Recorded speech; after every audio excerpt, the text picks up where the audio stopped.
Man, long, yeah, get out of my zone, man, cause now you alone, love, get out of my zone, nah, cause they don't want it with me, love, you got a problem with me, love, cause y'all don't want it with me, if you start a fire with me, then you're never gonna stop me. Nah, cause they don't want it with me. Love, you got a problem with me. Love, cause y'all don't want it with me. If you start a fire with me, then you're never gonna stop me.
Look at my shine with the glow. This is my time with it though. This is my time to be way at the top. Me and my guys gon' pay out the block. I don't look like boss. Time's right, and I know the sea is walking in the limelight. Promise you gon' wanna watch like a sci-fi. My guys are high risers, high tide. My crown if you come to my side. I pledge allegiance for lifetime. My squad connected like Wi-Fi. We grind and you see the highlights. This my life.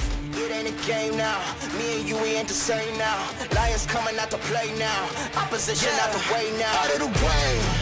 You wasn't invited. Say you come to play. I dare you to try it. You don't wanna try me.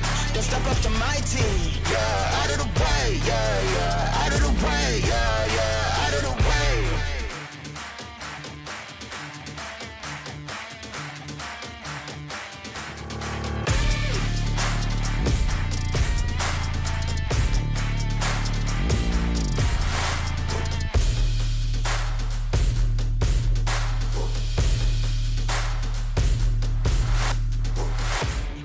Game now, me and you, we ain't the same now. Lions coming out to play now. Opposition out the way now. Out of the way, you wasn't invited. Say you come to play. I dare you to try it. You don't wanna try me. Then step up to my team. Yeah, out of the way. Yeah, yeah. Out of the way. Yeah, yeah. Out of the way.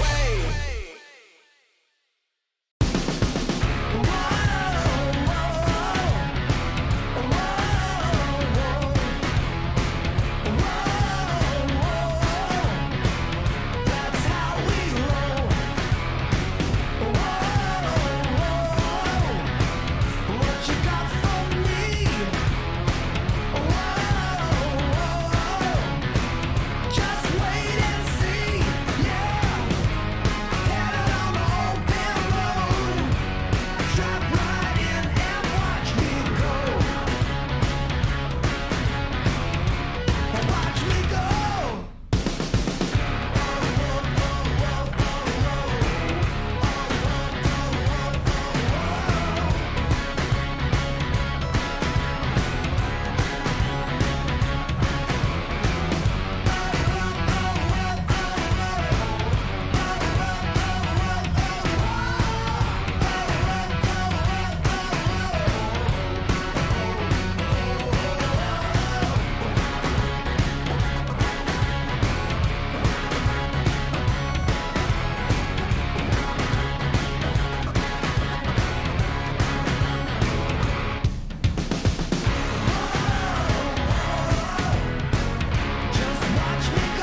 this map, get lost now with no extract. Like, look, that's all me. Got my number, don't call me. We eating up, that's all beef. You freezing up, that's y'all's team. Cause we don't really lose no more. All about heating up, leaving that cold. You can see beating up, killing that show. I ain't about giving up, no.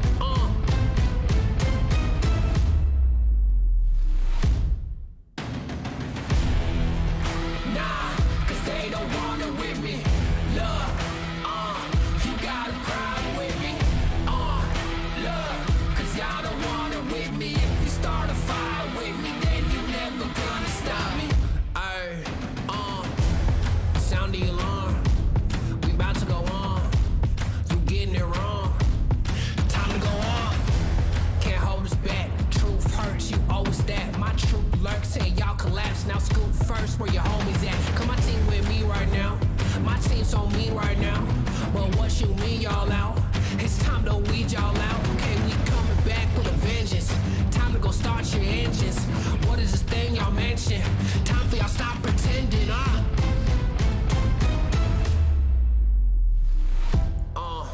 Nah, y'all can't do that. Where your crew at? Y'all can't do that.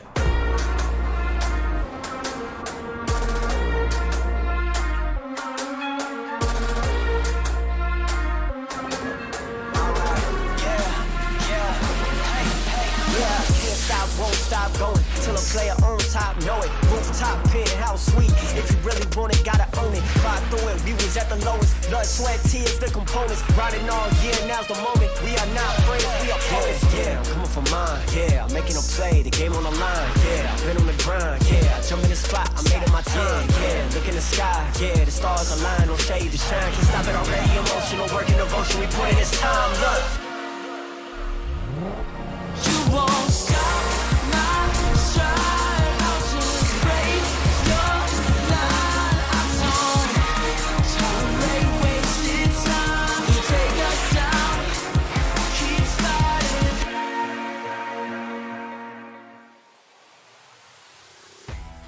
It's a new day and a new region here for the Snapdragon Pro Series PMCO Open Finals, and this time around is going to be the European region, ready to try and make it in a top 3 position to see if they can make it over to PMNC. My name is Max, man, one of the commentators for today, and as always, going to be joined by the magnificent Imperium, that's even more Imperium-esque because he wears the infamous Imperium t-shirt. How you doing? It's not a t-shirt, it's a hoodie! I don't know, man. I got no sense of fashion. Winter time, man. It's what do you mean you got no sense of fashion?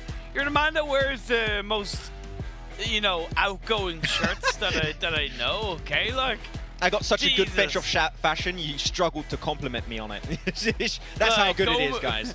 I remember going back to when we first casted together, you know, on PUBG Mobile, and you had all these like super flowery shirts, and I'm just them. Like my fat ass in just like a boring, you know, white shirt, kind of going, oh, what the hell, this guy is outdoing me, you know?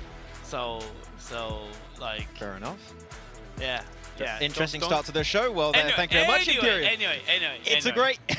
I'm ready. I'm a little bit tired, I will admit. But I am hyped for another region, and this one is a little bit different. It's arguably a little bit more complicated, but we will get into it, and lots of excitement is to come, of course. Yeah, you might have said in the past, you know, making it into PMPL, Western Europe would have been relatively easy because the competition is, you know, potentially the easiest to enter PUBG Mobile Esports as a pro player. Yeah. Not anymore. Not anymore. It is not as easy anymore with the CIS teams being, you know, added to the PMPL mix. So now only the best of the best are going to make it, and they must be able to fare on the PMPL battlegrounds. With that said, also don't forget that the Snapdragon Pro Series is brought to you by Snapdragon Elite Gaming to accentuate your gaming experience over here on the mobile platform. And you know what? If you do want to take those dubs in these tournaments, which you probably do, Snapdragon Elite Gaming is probably the best processor you want to have your phone powered by. And Imperium, I think, we had a lot of dubs for the last 2 days already with the Africa region. I want to see, do they have some Snapdragon Elite Gaming-esque qualities to the European teams? Well, it was very spread out across the Africa region, you know. It's just kind of like, you have one, except for, I forget who it was. I think Ultimate Outplayed, sorry. They got 2. So I'm kind of really curious to see if it's going to be a little bit more on the dominating side by 1 or 2 teams. in this group of 16 teams. I'd like to think it's going to be similar to Africa, because I think that allowed for the excitement to continue to build, and we saw teams kind of shine up real brightly in the lobby. But yeah, it's one of those things where we don't know what's going to happen. We don't know too much about the teams, and our eyes are open to see what they can show us. And my eyes are also very open for the format. In case you did not catch up with the Africa action we had in the last 2 days, you can see exactly how this is going to unfold. The exact same thing is going to be happening for the European teams. Of course, we had at the start 256 teams in Imperium, which I keep saying, and it's still absolutely mind-boggling to think 256 teams of 4 players, by the way, signed up, and only 16 teams are now playing in this open finals. They're not done yet. You need to be in that top 3 if you want to make it in PMNC. And especially we're going to have the little split, right, of the Turkish teams and the Western European teams. So 6 teams total will make it over to PMNC. And it arguably makes it a little bit easier, because the lobby of 16 teams is divided between 8 Turkish and 8 European. So compared to the Africa region, where you have 3 slots available for 16 teams, it's 3 slots available for 8 of each side. 3 for Turkey, 3 for Europe. And that also means that you don't have to be directly in the top 3 to make it in, right? You can be technically 5th. You could arguably, if there's one region more dominant and there's like 5 teams of that region in the top 5, you could be technically 8th and still make it into PMNC. It wouldn't necessarily look good, but the opportunity, the possibilities is arguably easier in this European lobby compared to the Africa lobby, simply because of those factual situations at play.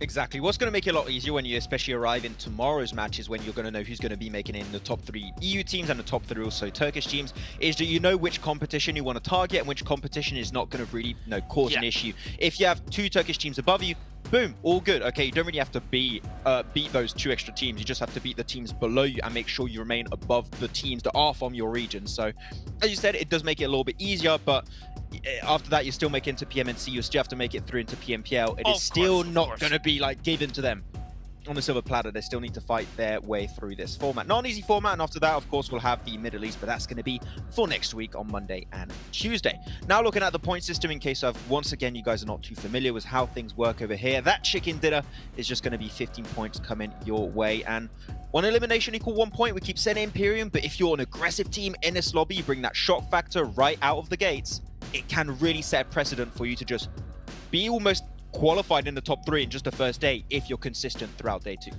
And we saw that in Africa, the teams were not afraid to get aggressive and try to take those elimination points in an advantageous way. Yes, some teams relied a little bit more heavily on those 15, 12, and 10 points for first, second, third. It's like, it's like most things in life, in moderation, in balance. Make sure you have a pretty healthy difference between placements and elimination points, because elimination points not only give your team points, but also indicates to us and the rest of the lobby that you're a team that's able to control the late game, that's able to control your area of the circle, whether it's phase 2, 3, 4, 5, 6, that kind of thing, and that you're not going to give up without a fight. So I will be looking for that balance, and I will not be afraid to point out if a team is not looking good from an elimination standpoint. Eliminations are pretty important, but still probably want that good old chicken dinner. And if you get chicken dinners, most of the time you're going to get a few limbs here and there along the way. But time to look at the qualified teams in Imperium that are going to be aiming for those top 3 position, the top 3 teams from Turkey and the top 3 teams of Europe to make it into PMNC 2022 at the end of the year. And man, we got some interesting teams, and I gotta tell you, I did not expect to see a Pippe on my screen today with Meme Team, and that's why they're my team to watch. It's an easy one. It's an easy one indeed. Look, clearly that's a roster that is looking to have fun, not in a bad way, but it's just kind of having that fun element to hopefully mixed in with some serious gameplay. We do have Major Pride Clan and MP Academy. Major Pride is an organization that has been in PUBG Mobile massively over the last couple of years, so I expect kind of big things for Major Pride Clan. I'm not saying it's the main roster. It's made up of Admirals, Influence, Dimension, Creepy, and EB1K, or Epic, if you want to go a little bit smoothly on that one. So I don't know the players from Major Pride Clan, but I know the name comes with with a higher standard of PUBG Mobile from previous tournaments and from previous success. So I will be looking at for Major Pride Clan.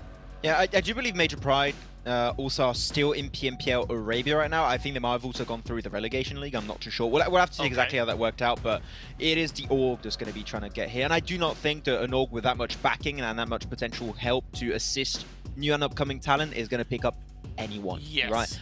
It is setting an expectation of, like, you know, these are guys that maybe we don't know, but they've potentially been scrimmed, have been like reached out to pretty early on by MP Academy.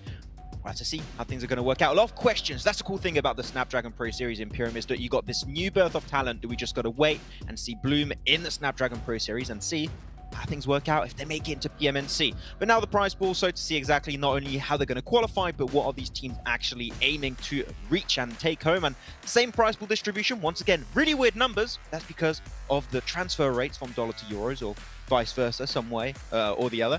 And we keep saying Imperium, top 3 is good prize pool, but that first place, that's a big jump up in those dollars.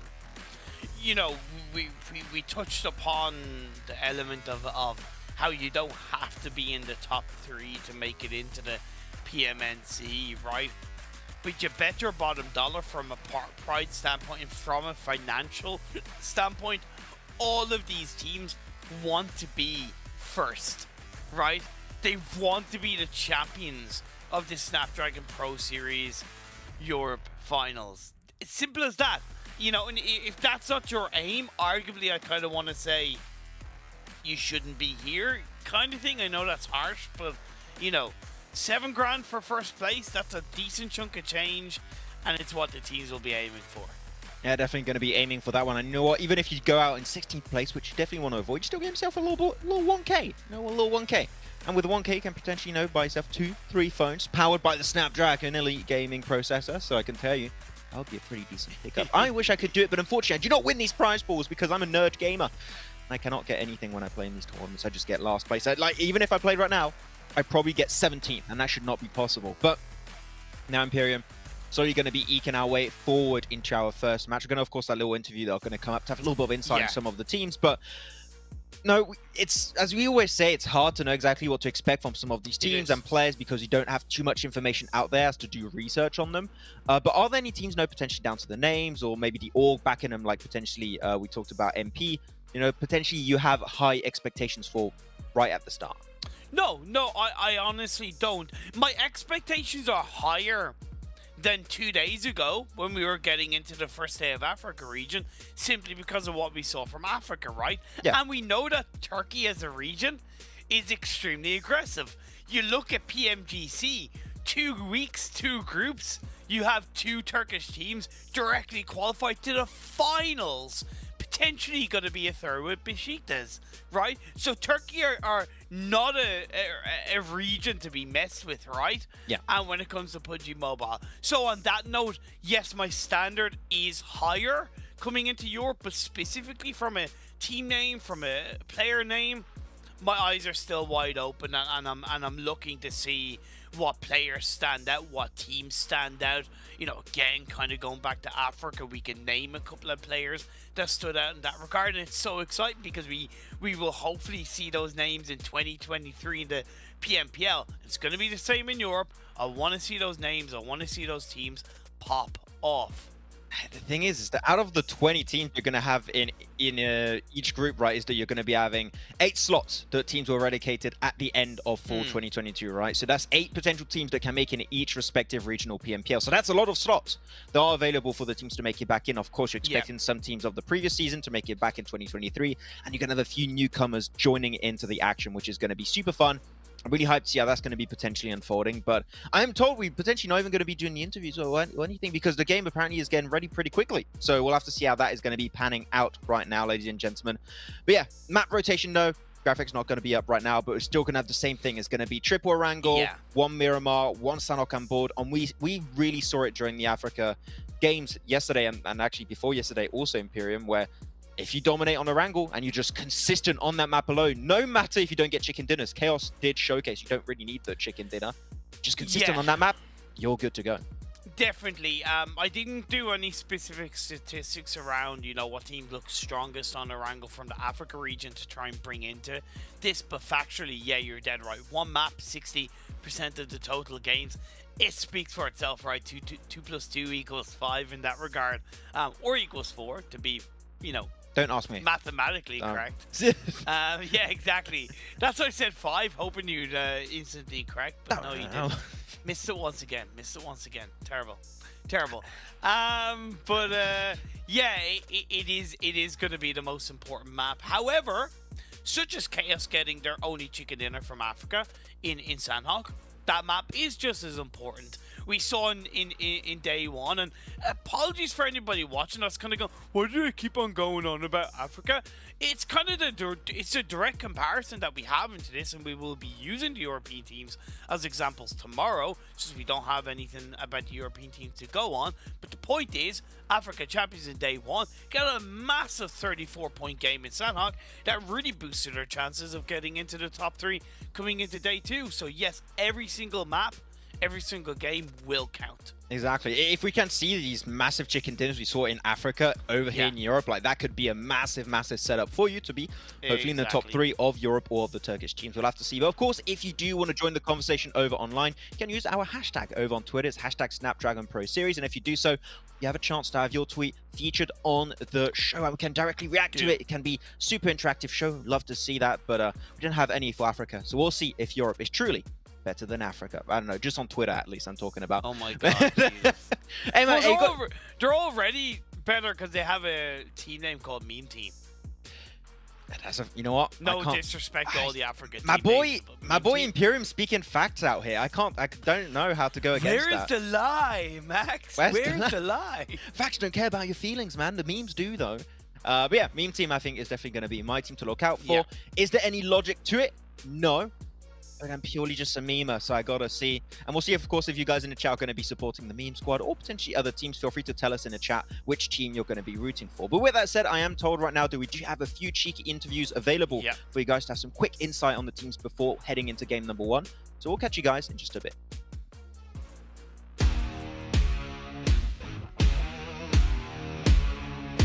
Hi, I'm Hala. I'm Vangelis Sota. I'm 20 years old and I'm a player for the Nameless. The Nameless main team is Hala is Killer, Kenzo and Auron. Auron is IGL. Hala, Killer and Kenzo, we are all fraggers. The MVP on the team I think is gonna be Killer or Kenzo. They have more like gun skills and they get loads of kills. Like each game that we play, they get the most of the kills on the team. So I think Killer or Kenzo will be the MVP. The most angry man I think is between Killer and Kenzo. They are a bit nervous in the game, but Kenzo gets more nervous. With this main team for like 2 months we played three scrims a day, but as a team we are not that long. We are only like 5-6 months. So we had to put loads of work on the team. The team that I expect to be on the top is going to be the VGS. They are a Turkish team. They played, I think, Edge. They had a good strategy and getting loads of kills. So that's what I think. To all my friends, I thank you for the support. Thank you to my family that supports me to give me this the time to be free to play the game. And thanks to the manager as well. He gives loads of supports and loads of motivation. Thank you all.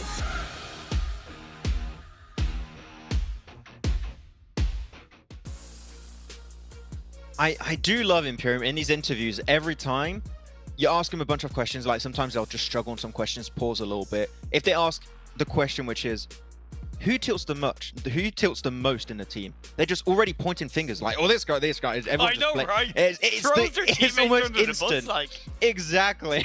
I love how quick they are catching up on that question every single time. And their teammate like has no platform to like yeah, it's He's just taking it, and he knows on broadcast, and he's just ready to play game one. He's like, I can't believe you just dissed me, and then the team synergy explodes, and they just lose. Unfortunately, their spot in PMC feels bad, man. But it does set his little bit of expectations. Great insight we just had there for the Nameless. But he said the one team they're looking out for is VGS. So not VGS from Africa we had the last 2 days. No. This is another one, Vengadores, which is a team that also didn't talk about, but spooked out a little bit apparently by some teams around them.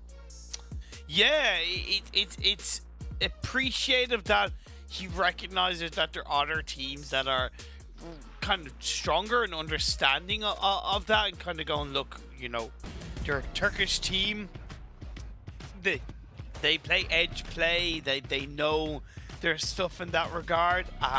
And yeah, once you're aware of that and you respect and understand how your opponents play, it does allow you to focus in a cleaner way on your own playstyle, on your own mechanics, on your own result. You should never spend too much time worrying about your opponents, right? Because there are just 4 players in the lobby, and you've got another, 56 players along with them, right? In that regard. But being aware of your opponents does help to make a big difference. Exactly, but once again, we're going to be checking out the schedule of the day, and it's going to be the same for today and tomorrow. It's going to be 3 Erangels. Oh, actually, wait, this is wrong.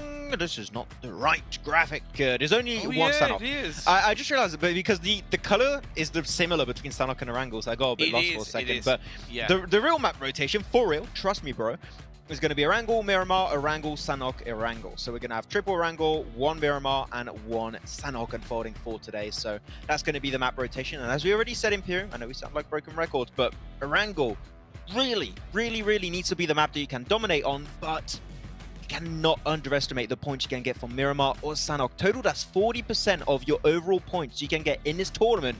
If you're horribly bad on it, 40% of your points down the drain, that is not going to cut it to be in top 3. No, not at all. You have to be able to realistically be strong in all maps. We will always associate a map to a team in a solid way. Like, there's nothing wrong with kind of being associated on being strong in Miramar, but the last thing you want to do is be associated with being bad on a map, right? And you just got to be well-rounded in having all maps laid down, and that comes with time, it comes with experience, it comes with synergy and a foundation of communication with your team. And coming into game number 1, I hope that proves to be the case. Erangel is coming up, Maxman. Yeah, I hope you guys are nice and comfy. You got yourself some popcorn and your drink, because it's time for the Snapdragon Pro Series PMCO Open Finals of the European region, Day 1, Game 1. And what better time to start it off than on Erangel? And the playing path, a little bit northern, but I'm not hoping that we're going to have that weird Sanhok Island finish we had for Africa. Those were some weird circles we had. And also, do keep in mind, we have to say it for Africa. We're going to say it now. These are not the PMGC circle settings, which mean can expect a little bit more hardships, and the late game is going to be a little bit faster. So just going to make sure we don't get caught off guard by that. I'll tell you what, I was doing day 1 of PMGC Group Yellow yesterday, and yeah, I appreciate the difference in the circle algorithm, but we still had some pretty disgusting circles. So, there's always that possibility of a bad circle or a couple of bad circle shifts. And indeed, it's something that the teams will want to be aware of coming in throughout this game. It's a decent phase 1. It complements the playing path that, of course, was a little bit on the more northern side of the map. But for the most part, it doesn't look like there's any real hot drops. There are 3 teams, Max, sharing George Paul. 1 north, 1 kind of south buildings, and the other south crates. That's going to become a little bit more difficult when it comes to rotating into phase 1. I'm okay with it, really. It is George Paul, you know. I think that teams are somewhat respectful of one another because you've got teams in crates, teams in apartments, teams in Northern George Paul. That is a good, fair sharehold to have between all those 3 teams. So, yeah, you just need to be a little bit careful, as you said, during that Phase 1 rotation. You're not going to get too close to an opposing team, etc., etc. But just by how quickly they got to those positions and it didn't, like, spread too much, get all over the place, it just went right for those specific sections. I feel like this has been trained. I feel like this has been prepared. And I'm really not too scared of that. I think we did see one team. I think it was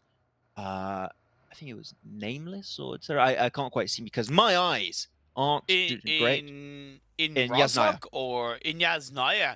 No, the team that is in Yasnaya is My Colors. My Colors, okay. My Colors. Well, My Colors, a nice little bit of a split. Also going to be taking control of all of Yasnaya Polyana in the center circle. So yeah, Yasnaya currently center position. You've got a lot of strong compounds around the fields of Yasnaya. So yeah, I'm not really too scared. This circle, as you said, very good with this playing path. So off to a slow but steady start. You saw Magma. Great team name on the side now. Magma. It's like, I mean, it's a word. Sure. It's like the name of a villain in a superhero movie. You know? Magma. We need to hunt down and find Magma. He's about to destroy the world. And let's see if Magma can destroy the lobby, right? And become the villains of the teams around them. I'm not gonna lie, I don't know how to bounce back from that. That's interesting. Would you prefer if I said it in anime terms? No, definitely not. Do not do that. Do not do that. Just don't. Have you seen this trend on Twitter, by the way, of like some things people put a post up and someone will respond like explain that in Fortnite terms or explain that in Minecraft or and just like, you know, and then you have responses that are just like ridiculously weird but they're funny. So explain that in anime terms, Max. This is an interesting start to the broadcast. I have no idea what we're talking about. I want to say stuff in PUBG Mobile terms because that's the game we're casting right now. Okay, fair enough. I think that's probably better. Okay. I don't know what you think about that. Hey, look, I'm just trying to sound cool and hip and down with the kids, you know? Stop that. Okay. Stop that right now. What I'm not going to stop though is talking about Meme Team, as they got himself a nice little spread around the Kamishki/northern side of Stolba, so that's going to be pretty good. And I still, just like in Africa Imperium, I want to see those like elevators going from the 3 sides of Stolba going up. I want to see those actually being used, and it could happen if the circle goes north in Phase 2. You can see it right there. You can see it there, right behind Meme. They just make it up there. And it's so cool because, once again, it doesn't explode. You got some decent coverage. It's hard to nade because it's really hard. Plus, it's hard to aim at. Plus, it's a really... it's relatively fast-moving target, so it's not easy to aim. So I like it. I want to see it being used, but I don't know if my dreams are going to come true right now. Damn, already a little bit of action going down between 2 teams on the rotation of Phase 1. That is going to be the side of MS, that is Milice Esports, losing player at the hands of Major Pride Academy, or MP Academy. So they both lost a player, actually. Apologies, I didn't realize that. So trade either way on the eastern side of the, well, east central side, outside Mansion from both teams. One thing that I noticed, Max, as well, a team that has arguably the easiest rotation in this Phase 1 is going to be Rise Esport. They dropped in Severny. It complemented a playing path. They would have been dropped in pretty quickly to loot up. There's a number of locations that they could spread out. They get one on the edge of western edge of Stallbar Hill if they want to. They could just have a nice spread converging in a central area around Stallbar Hill. I'm sorry, not the Stallbar Hill, Severny Hill. They could full send it to the edge of the river to the north of Yasnaya. There's a number of locations that they can rotate really easily to in this Phase 1. You pointed out the river, and that's going to be, at least for me, potentially a future issue for these teams. They've just got to be careful because there's a big chance the River's not going to be in play and it's not going to be an issue. If you had a hard Western shift, then that's going to be the main issue, the main piece of trouble that teams are going to have to be very careful about. So it's a lot of expectation. And we're actually seeing the bike being used. I think I've never seen it using comp, and I believe it is available in the actual esports mode. So I love this. It's small detail. I'd love it to become a little bit in the meta, but I very unlikely think it will because the game is so fast-paced from a competitive level that it really tends to not be viable. It really doesn't, but it's a little bit faster than by foot, so you know what? So when you don't have the option, and it's a foldable bike too, so you can just put it in your backpack. Yep. So you know what? Just having the option is good sometimes. Though taking himself a few extra shots, that's going to be a nice little extra knot coming on through, but we'll see, of course, if MP Academy can actually get that one confirmed, which it seems like they will. I mean, who's going to save Ken in that position? I'll have to say no one will.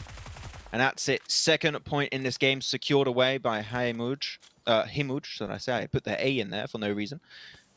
There we go. It's always the interesting part when you start these Snapdragon Pro Series Imperium because you don't know a lot of the players. It's just getting the name right. Because you know we get a lot of them wrong. Oh, yeah. So, you know, and we get wrecked. Like, we get so many DMs like, who said the name wrong? Like, tell us. No, keep us accountable for saying names wrong. But tell us. Definitely. Because, you know, as players try to be creative with their IGN, whether it's in a localized way or a non-localized way, yeah, it can create a little bit of a complication for ourselves in how we pronounce the name, and we want to get it right because we want to help hype up the players, hype up the teams, and when we get the names right, you know, and someone watches a clip, they're like, oh my god, that's me, right? You know, they said my name, and it's so cool to genuinely, like, it's so cool to be a part of that. Well, seems like... I wanted to give an example, for example, for people to understand. Like, for example, John Allen, which his name he goes by is also John Allen. You might think you say it John Allen, but you don't. You actually have to say it John Allen. That's how you have to say it. That's the proper pronunciation of John Allen. That's the way. See? You would think you had it right, but no. I thought he was called Blank. That's a completely different... That, by the way, it was a joke. That's it. There's an inside joke, but it's fine. Inside joke. But honestly, I still had to say it. Leave my boy Blank alone. Okay, Phase 2 Circle, though, is not going to be leaving us alone. It's going to be Northern Western Shift, a lot of the water taken out of play, and that river could still be a potential issue. But I'm looking at the warehouse position, which is where Major Pride currently are at in the Northern Edge. And if they go there, that would be a key spot for this Phase 2. Indeed. That Western Shift kind of really takes away the south side of the river, in my opinion, unless you're coming in a little bit slower, such as Magma. You don't really want to be on the south side of the river. Kidney Island could be a great place to have a bit of a split from.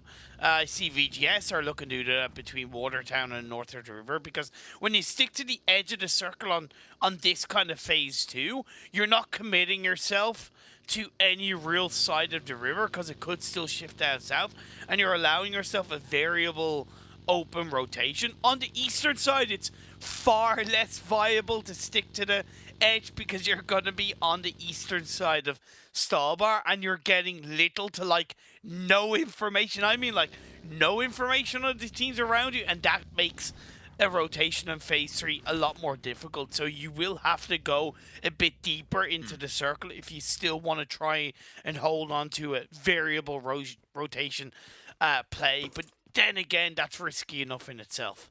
I would say the Imperium, if you are a team that's currently playing on Stallbar, which as of right now you've got 2, potentially even 3 that's going to be very soon, you could just play on those plateaus on the western side of Stallbar. I know it's already good because you still can't be shot easily from the teams in Stallbar above you because you can still have some hiding spots next to the walls, the cliff sides of Stallbar, and you can still peek over that cliff side to just get some information. So I would say, teams could try and go there. And I think one team is currently there. Once again, my eyes are playing tricks on me, so I cannot read the team name, but I believe there's one team exactly in that spot, which is good.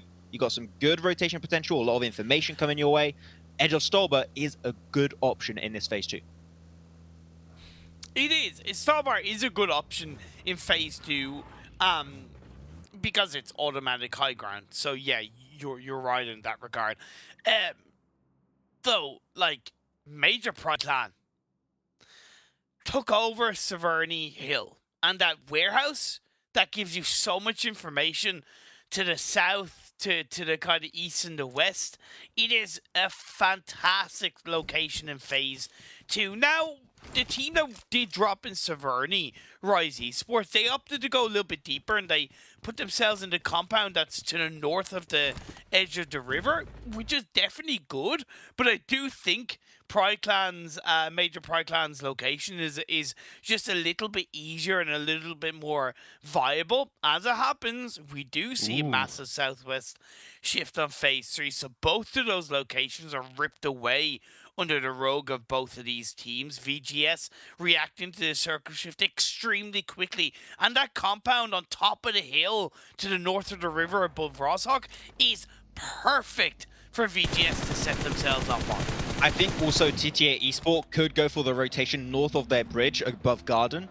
Garden, which is on the east side of Rosshawk, and you can just go there, you got some good high ground elevation, and you're going to gatekeep all the teams trying to cross that riverside. So I think that TTA Esports has potential to be in a really, really good position this Phase 3 circle. We'll have to see, though. It's going to be a little bit of a cross-buy, apparently, going on through. Ice Frag Esports just going to be... I thought they were just going to leave it, but it seemed like at least one of the players, Aliyev, is going to be wanting to take this fight. Got himself 5 nades in hand, so that could be... Okay. We've seen a lot of those in Africa, so we're not shocked anymore by the misclicks on the nades anymore. Don't worry too much about that. So a few nades going to be traded back and forth, and I'm not too sure Imperium. If I'm Ice Frag Esports, I would have just continued on my merry way. It is fine. Outside the circle especially, I don't think it's going to bring much to any of the teams involved. Yeah, unless you get the opening knock, the team that's rotating is in far less of a kind of mental position to take an engagement, whereas the team that's already inside the compound, they've been there for a while, they're set up, they're in a much cleaner spot. And here's the thing, relying on the walls, as did the member of Ice Frag Esports, came to bite them in the butt. Those walls, I know you don't like them, I understand why you don't like them, and that's Exhibit A of why the players shouldn't like the walls of a compound. Because unless you're old boy in PMPL Western Europe, then maybe you can play the walls. But if you're not, it is going to be Nade City, pretty much. And you want to dodge it like as much as you possibly can. Magma, as Imperium call them, the villains of the lobby, which you don't even know them. You can't call them the villains, Imperium, okay? Just give them a few games, and if they're doing some really evilish stuff, then maybe you can call them the villains. But right now, got to calm down a bit. But Magma just going to be on their way to maybe just make it to one of those, high ground compounds that you mentioned earlier, I believe, in this circle, which could be a really, really strong spot to hold on to. So we'll see where Magma is going to currently. As now a lot of teams currently centered themselves up, currently still up to 16 teams, but a few players have now been falling left, right, and center. Pride going to lose one of their players, and Magma's going to lose Dash on that car rotation. Unfortunately, the car explodes in his face, and he's going to be flushed out by a player of VGS, a team that has been said in those interviews, you want to be careful about Vengadores. This is a team can contest for the Turkish side. Phase 4 is about to show up. Shots from Major Pride Clan on the northwestern edge of the circle. My colors around them to the north. It is going to be another shift over to the west, and that's where it becomes a little bit more difficult for the European side of Major Pride Clan. GBE, Jamabazi Esports are just underneath them, and that entry point, unless they go into the blue, they're going to have to take that fight. But they know that My Colors is to the north of them, so who do they pick? Who do they go for? Do they kind of stay outside of the edge of the circle and focus on My Colors? That could be an option. Or do they try and force their way through GBE? Yeah, Gemibasi Esports, that has a Turkish character in it, so I'm probably saying it extremely wrong, but Gemibasi will go with it. It's going to be in a good rotation potential, though. Clutch is going to be pushed up with a PP Bison, and man, someone walked right in this spray fire, and he was still able to get it done. But he just get knocked at the very end. Here's going to be Ghost standing strong, able to potentially get his teammate back up. So they're going to be good to go in his Harry Potter tower. And a lot of the teams are going to be fighting to their west. So their rotation potential is still present as of right now. But got to be careful, man, because you're in a very predictable spot leaving that Harry Potter tower. So if teams know you're there, you could be in a little bit of a bad spot later on. I'm making a bold claim. Oh, okay. It's a Vengador's chicken dinner. This early on? We're in Phase 4, Imperium. Dude, I know. Okay. But between between the south of the river still in play and how teams who are on the edge are a little bit kind of tripping over each other, and Vengadors have a great spread. I don't know, unless it's a crash. I can't see, even in this game one without any real information on how the team play, I can't see a team really locking them out of that fantastic spread. Now, credit to TTA Esports, they have at least found a way in there, but that's one building for 3 players. All you're asking for is a crash, 2 or 3 pre-nades, something along those lines, and TTA will be down for the count. TTA is gonna get himself in a good position. Great clear off though coming out from Meme, and Meme team picking himself 4 eliminations and suffering no casualties in the meantime in the northern side, clearing so much space, facilitating their next rotation in the circle. As now though, the focus is going to shift. Cecilia Esports here going to be also on the northern side, potentially trying to gatekeep Meme team later on down the line. We'll have to see. But I was going to disagree initially with Vengadores' claim you made, which is they had a great spread. I think that position you play as a 2-2 split and nothing other than the 2-2 split. Yeah. At that time it was a 4-man split. Now it's a 2-2 split. So now I really like their position. As long as they're willing to regroup, if they get crashed, I think that right now this could be looking like a Vengadores chicken dinner. I do have to agree. A few extra knocks taken on the northeastern side, though. All teams trying to cram themselves inside the circle, but there's not that many spots you can hold on to. So I think teams are going to stop dropping by like flies very, very soon. It's a nade picked up by Pasta, but he's going to be able to hit the target right onto Keep 77. And now they need to go for the res. Now they can just keep breaching this one forward. You need to take control of this gas station. You can use the knock, but you gotta push in. Ignore Carrot, let him go down. You need to try and swing around. Yeah, okay, there's a bit of a third party coming in, but the blue zone is gonna do so much more damage, Max. They have a lot of smokes. They can easily push that one up while being somewhat safe on the other team's third partying, but that's a great molly, gonna slow down the approach of Meme team. The first aid out in the blue, this phase 5 is starting to do a little bit too much damage. They can't really wither the storm here anymore. And they're just barely inside the blue zone. This is looking actually amazing for my colors. They might just be able to keep the hopes alive for their position. Pasta going to go for the push to footstep. He's going to be heard and right through the smokes. That is it, and that is game. As do you see ourselves, Dagestan 77 able to hold on strong to the gas station and still staying alive. Good effort from Meme team. They were in the elimination feed. They picked up a couple solid potential in game 1, but maybe a little bit uncoordinated and disconnected per se. Flora from Nax gets a knock into MPA. That's going to be coming in on towards the northern edge of the circle. Sorry, not on the northern edge. It's actually outside on the southeastern edge. While TRB, the real brave, are just bravely pushing in without any real idea where they want to go, hoping to dodge all of these shots. But we all know that when you're driving a buggy, those tires are so easily exposed, Max. Oh man, sometimes the difference between braveness and foolishness is very, very slim in Pyramid. Seemed like right now the foolish side came on through. They were just rotating with no idea in mind of what they were going for.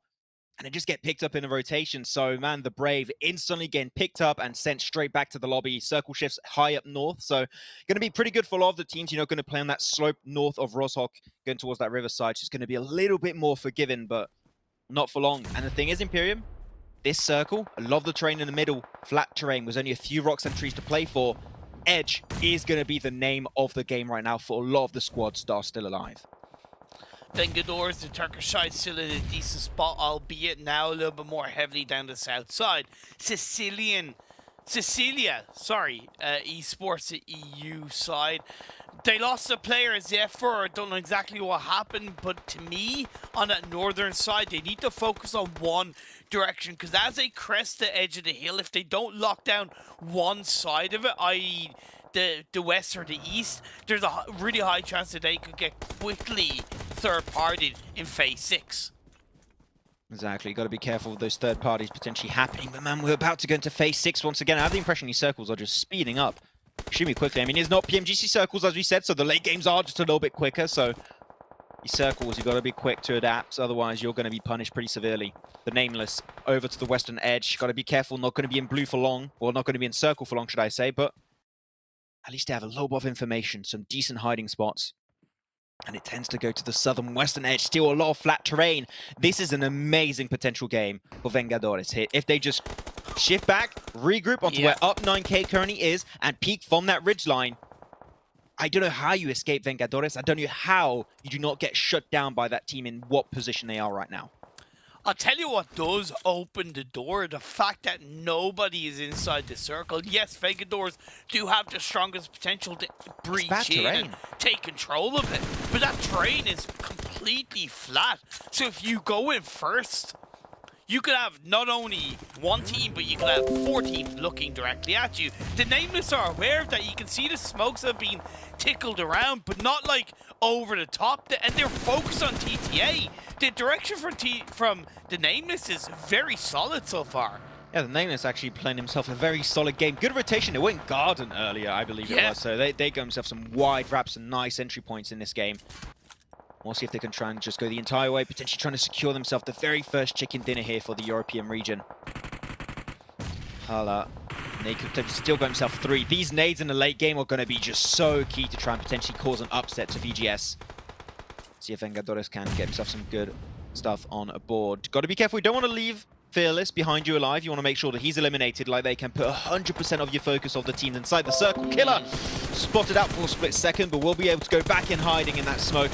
As Limbo, boom, taking himself to fight, picks up the 1v1 in at FTP, by the way. Coming out on point with a Glacier M4, able to just flex on top of it. He's got himself a fat bank account. So now they're just going to roll him that way. What the hell? He survives that one? No clue how that happens, but Limbo's there to pick up the pieces once again. B goes down and gets burnt to a crisp by the molly in the smoke. I believe he can still be rezzed up if he gets picked up by the team. Pick him up and bring him to circle. Oh, don't res him there. You're not going to be able to get time. You need to pick him up. Move it to the circle. Cecilia did kind of focus on that western part of the northern hillside or the northern edge of the circle, and it's kind of worked out. Credit, though, to Dagestan 77. They've been coming alive. The Nameless now down south along with Vengadores. Killer already on 3 eliminations, by the way.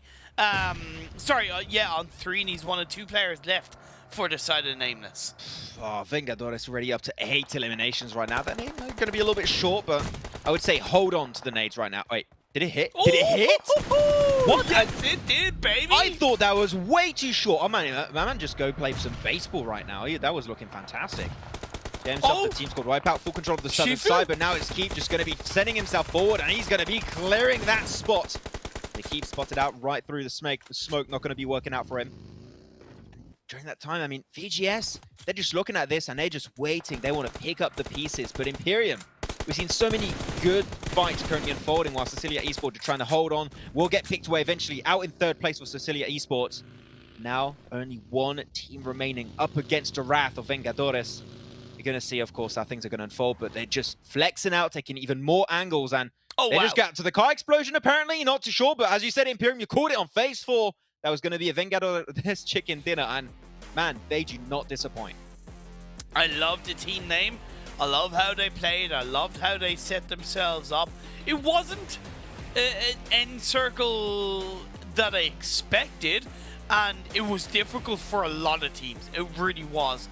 It made that edge of the ridge position that Vengadores had outside of the compound so much more important. It was the perfect position to be in, right? Yeah. However, they didn't take it for granted, right? You saw up until towards the end, 5, 6, 7, 8 eliminations. They were racking them up, knowing that they couldn't let anybody get that close to them. The Nameless got close, and Vengadores made them pay.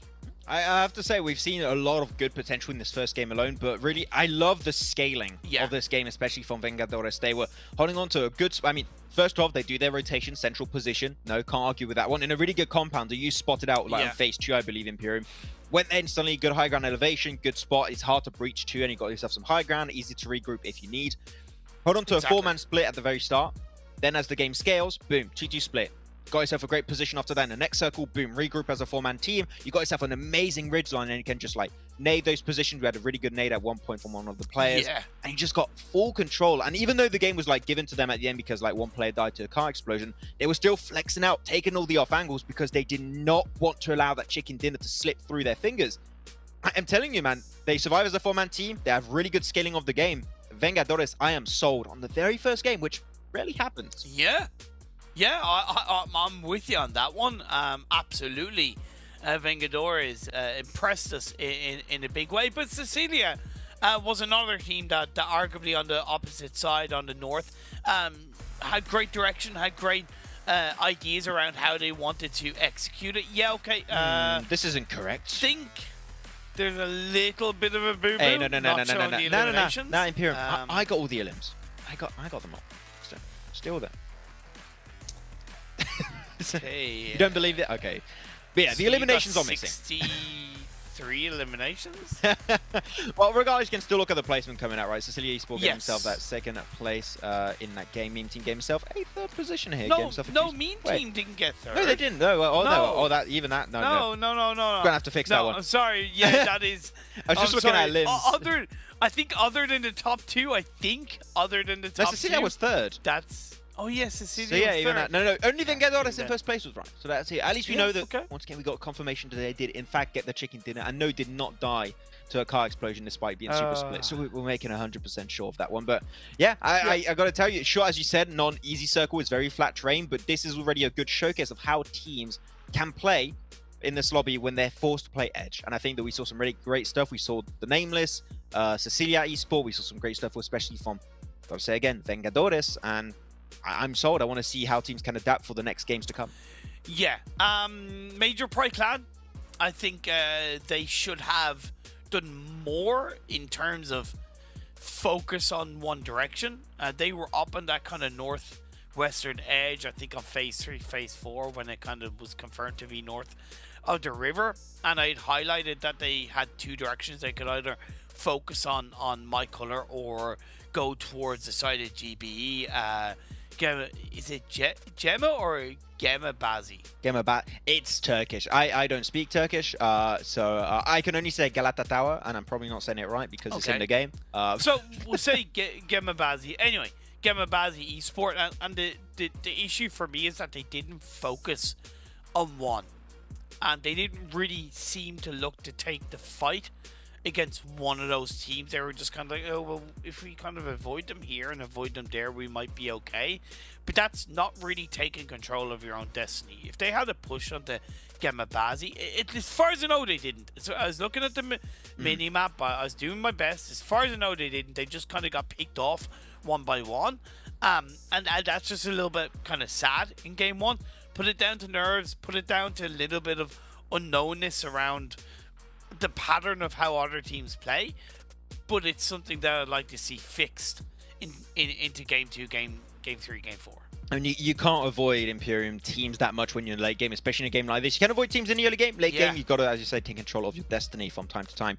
Also, don't forget that the Snapdragon Pro Series is brought to you by Monster, also one of our partners here for the tournament, and energizing the players and your fellow casters here today to make sure the action is coming your way and you are enjoying your time here. And you know what?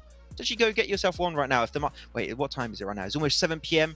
The shop should still be open. You can potentially go catch yourself, catch a can of Monster. You can still go get one, should I say. And also brought to you by DHL for all your shipping needs. You know what, Imperium? You could get the Monster shipped to you. Exactly, you could do that. Via DHL. I remember when you shipped to me some biscuits, Imperium, a long time ago. Some unbranded biscuits. Oh my god, you actually remember through DHL. That? I do, and I ate them. And I ate them so quick, I'd even tweet about it, and thank you. What biscuits were they? They were the 2 biscuits, chocolate biscuits, and there was like some cream in it. Oreos. It was a packet of Oreos. I was trying to not say the brand, but yes, okay, it was those. Look, it's fine. We're not sponsored by a competitive biscuit brand, so it's okay. Like, I would like that. I'll do it. But okay, so with that said, this game is looking good. The standings are now ready for real, so we're not going to be talking about biscuits for that long, even though I am a Brit, so I probably would like to. But anyways, we're going to see how many points we've taken home. And Dagestan 77, they were the team that got himself in second spot, just barely out surviving Cecilia Esports. And man, 26 points on the very first match, 14 eliminations, able to actually outdo Vengadores' performance. And that's an impressive start for them. Yeah. It's interesting because Dagestan 77 went a little bit under the radar. We mentioned Cecilia, we mentioned the Nameless, we did mention Dagestan, and apologies to you guys because those 14 eliminations, very, very impressive.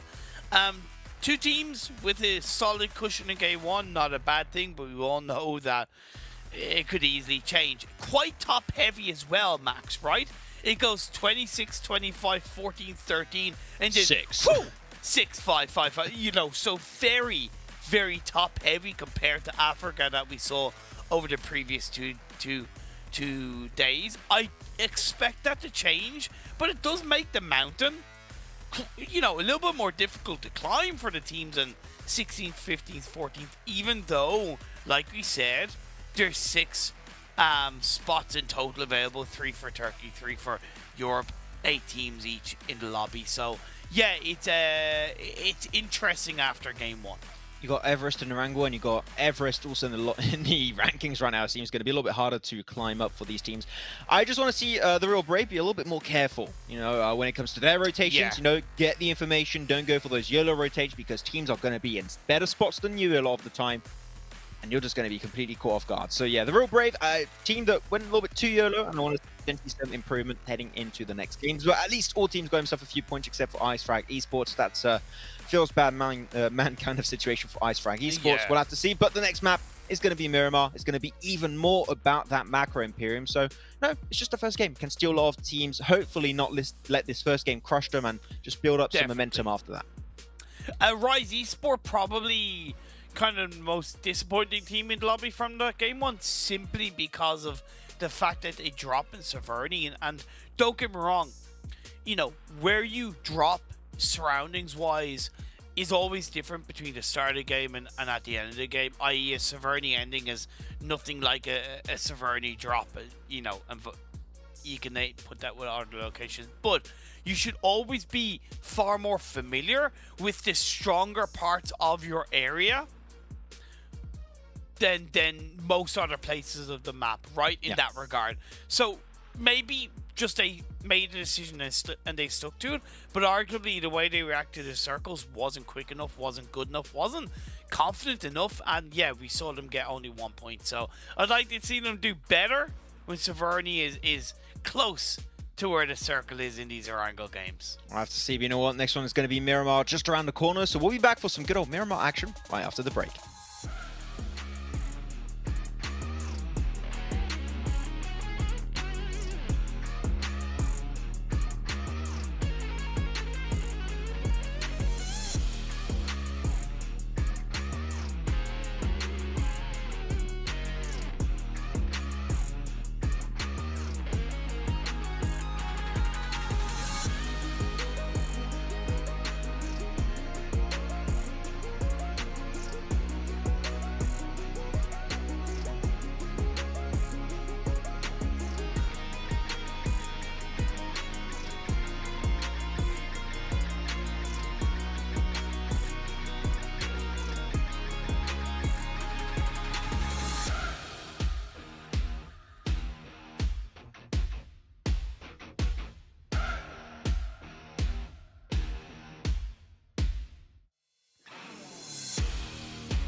The Snapdragon Pro Series is brought to you by Snapdragon Elite Gaming, Monster Energy, and DHL.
look at my shine with the glow. This is my time with it though. This is my time to be way at the top. Me and my guys gon' pay out the block. I don't look like wall. Time's right, and I know the sea is walking in the limelight. Promise you gon' wanna watch like a sci-fi. My guys are high risers, high tide. My crown if you come to my side. I pledge allegiance for lifetime. My squad connected like Wi-Fi. We grind and you see the highlights. This my life.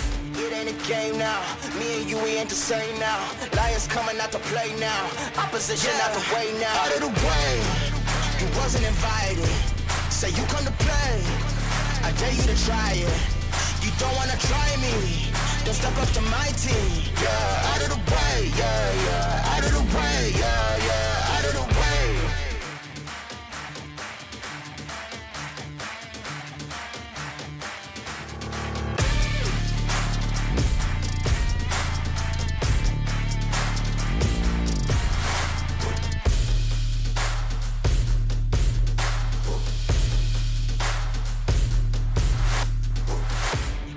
Game now, me and you, we ain't the same now. Lions coming out to play now. Opposition out the way now. Out of the way, you wasn't invited. Say you come to play. I dare you to try it. You don't wanna try me. Don't step up to my team. Yeah, out of the way. Yeah, yeah. Out of the way. Yeah, yeah. Out of the way.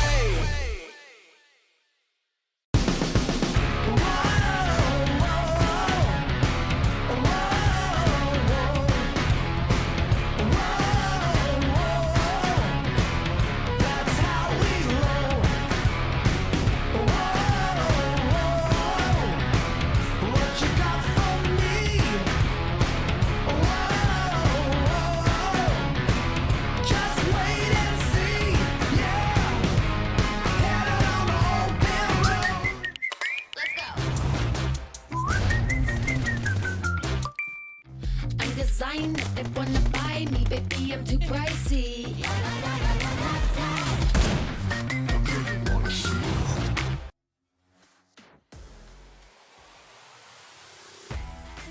Vengadores able to take themselves the first chicken dinner of the day, but Miramar now just around the corner, and Imperium, I gotta say, still respectable. You called on phase 4 the Vengadores were gonna get that chicken dinner, but with that position, you know, how do you think about it? Not really too surprised, especially after they took that 2-2 split. It was more how early on that I called it, right? It was a big call, and it could have gone another way. Again, like I said, DG picking up 14 eliminations arguably kind of helped Vengadores because they did a lot of the brunt work on a couple of the sides of the and that's sometimes it can go that way, and others it can't. But Vengadores themselves, I really hope they're Spanish, by the way, because that name is like sounds so Spanish. The Vengadores, you know. Yeah, it does. Doesn't it sound Spanish to you? No? I'm just doing the Rock Dwayne Dwayne the Rock Johnson's expression right now. I had a slip of the tongue. Okay, leave me alone. Okay, screw you, Imperium. But moving on, it is a Turkish team. Okay, so it's a Turkish word. Potentially, that's what my expectations are right now. But we'll have to see how things are going to be working out. But yeah. Are they a Turkish team? Yeah, they are. I thought they were a European team. I don't know why. Good research, Imperium. Good job. You know what? I'm going to also do the research looking at the rankings. You know what's worse is that I do have the information that they're Turkish. I'm an absolute twat. Anyway, well, okay. In my defense, Dagestan 77 are EU. I don't know how that works in your defense, but regardless, Dagestan 77, they defend himself pretty good in the lobby because they get himself 26 points right now on board, 14 eliminations in that very first game, and man, they took full control of the northern side, truly in great fashion, like quick rotations, gatekeeping a lot of the teams, pushing up onto Sicilia. The execution on their side was just a lot of different aspects of the game, like being slow, rotations to the northern side with some really good macro, then some really good oppressive fights and just fully breaching locations. We've seen a lot in this game from Dagestan 77, so I'm pumped not only by Vengadores but also Dagestan 77 to see what is to come in these 2 days of play. What is nice, looking once again at the overall standings it's only after game 1, so of course things will change, but for the most part the teams that have kind of 6-5-4, you know, downwards points, most of those teams have gotten those from elimination, so it still shows to me that the lobby isn't afraid to be aggressive, right? Despite it being top heavy, the teams understand that the need and the willingness to want to win engagements and pick up those elimination points, because there's never a guarantee that you're going to be in the top 4 per se. You know, you look at MP Academy, the real brave, right? Both 4 eliminations each. You look at Meme Team as well. Meme Team impressed me in a decent way, not just because of the team name and some of the players' names, by the way. They have a player called Carrot. They have a player called Potato. That instantly is a W in my eyes. But genuinely, the way they did take a couple of early engagements and leading into the garage area, I know they lost that engagement, but I did, for the most part, see tiny bits of, a tweak in how the team performed. That would have been a successful engagement, right? So, yeah, good stuff from Meme Team, even though they only got 4 points. Of course, the Irish caster would say he loves a player called Potato. I know, right? Of course he would. Very on brand, Imperium. Good job. But oh my god, I can't wait until he gets knocked to a molly, and then I can say, oh my god, that's a roast potato. I will let you cast that moment, because I'm not touching that right now. And also already have my Minestrone today, so I'm feeling good. Or I can say, oh my god, that's a French fry. You know, fries are not from France. That's the thing. They're from Belgium. But even though I'm French, man, I gotta say I cannot say it's French. Don't nerd my meme, my pun. It's my culture. I don't know what to tell you, man. I have to jump on that one. I need to fix it. Okay, I need to fix it. Make sure that you'll understand.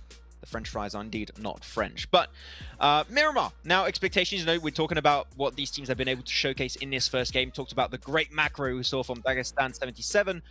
I'm intrigued to see if they can potentially pull off something similar in this next game. I think the big question, right, is that can we see the teams that were at the top this last match replicate it going into the next one? I've said it before, I'll say it again, I'll say it 1,000 times later.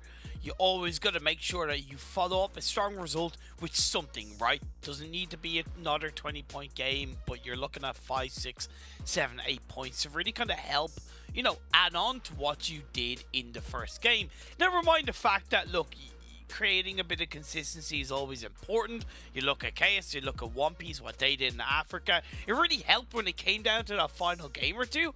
We were really able to say, hey, these two teams, you know, unless something monumental goes wrong, these two teams have got it in the bag, because history told us that, statistically they told us that, and performance-wise they told us that. So I kind of want to see that from the teams that did well in this first game, right?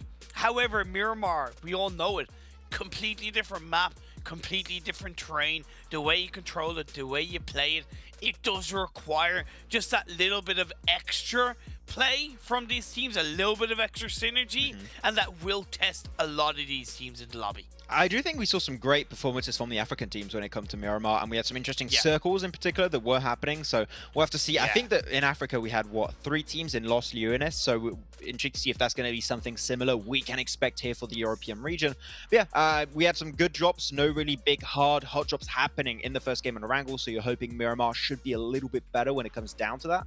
So yeah, a lot of expectations have been set for some of the top teams, but the bottom teams, hopefully their spirit is not going to be crushed. Imperium, hopefully they can start and initiate a comeback, because you know what, if one game crushes your spirit, probably don't have what it takes to make it to PMNC or PMPL, so you need to be able to pick yourself back up when you need to and get those points in eventually. Because for a lot of these teams, this will feel like PMGC, right? Because it's the highest level that they've reached in their potential, you know, esports career, or in their PUBG Mobile journey. And it's something that kind of Seven said during day one of Group Yellow, that when I highlighted kind of Reject having a bad game and saying that, you know, it's the nerves, and his response was, this is PMGC, man. You know, pretty good response. You can't get fazed by nerves, and I can kind of transfer it onto these teams. Yeah, they're human, and yeah, the lack of experience will mean that nerves are more likely going to get to them. But yeah, this is, you know, the Snapdragon Pro Series X PMCO. This is their highest, you know, achievement in PUBG Mobile. You can't let those nerves get to you. Well, apparently the nerves maybe got to one player of Mike Colors, because he did not even show up. He said, no, I'm not playing this game.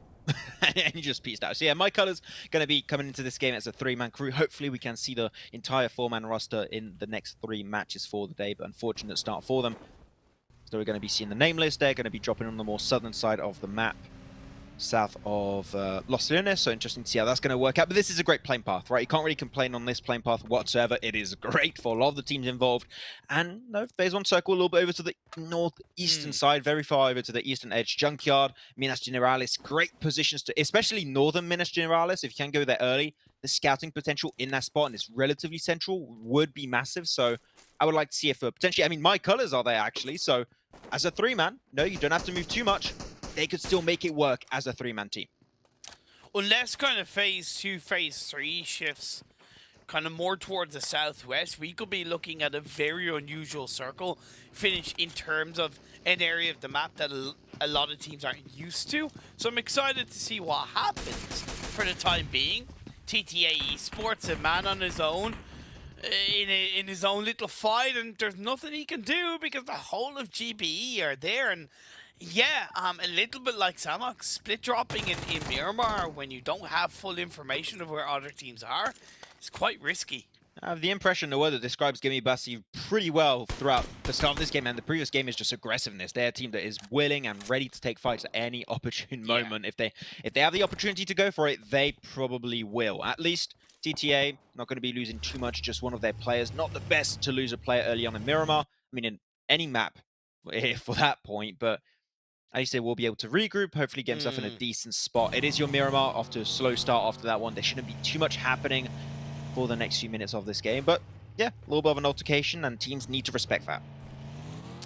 Melisse Esports have one of the biggest spreads for a drop location. You've one in Hacienda, one to the north of Hacienda, one to the kind of northwest of Hacienda / above San Martin, and one all the way in Junkyard Hill.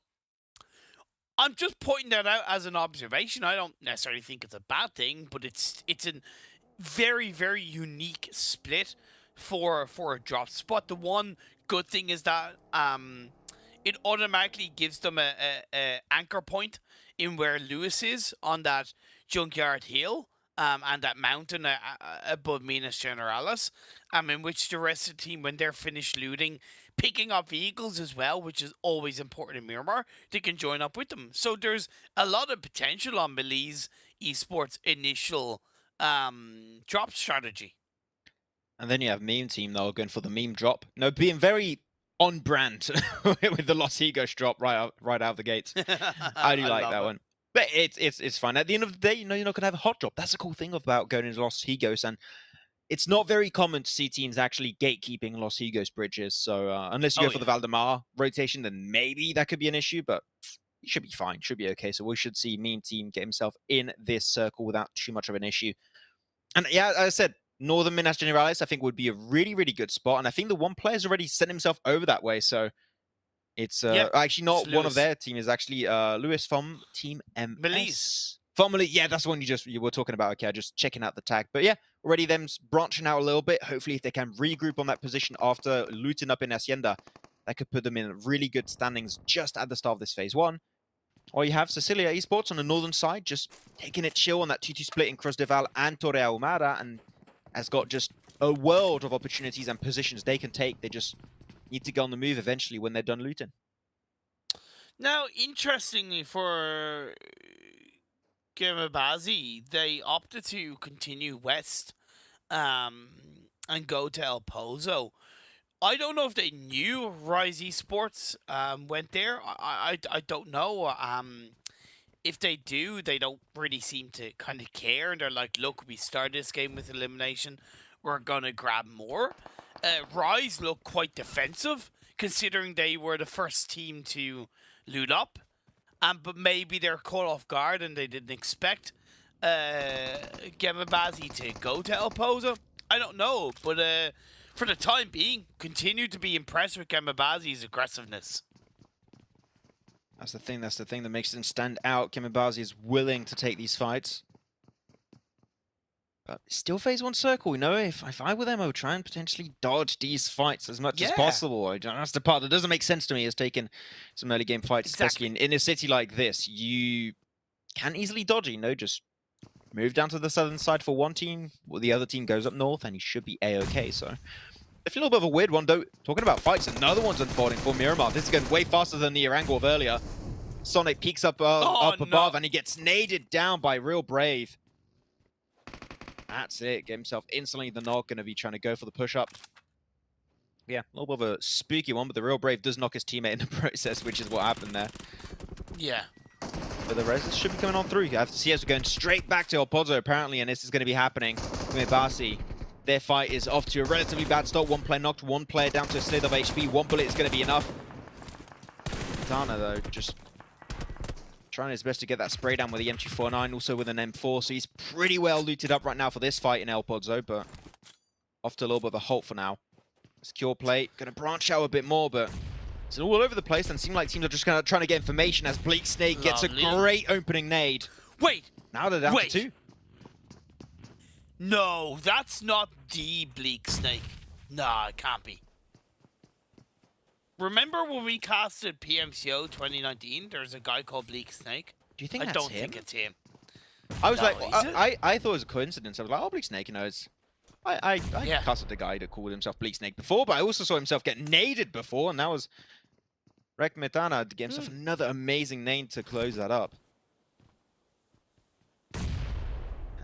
Trying to follow it up in the blue zone too. Sorry. Maybe. Well, look, you know, it hasn't worked out for Gamabazi in the way that they would have hoped.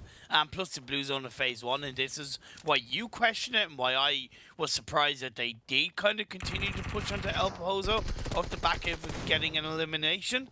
To begin with, Bleak Snake goes down, he pushes in on his own. Yeah, Matana tried to get a little bit more control there, but Icon trying to get that nade in eventually, but they're just going to be trying to go for the full-on push. I mean, Icon's got to send it eventually, man. That Molly's just not going to be connecting anywhere close to where he wanted it to go. Yeah, and if I were him, I would just leave, get into the car, and get the hell out of here. You're not getting your teammate back up, I think, because knowing Gamabasi, they're going to try and push that one, I think, very, very soon. Yeah. Phase 1 is, of course, closing in quite quickly in terms of the blue zone. To give you an idea of where teams are inside the circle, Millies have done what I thought they would do off the back of sending a player towards the Minas Gerais hillside. They have a lovely 2-2 split between Junkyard and Minas Hill. You have Cecilia. They had a 2-2 split between Doria Armada and Cruz the Vi. They've met down towards Cruz the Vi. Phase 2 does continue interestingly towards the northeast, so we are leaning in towards a circle finish that is quite unorthodox. The open hills between Junkyard and Impala is quite difficult, but there's a lot of pockets that you can play around. Never mind the fact that the El Azahar South Hillside is quite valuable, especially in this early phase 2. Pride, a major Pride clan able to find himself for one play of Magma. The villain in this team has been vanquished, Imperium. They're done. For one of the players, at least. So you have to move. But yeah, you talk about that split from Melissa. Sorry, one of the splits from Melissa, I do enjoy. It seemed like they are trying to regroup, center up a little bit more towards the eastern side of Junkyard, which I think is a great play. Just trying to keep yourself in the central position.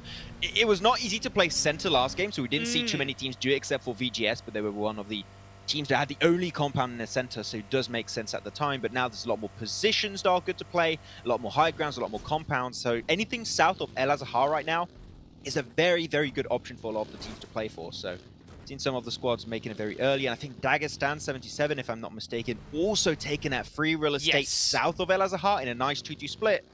I'm loving it. Teams playing center in Miramar, it's most of the time always a good thing. Ice Frag Esports coming in from the northern side, making use of that main road to the east of El Azahar. Cecilia on the north El Azahar Hill. I'd like to see one go to the edge of the south El Azahar Hill, just as a little bit more of an anchor point and grabbing information in a more cohesive way towards Junkyard. But for the time being, they're looking pretty good. Looking pretty decent indeed. Those going to be Nax Esports with Straight.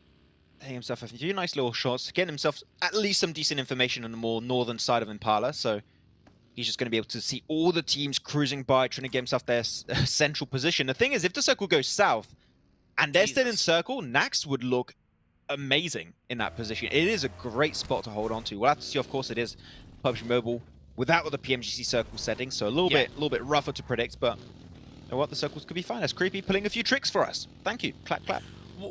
One thing to point out, and it's a credit to them. Look at the position of Mean Potato. Sorry, Mean Team, should I say. You really want to say Potato, don't you? Yeah, I know, right? Yeah, I really do. No, genuinely, and it's not to harp on about them, but for them to go from Los Higos to the center phase 2, it's pretty clean, pretty cohesive, understanding that the need to rotate fairly early, make use of the south coastline. It does come with a couple of risks, but to be fluid in that transition between phase 1 and phase 2, yeah, honestly, deserves a decent bit of credit for the time being. I do like that spot. It's great. Crossroad section. Yeah. It is easy to breach if you're coming in from the south. The north is going to be a little bit tougher, so just need to be careful that if a team is coming from the southern side, it could be a potential threat. But no, so in what we saw from Meme Team and their potential from last game, I think that this is something they can deal with. No questions asked. Vengadores got himself also a pretty decent 2-1-1 split towards the eastern side of La Bandita, which I do enjoy that position. You're just hoping the circle's going to be coming their way. As there we go, Northern Shift, a portion of El Azahar still in play, and man, we did not see a chicken dinner coming out. I love it. From 77 crew, but man, this might be themselves getting themselves their first chicken dinner in this game. I don't want to be so bold just yet because we're still only phase 3.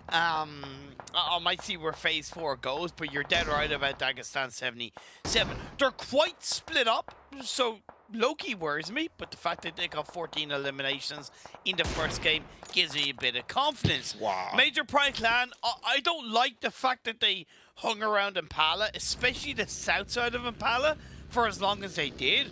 But considering they're late to rotate, they're understanding that there's automatically going to be teams in front of them. Maybe they haven't looked behind, and we can take advantage of that, and that's exactly what they did there.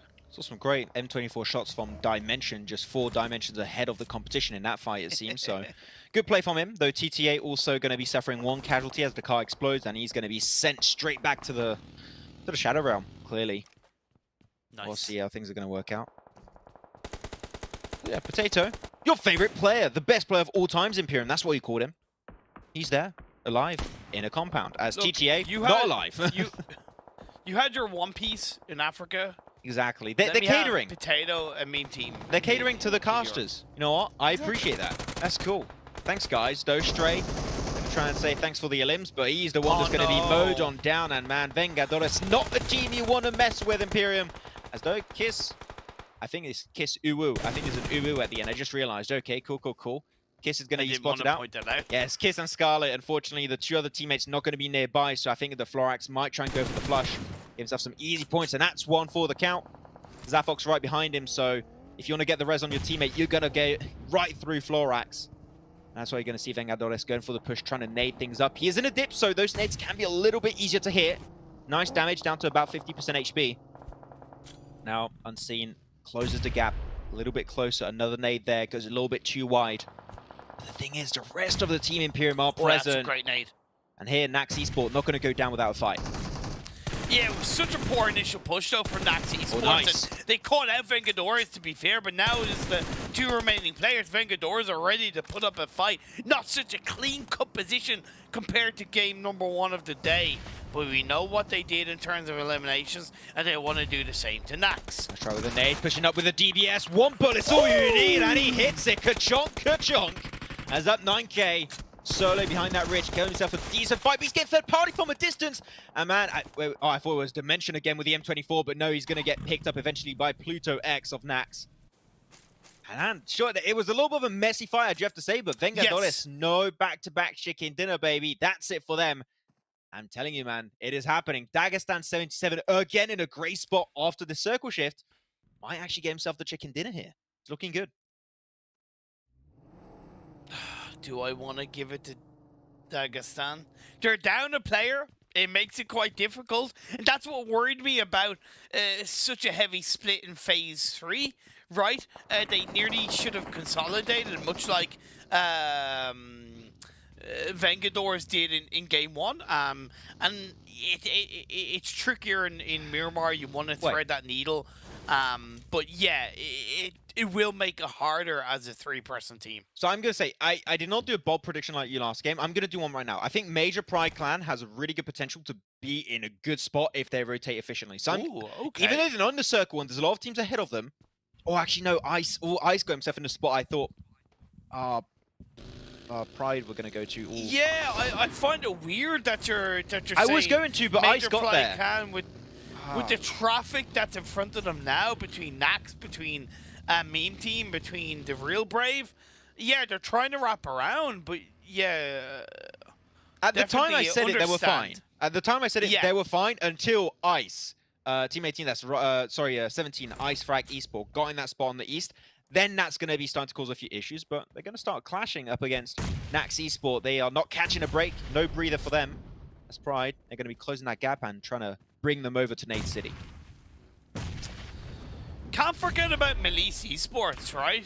The first team to set up a strong position on a split phase 1 or on that western side. That's a lovely M24 knock by Dimension. And Major Pride Clan are giving us something to look at in a big way. Nax getting punished and down to just a solo player. Someone's got to stop Dimension. He's just ruining everyone's shot. Like, now he's getting himself some more knocks. It's a great loadout. M24, M249.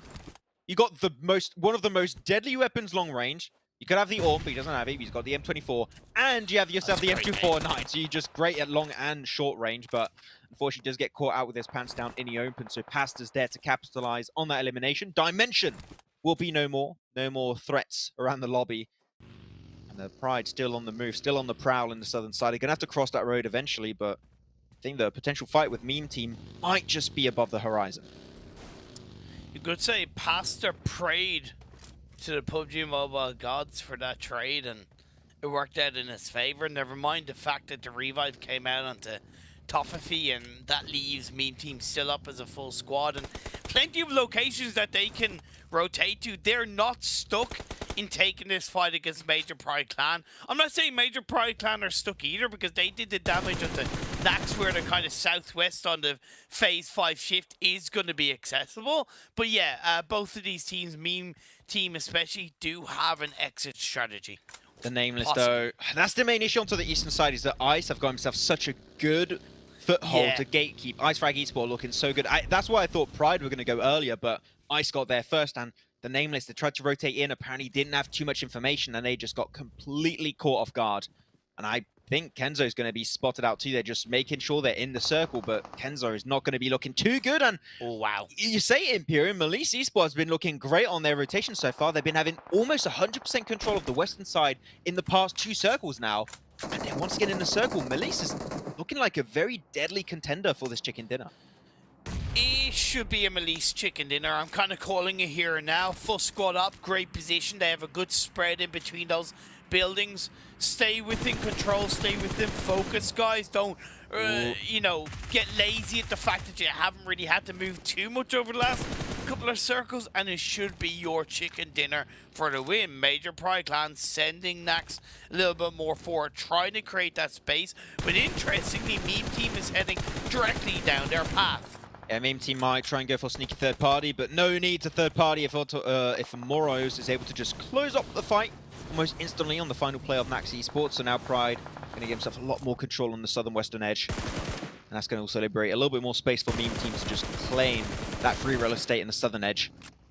See, but now the big fight Imperium is going to be happening is northeast. This is the fight we're currently seeing unfold right now. It's MP Academy versus the side of Ice Frag Esports. Teenage traded back and forth. Ice got himself that nice job of high ground elevation, gets himself the first initial knockdown. Perfect. Though down below, not aware. Tanik is going to be spotted out.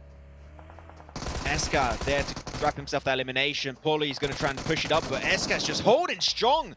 Thought could go for a 3-piece almost, but it's not going to go the entire way, and that's it. As Ice Frag Esports remain alive, but still need to move in a circle, Imperium. It's a great play by Ice Frag, right? When the circle unfortunately shifted very far away from them, they had to go for one direction, and they did go for that one direction, and it was a great engagement onto MPA. So even if they go down now, arguably a very successful game for Ice Frag, but as a fight breaks out between the Real Brave and Dagestan 77 trying to hold on to the compound on the eastern edge, it could be a bit of a cheeky third party that's going to come out for my colour. Shifu, that was disgusting. The way he peeked over those crates were just so well played, and they needed to win that Imperium. They really needed to, because there was a team north of their location, a team south, and a team over to the east. You're getting a lot more clearance after that fight. This is really, really good from Dagestan 77, but I won't allow my colors to get too close, and they get a little bit too close, just as I say, and initial knock is taken. Don't forget, they spawned in as a 3-man crew. If they are gunning currently the Imperium for that chicken dinner, as a 3-man from the very word go, that would be an impressive feat for them to achieve. It's Crespo just holding on to the ridge, making sure that Dagestan cannot go any further. And the circle, no one's in it. Similar to the first game in Erangel, it centers up and nobody has any real control of it. Cecilia Esports with Keystone inside there. Yeah, that's kind of a tiny bit of an anchor point. Major Pride Clan and Mean Team have highlighted how they could clash up together. Mean Team are getting broken, beaten, and scarred despite Major Pride Clan not having to mention the playmaker in the side anymore in this game. Major Pride Clan just rattling down the Meme Team. It's not Spooky Month anymore, but it definitely feels like it for Meme Team. There you go, another player picked up. That's past the stent, straight back to the lobby from which he came. And yeah, the thing is, as we said, you can't really play the circle right now. You got to make sure you clear one of the positions. If you're Major Pride Clan and you eliminate Meme Team, then you can start maybe playing a little bit of center circle. But even then, you got Melissa Esports looking super good. Melissa has to make it up that ridge line. It's not easy. If you want to play center, if you want to get in the circle, you need to clear teams around you, which is what Major Pride Clan are doing right now with Creepy picking himself that first elim on Melissa. We'll see if Melissa can hold on strong to their spot as a 3-man now. That's what worried me about Melissa, and it's why I mentioned it. They got too lazy.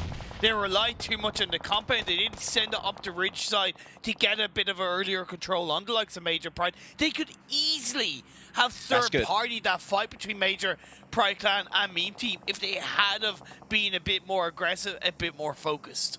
I love that push-up from Major Pride Clan. Now they're really serving as like this wall the Melissa Esports has to overcome if they want to get in the circle. Really good setup, though. We're going to be shifting this fight over to the northern side. Celia Esport here on the front line. It's going to be one player with a name that I'm going to struggle to say, but he's still holding on strong with the UMP right above, raining bullets down on the opposition. And that's their 4th elimination, I believe, this game they're going to be picking up. Well, actually, no, that's number 3. They still did get themselves the flush. There's only one more player, Poly99, around the corner. They need to eliminate Dagestan. Get himself one of their players with over 600 damage. They're looking great as Meme Team get taken out in the south. Yeah, cut down in 7th place. Still good potential for Meme Team. Reminds me of Top G in the Africa region, though, so I'd like to see it go a different path in Top G coming into the end of day 1, start of day 2. Cecilia Esports, I said they had a great north of the circle position, and Keystone was inside there. It's Kevin Skone, by the way. That's how you say that player's name. Looked pretty good on the clutch, and Major Pride Clan are being shut down by Melise. Lewis finds the opening, and Major Pride Clan go down. Lewis drops the drop shot, goes for the jump shot right after. My man's just doing everything in the arsenal to get himself the elim, and it works out great at the end. But Cecilia, you've got to be careful. Spotted out. How does he stay alive? I have no idea, but that explosion does not scare him off, and he's going to hold on strong, hopefully as a first aid to get back up to almost full HP, and he does indeed. Looking really healthy, but man, Shifu's been looking amazing this game, up to 4 eliminations on his lonesome right now with his team. Dagestan's got the furthest distance to travel in Imperium if they want to make in the circle. They were looking good before, but this circle might be the death of Dagestan 77. Zadira also has 3 from the side, followed by 1 for Limbo Boone. As you said, 3 players left, losing 1 early on, playing in from the east. They will have to move down the hillside, though, into the open if they can do the dirty, do the damage onto Cecilia and create that opening. Have Cecilia sent it into the center too early? Arguably, yes, because they're getting battered and beaten from all angles. We said Imperium, if you get control of this more central position a little bit earlier, you're looking grand, but you've got to be careful. There's a team behind Cecilia getting full clearance on Dagestan 77. They get eliminated in 5th with 8 elims. Still a really good follow-up to their previous performance. There's still no chicken dinner. Pretty sure after what we saw so far today, well, they'll get one eventually. If it's today or tomorrow, I have no doubts in my mind. But now, Nice Keystone, nice still position to hold on to, and it's hard to push him as Lewis, right in that bush. Not spotted out by Keystone right now.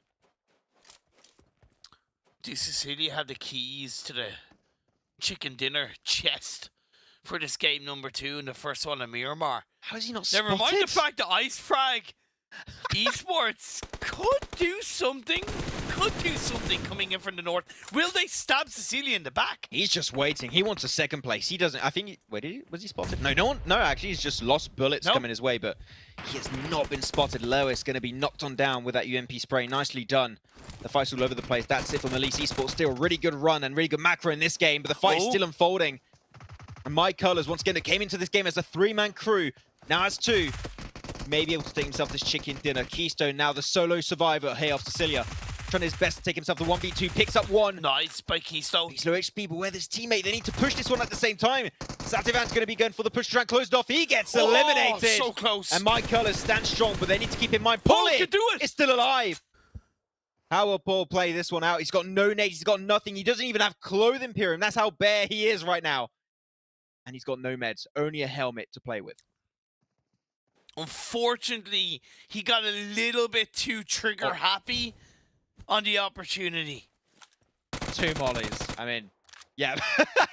I don't know what I expected, but this is pretty much in line with my initial expectations of that fight. But My Colors Imperium coming into the game as a 3-man team, expressing great rotation after great rotation, great control on the southern edge. Take himself the chicken dinner over on Miramar. Love to see it. Great execution. They may be all the colors, but the only color they need to be happy about right now is the color of a golden chicken dinner, because that's what they secured themselves in Miramar. Great execution. It wasn't easy because there's a number of threats hanging their way. You had Cecilia, you had Melise, you had Dagestan, right? Arguably, it could have gone any other teams' way. Even Major Pride Clan as well. We got to give them a lot of credit on what they did on the south and southwest side. But it was Ice Frag Esports, the lone star player, grabbed this team a number of extra points, right? I think there was 5 or 6 to 7 teams that were left and he was kind of on his own. The amount of extra placement points for that alone, absolutely fantastic. He had literally nothing. He only had a weapon. I think he had like a extremely damaged tier 3 helmet, and he had like no meds, he had nothing to play with really. Good. So he's just like, get some placement points. Yeah. He got, as you said, so many extra points, 12 placement points just from surviving. And if the fight went a different way, he could have maybe even got the chicken dinner if he got that last elimination in that 1v1. It was so close, but you know what? Those situations happen. It reminds me of PMGC 2 years ago when you have, I think it was a Team Secret stealing a Blue Bees chicken dinner, or the other way around. In the Sanhok game. You know what? Those games happen. Those game stills happen on Miramar. It's not that common, but it can happen once in a while. But we're seeing already 2 games in a row, Imperium. Some teams that have been looking really good. And man, Dagestan, especially with Shifu, he impressed me. This game, he popped off. Absolutely popped off. I do want to throw a little bit of negative the way of My Colors, though. Their coordination when it comes to engagements needs to be improved. Yeah. Crespo did not need to push Keystone over the ridge of the hill like that. His teammate was there to back him up. You let Keystone come to you. He arguably nearly lost his team the chicken dinner simply because of that solo play. And they kind of even did it, if I'm not mistaken, against Vengadors earlier on, where one player kind of pushed and he ended up going out. Just little things like that do need to be improved on if they're going to maintain the chances of getting more chicken dinners down the line. That's the cool thing about the Snapdragon Pro Series for these teams, is that they can just exactly pinpoint what things, what aspects of the game they can work on to just become that better team to potentially perform in PMNC if they do qualify for that one. But with that said, we're going to be right back right after this break for our second Orangle of the day.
The Snapdragon Pro Series is brought to you by Snapdragon Elite Gaming, Monster Energy, and DHL.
Well, Miramar might be done and dusted for the day, but I can tell you Pyramid is going to be leaving some longing impressions on us because that was a great performance from my Colors once again, spawning into the game as a three-man team, and yet dealing with all of the opposition they go up against and taking himself the chicken dinner at the end. What an impressive game, man. We saw some cool DVS shots too, which I did enjoy.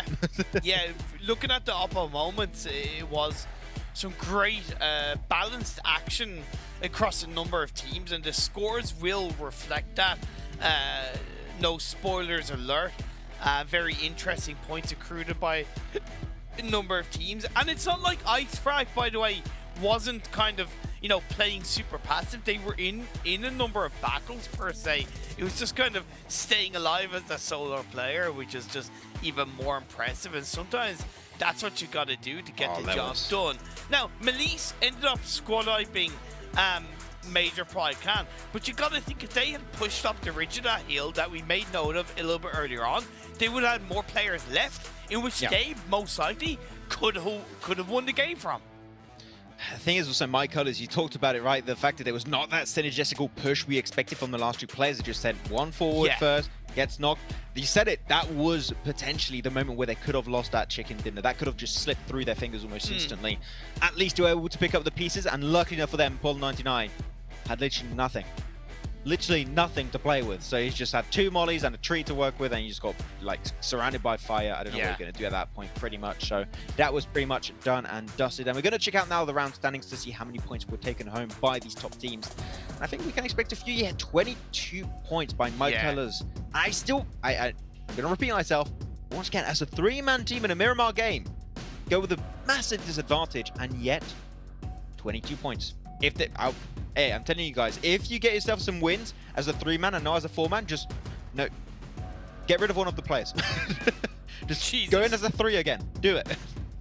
That's maximum pro tip right there. So we're gonna expect the future PMGC champions to only go into the lobby with a 3-person team, right? Exactly. Yeah, it's the meta. Cool. Yeah, it's a new meta. Wow, Jesus Christ. But it was genuinely a very decent performance for them to get the chicken dinner as only a 3-person team. Interesting though that it's 22 points, right? The eliminations are spread out very nicely amongst the kind of top 10, top 11. You know, 7, 6, 8, 4, 7. Major Pride Clan getting 7 eliminations, 11 points in total. You also highlighted Dagestan 77. The consistency across 2 games, it's only 2 games, but that consistency, you know, it makes my mouth water at the potential of them, you know, pulling a case of just constantly getting decent results, not getting the chicken dinner, and then finally they get that chicken dinner, and yeah, Dagestan are on that path. Yeah, talking about water, it seemed like for Vengadores, their game did dry up a little bit quickly in that last match. We know what, they're still in that top 3 position, which is where you want to try and be for your respective region right now. 27 points on the board for them, while Sicilia Esports up with 32 and Dagestan 77. As we said, consistency, still not chicken dinner, but get himself 36 points on the board so far. Get himself a chaos almost impression from what we saw in the Africa Snapdragon Pro Series. And if you're looking specifically at regions, Dagestan, and that's going to take me a little bit of time, give me a second, because Dagestan is from Europe. Sicilia on their side are also going to be from Europe. Europe also, so currently your top 2 teams are both from Europe, which means Vengadores is the top 1 team from Turkey. So they're still looking great, but you need to make sure that the other teams from Turkey down below are not too much of an issue, because my colors are Turkish teams, so that's going to be some good competition.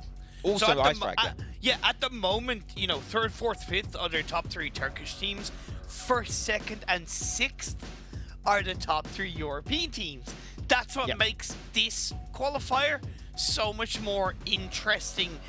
You know, you could say complicated, but I like to say interesting, because it opens that door a little more heavily. Never mind the fact that even in generally, 1, we're only 2 games in, and 2, it's still extremely close, like, right? Rise Esports down in the bottom haven't shown us anything across the first 2 games. 1 point speaks for itself. Magma villainously only on 6 elimination points. They need to rewrite their own script if they're going to come out victorious in this movie that we call the Snapdragon Pro Series X PMCO. And Gemabazi, they've shown kind of like a little bit of potential with 5 eliminations, and there's been that tiny sparkle. Haven't just put it together. That final Pozzo just does not make sense what we saw on the Miramar. I mean, I can understand it. Maybe there was not enough time to do all the research, and you just an unfortunate hot drop in El Pozzo. It can happen. I do understand it, but you only have 2 Miramars, so that's really like, you know, one of your Miramars pretty much down the drain. So hopefully the next Miramar for tomorrow, we're going to see that iteration being made where they're not going to go for that hot drop. Things are going to be a little bit fixed. But this is now going to be our 2nd Orangle on the board. So things, we're already off to a good start on the 1st Orangle. This should be even smoother of a transition this time around. And yeah, I'm intrigued to see how that's going to be potentially working out. But no, while we'll have a little bit of time, the players are on the spawn island getting ready to jump into the action once again for the 3rd game of the day. Prediction for chicken dinner. You know, you like to do them early in the game. We're going to do it even earlier when the game has not even begun.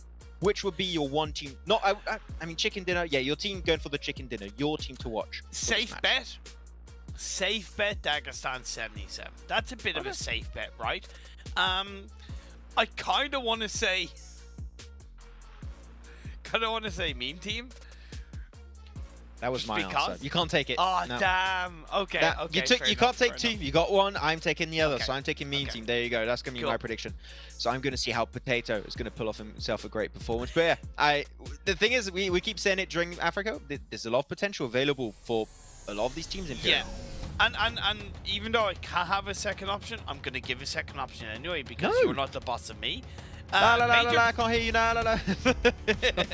Nice. That's actually really nice. Major Pride Clan, another team that I can easily see grab a chicken dinner. And the way they traverse through the Miramar circles and the way they took an option that you didn't expect them to do, mainly because they might have seen Ice Frag there first. But the point is they still went the route that they took, and they took it with confidence. That's always so much more important. You know, one, you know where you want to go, but you go where you want to go with confidence in that. It doesn't matter who's in your way. We are going to carve that path. We're going to split the waters and just come into that circle. And yeah, Major Pride Clan really showed us they can do that in Miramar. I agree with your point, but I would almost come to another conclusion, which is Okay. the speed at which they were able to like build a new plan. The moment they saw like Ice Frag Esport being onto the eastern side, like, okay, that spot's not possible. Yeah. Let's think. And I think that not even the execution of it, but just the speed at which they found a new plan was very interesting because it didn't seem like there was any hesitation on their side, which I think is very, very important when it comes to your macro playstyle. Whoever's been IGLing in that game, I think has definitely done some really good job and definitely did his homework before these matches. Bear Angle back on the menu once again. Imperium here's match number 3 just happening right now. And I'm still telling you, man, I've been really hyped up with the level of skill we saw in Africa, and I am not disappointed by the European side of things after an amazing start so far. And yeah, Vengadores, got to be a little bit careful. It's a slippery slope. Want to be able to make sure you don't keep falling off despite that first amazing performance on game 1. So we'll see, but playing path, not the best. Not very good. Little bit of deja vu, if I do say so myself. The first Bit more Marengo north. game had, yeah, a little bit more kind of direct north. The playing path on game number 1 did shift a little bit more towards the southeast. But yeah, similar enough that I can draw comparisons. I can't draw comparisons though to phase 1 between the two games because this is a lot more centralized, even hovering towards the southeast side of the map. Lots of locations, lots of openings. A cluster of teams on the eastern side that is going to be a fact that the teams will want to be aware of. You have the Nameless on side Roshawk. You have Melise on a massive spread around shelter area, and vehicles being picked up now by the likes of Major Pride MPA as they look to push themselves into a more cohesive position as a full squad because they have dropped quite split.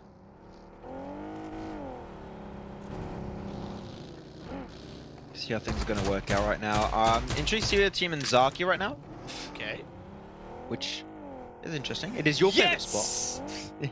Zaki is- drop! Can I change my pick to the Real Brave as a chicken dinner? You know what?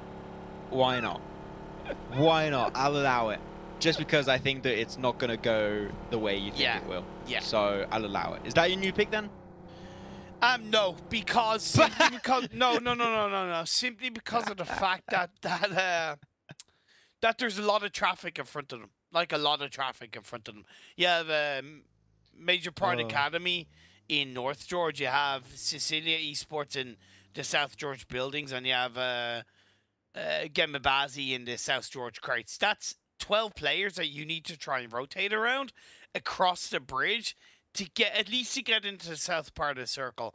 What I would recommend for the Real Brave, if they have any inclination that that has been the case in terms of a number of players dropped towards George Paul, wait for phase 2 to pop up. You could kind of target Rise Esports on that Severny side to create a bit more north of the river control to make a phase 2 rotation easier. But at the end of the day, yeah, hang outside Zarki for the time being. I actually have a question for you, Imperium. As a Zaki expert, I request your assistance. Because I never go there. I've never gone there in my life in a PUBG Mobile game. I've never dropped there. Is there a boat spawn up near Zaki? Yes, there is. There is. Okay, great. So I'm looking at this. Teams in George Pole not going to be an issue for botation. If you just want to make it through those 3 teams inside of it, botation west into the coastal line, you're good. Because no one's going to be gatekeeping the coastal line right now because the coast is on the very hard west side of the circle on phase 1. It will never be an issue. So I would say, if you're the real brave, botation, super strong option right now. Max, I like your style, but I'm going to accept your botation. I'm going to raise you with a glider rotation.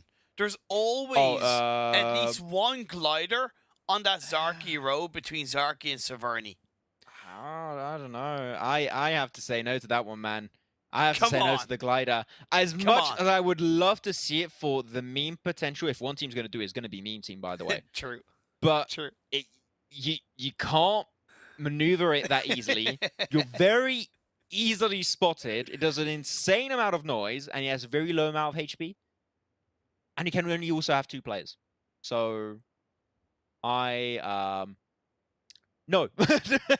That's my answer. No. Botation, yes. What would you even call it with a glider? Glidation? Glidation? No. It would be a glidation. I don't know, it sounds weird. Rotation with a glider. I'll go with that one. No, don't do it. Even in your normal games, don't do it, please.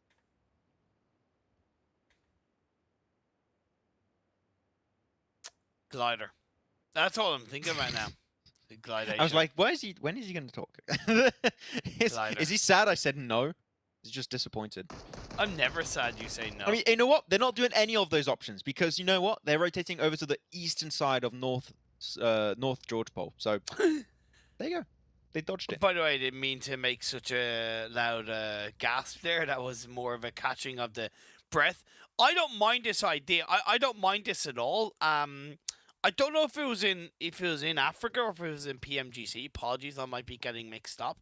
But we saw, yes, it was actually in the Africa Snapdragon Pro Series where Chaos dropped North George and one team kind of wrapped around a little bit of North George on an early circle around us and caught out Marley. I kind of like this from the Real Brave. Now, it seems like they're sending a bit more aggressive. If anything, Major Pride Clan are going to be looking for the Real Brave in some way, recognizing that parachutes dropped to the north of North George. So we're looking at an early engagement. I'm having El Pozo flashbacks right now. I don't like these early fights on the edge of the circle when you can avoid them. But it seems like the Real Brave are looking for it. And once again, brave, sometimes, another word that can be used is foolishness. I feel like this is the word I would like to use because look at that. Yeah. Pride, they're all over that. They're like, oh, we're getting a little bit surrounded. Yeah. Let's go for a little bit of a 2-2 split. 2 players inside the compounds, and inside the city, should I say, and 2 players on the high ground position. Right now, the Real Brave, they're pinched. If they want to leave, it's not going to be free. They might be able to survive as a 4-man and leave, but these 2 players on the high ground position is scary. Major Pride Clan are really in a good spot to just have the advantage point. Yeah, very weird by the Real Brave. I don't agree with this as well. I understand the logic, but it's not even the right wraparound. It just seems they want to get entangled with Major Pride Clan. On the other side, though, Major Pride Clan need to kind of think outside of this engagement as well and kind of go, okay, well, yeah, we do have a number of teams to the south of us, but why are we allowing ourselves to get entangled with the Real Brave? We have a long game to play of getting into a stronger position. Like, Cube Compound would have been much better for either of these teams if you wanted to go that far outside of George Paul. You could have gone to Everest, albeit that has now been taken by another team, Gababasi. But the point is, getting entangled is not good for either team when we're getting this late into the game. We're already 9 minutes and we've yet to see a knock come out on either side. it's not good, Max. It's even worse because they're on the edge of the circle. Chances are the circle's going to go south of the river. They're going to have to cross the river, and they have no information. It just adds up. If you keep thinking about it, it gets worse every single time you ask an extra question about that situation. Luckily enough, phase 2 does shift, and it's still a lot of the northern side above the river still in play. So it's not as bad as it can be, but it's still, you have that, you really want to see that fight end eventually. So you want to see them potentially try and wrap it up and leave, but Real Brave are going to struggle. Major Pride Clan are going to really try and pin that one fight down. And you have your favorite island, Imperium, Kidney Island, which I still don't like that you call it like that, but it's in play. It looks like a freaking kidney, man. I've never seen my own kidney, so I couldn't tell you. I haven't seen my own kidneys either, but I generally know what kidneys look like. I did biology in school. Didn't do very well, but I did biology. Interesting fact about me, I was the best in biology of my entire college. Really? There you go. Yes, 18 out of 20 on my A-levels. No way. Wow. Yeah. Props. It was to the point where the students would come to me and ask questions instead of going to the teacher. No joke, actually. Did you ever consider like a career in around biology? Interesting you say that. Actually, I wanted to be an archaeologist. In paleontology, to be specific. And you can go from kind of biology to paleontology? Yeah, very easily. It's kind of like where you need to be good because you learn about stones and rocks. Pretty cool. Yeah, but that's pretty cool. Also, we learn about Dimension. He's going to be breaching. He doesn't have himself an M249 on M24, so we'll see what he can do with this trusty M4 this time around. As he did find himself a knock. He's just going to get that one flushed, and boom goes the dynamite. That's their first limb. Second in him, actually, of the game. They got himself already 2 so far. Get himself a third knock, and yeah, the Real Brave. The main issue is that they just got surrounded, but wait a minute. They just got so many players knocked in a row. And trying to go for the res. Got to be careful, though. They might be taking himself a 1v1 fight. Sonic, can you clutch it up? I think you can see the head of Dimension. The nade's going to be thrown in. Does put him down to 2/3 HP. And the first res comes on through, which means that we should be able to see Pride back up as a 4-man crew. Major Pride Clan now trying to surround their foes. Trying to make sure he cannot escape. Sonic, sure, he can go fast, but I don't think this is going to be fast enough, Imperium. I'm not going to lie. The nades are just going to come in flying by. Our one player, Epic, is just closing the gap inside the building. He jumps out, tries to take the 1v1, flush it. You've got to flush that one. Try and get every point you might get, and he is not able to get the flush, and that is it. The Real Brave. The unfortunate push, and yeah, wow. I'm telling you. Okay. It was not necessary. No, it wasn't. It wasn't, and the Real Brave kind of not being bad. They got what they deserved, right? Sometimes, like in you got what you deserve. One, going for an engagement early game isn't really the best idea. 2, they didn't really set themselves up for an actual engagement. 3, they played with fire. They kind of got burned in that regard. I hope they learn from it. I hope they recover from it, and I hope they show us that, they can win out on these situations, whether it's early, mid, or late game. But yeah, for now, I didn't really see it going any other way, despite initially trying to provide a little bit of logic for their decision. Either way, Phase 2 is closing in, and we're about to see Phase 3 pop up. This has slowed down Major Pride Academy. We do see a massive Phase 3 shift going down to southeast. The good thing with this shift, though, Max, is that it confirms that it's going to be a south of the river finish. And although it's a bit painful for the likes of Rise Esports, Meme Team, Major Pride Clan, arguably the teams that are already on the south of the river, such as Gemabasi and Ice Frag, it's comfort knowing that you know what part of the, what side of the river it's going to finish, and allows you to focus on a position and a rotation that suits you. I have to say, I am impressed with how good Ice Frag Esport are at finding good positions in a circle with like minimal scouting. They did it on Miramar last game on the eastern side. Here they're doing it on the west in Headshot Valley. Gave himself actually one of the best compounds in the entire valley right now. I mean, probably because there's not many, so that would explain. Also, you got yourself VGS playing himself a 2-2 split currently in the warehouses and also the church area north of Pachinki Hill. So, sorry, north of Pachinki. Great position to hold on to. And also, Mini Pachinki is going to be held down by, I believe that is going to be My Colors in that spot. And also you got yourself Digistan 77 in a also really strong compound. So a lot of really good spots already taken. So teams that are rotating a little bit late, such as Major Pride, they're going to be in a little bit of a tricky spot. Might have to actually fight their way through to get control of one of those positions. So, exactly. Yeah, it's not going to be too easy for the teams that rotated late here. Rozhok Hill and a little bit of a hidden gem. I know it's still only phase 3 and Rozhok Hill is a little bit harsh at times, but it's a great location to go to, and especially with most of the teams already kind of locked into a position, if you're a bit aware of that coming into the halfway point of phase 3 Blue Zone closing in, and you're able to scout out the freedom of that Rozhok Hill. I'm looking at the name list. I know they have the high ground on the north of Rozhok, and although that's high ground, is it really kind of one step ahead thought process? No, it's not. They could easily send one player across the road to north to Rozhok Hill, and that would be way stronger coming into phase 4. I agree. Rozhok Hill would be great. I think the Melissa Esports is the one that's going to be taking that position. Well, one player at least. Yeah, at least one player. Yeah, they're doing what I kind of said the Nameless could have done. Exactly. I mean, Melissa Esports at least are going to be pulling off that rotation, but I would say they would have to regroup relatively soon. I agree. You got one player on Rozhok Hill, one player in school, one player in an apartment, and then you got Clutch 19 that's pretty much north of Potato Hill. That is way too big a split when you're about to go into phase 4, by the way. So you got to regroup, because if a team breaches your spot, you're not winning that fight. So Melissa, please regroup on the east. I would appreciate that. Circle moves, somewhat center a little bit over to the northern side, and Headshot Valley Imperium is going to be in play, and a lot of barren lands. You must be really good at terrain knowledge here, and who's on the move already? It's Major Pride clan already on the move, going right into Sunken City.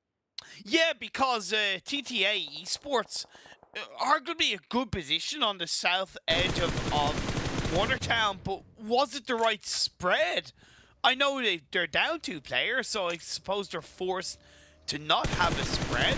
Maybe kind of a little bit of a little bit more of a confident hold could have seen a knock onto one of the Major Pride Clan players, but luckily for Major Pride Clan, because TTA Esports are down to 2 players, that push onto the eastern edge of Watertown is very, very successful. One of the strongest lotions to lock down onto. Rozhok Hill is also pretty good, while Meme Team fight up against Rise Esports, and Toffee goes down, as does Meme Team. Well, my prediction's done. That's the another row for me, at least I can tell you that much. Not looking too good, but this is another one of these games, Imperium, where center circle not really playable. Oh god, no. Edge is gonna be the big focus for a lot of these teams. We'll have to see. And see also the top damage dealers, and a lot of them are from Major Pride Clan. I mean, after that initial fight we had in Northern George Pole, not really too surprised. No. Actually, all 4 players are there. All 4 players are visible. Look at that. Oh, top damage leader chart. Cecilia Esports, they're trying to just squeeze their way through up north. And I think it'll actually potentially work out. Through ruins, you got a lot of good hiding spots. Well, Dimension, oh no, okay, you're in trouble. Dimension, in a radio tower, with a sniper? Okay, you be careful. Goodbye, lobby. That's all I will say. Take care then, bye-bye now. Cecilia Esports are trying to do the same against the side of Gemma Bassi inside this Headshot Hills. Gemma Bassi moving ahead of Cecilia, by the way, and sometimes that can work out, but again, when you're maybe a little bit more towards the center, you gotta watch your back more aggressively. Cecilia, to me, are in a more comfortable spot. Right, you see one player from Gemma Bassi has been knocked, and it wasn't at the hands of Cecilia. Oh, magnificent from Unseen. Just another follow-up nade. That cook is good. Might get the flush. I didn't quite think it got it, but another knock is going to be ensued. Oh, Vengadores, man. I love these pushes. I love these controls onto the side of the circle every single time. They did in game 1. They're doing it here to make up for that poor Miramar performance. Yeah. It's looking amazing so far. And if they have all the teams cleared on the west, man, I'm telling you, Vengadores could be a team aiming for a second chicken dinner here. And a simple thing such as up 9k being outside of the circle right? Yeah. Not far away from it, but still outside the circle. That little bit of an extra spread. Oh man, it goes a long way, and it's giving the rest of the team a lot cleaner focus on the other teams around them. Give me Basti. I mean, I don't know how you survive that. You're just in a dip. Nades are so easy to hit. The molly comes on through, does not quite do the damage they were expecting. Dimension also can throw nades. He can snipe, he can use the M249 and nades. This match, the whole package. He's looking great. While unseen, got to be careful how you peek there. A lot of teams are going to be spotting you out. It's not called Headshot Valley for nothing. You peek your head out, you're done. Head blown off almost instantly, so you've got to be careful. Circle moves in, and the radio tower of Dimension is still going to be in circle, I believe, or barely. I might just barely be out, but you can still get some 6 shots in for the time being. What is it about these circles that get to a point? It's 3 games in a row where kind of arguably nobody is in the circle, right? It hasn't favored one specific team. And it's great. It provides true entertainment. It provides some of the strongest kind of focus for the teams to fight their way in. It's why the first couple of games have been quite spread out from an elimination standpoint, at least. I do appreciate that Dagestan 77 didn't panic rotate away from that compound on the southeast side. Could they maybe have anchored a little bit further in on the previous circle? Yeah, but arguably knowing how headshot heals is, if you panic around it, much like Gamabasi did, arguably, it can be a really big punishment factor, and they're staying out of trouble right now. Dagestan 77 could be in a great spot. They've got some few ridges north of their compound that they could potentially play in. I think that could be a really good play from them. I do like that coming out. Magma's going to be spotted away. Dimension hits one. No follow-up shots, as he does hear a few players on the other side rotating north of their location, so they need to be a little bit careful. And Kiss, that's the peak, get himself some nice knock damage done. That's a lot of smokes used to very small efficiency. Cecilia, I'm not sure what the game plan is. The extra nades, and he cannot escape the wrath of VGS. Kiss hits another headshot onto Keystone, and the entire team is just chased down. You up 9k has done it. Man, that high ground elevation is just so good from VGS, and the instant Imperium, that's the cool thing, the instant they clear all of the west, boom, rotate, boom, get to that ridgeline location, take control, currently in a great spot in the circle. I would even go to say the best spot in the circle. It's just going to be a back-to-back Arango chicken dinner for Vengadors. Are we going to see in day one a team getting 2 chicken dinners already? What a stark difference to Africa that would be, but the action is still just as hot and heavy. Major Pride and a team that I said could easily pull out to win in this 3rd game of the day, up to 6 eliminations already, and still have a full squad, and they take it out Rise Esports.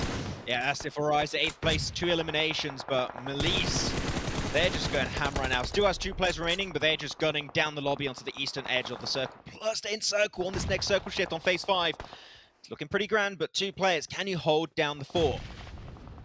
Major Pride Clan being able to get himself some sick rotations, 4 eliminations so early on in Northern Georgia Pole. Now continuously claiming more and more space up north. They are going to be the team trying to gatekeep away TTA and also Vengadores. If they can do so, this could also be a very, very massive Major Pride Clan chicken dinner Imperium, but how are they going to gatekeep this zone? We'll have to see, but Limbo, boom, living up to his nade. Those nades are unavoidable.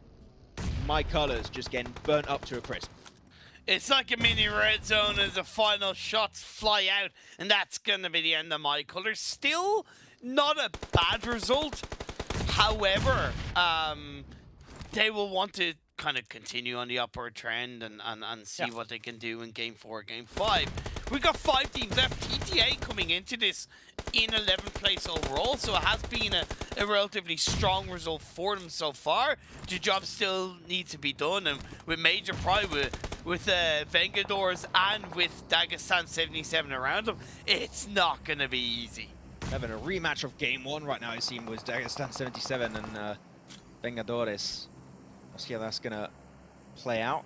TTA, they're going to be in trouble very soon, I feel. VGS closing that gap with Major Pride Clan just around the corner. I don't know how TTA really stand a chance in that spot.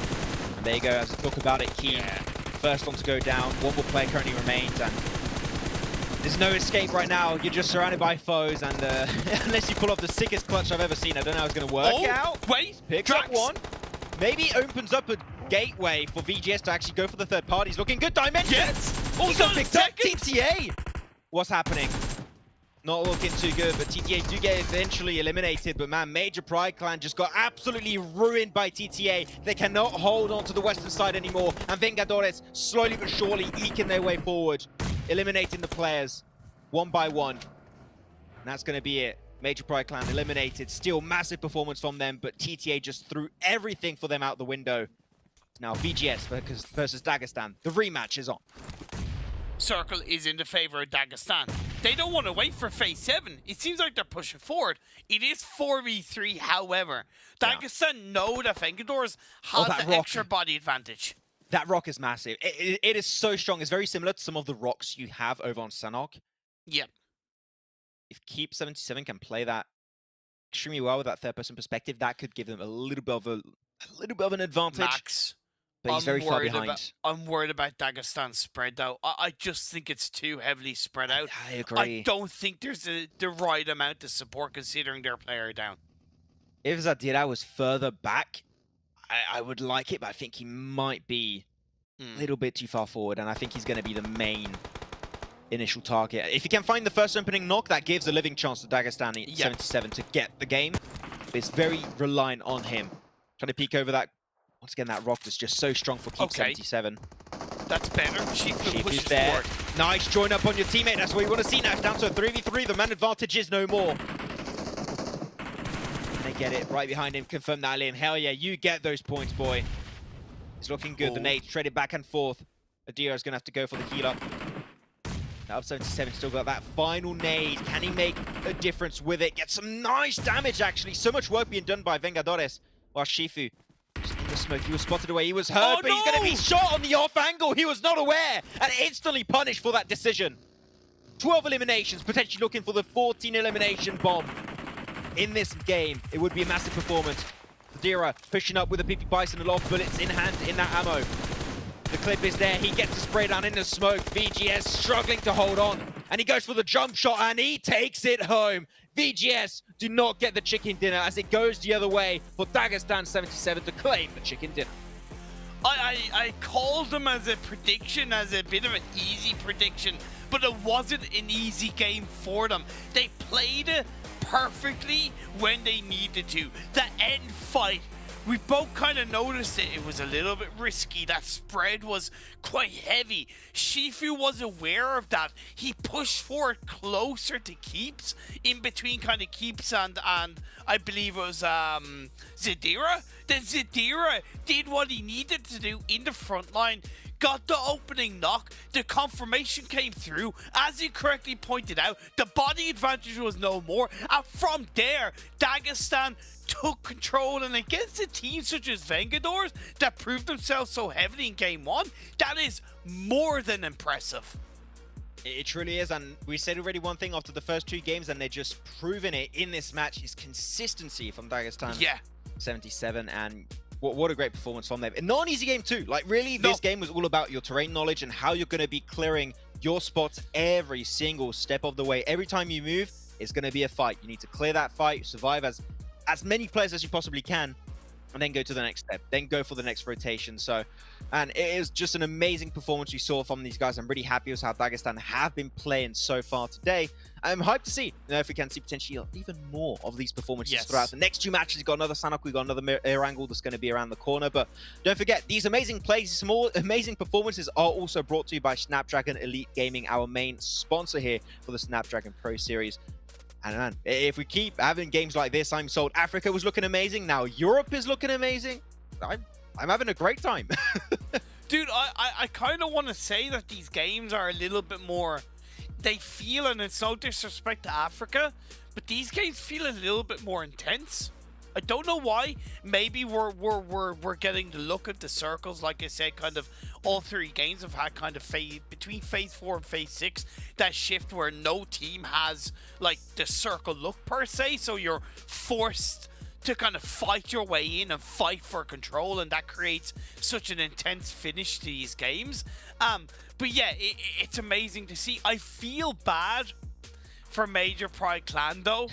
They kind of got the short end of the stick because they've done such a good job of taking out, you know, the side of Brave. It was an easy engagement, but it slowed them down, and they still turned it around in the right way, sending themselves to the edge of Watertown, the perfect place to be on that phase 3 shift. And yeah, it was just that lone wolf from TTA that, you know, sealed the deal on them not getting a chicken dinner.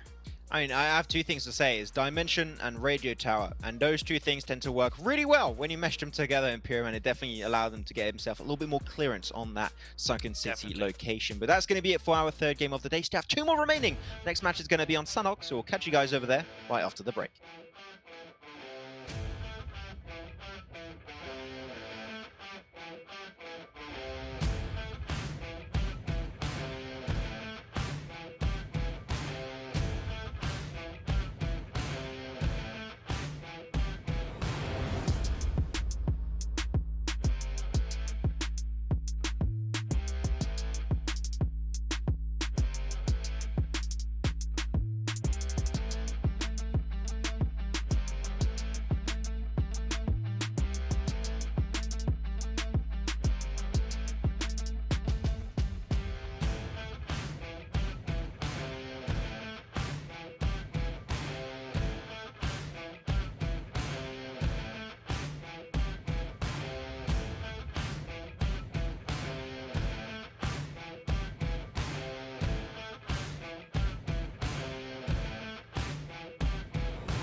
The Snapdragon Pro Series is brought to you by Snapdragon Elite Gaming, Monster Energy, and DHL.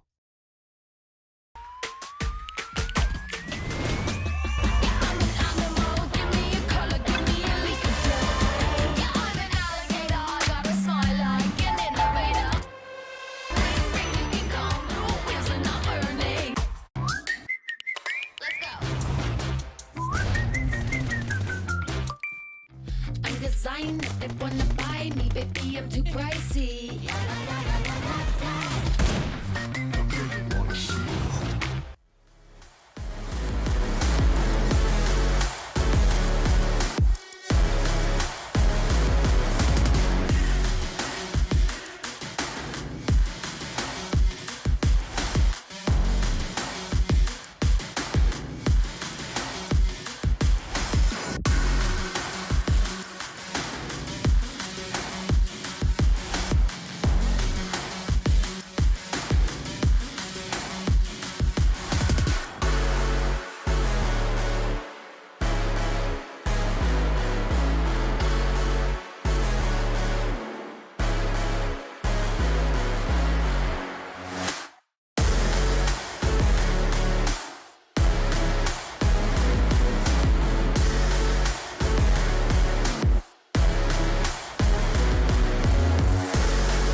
Welcome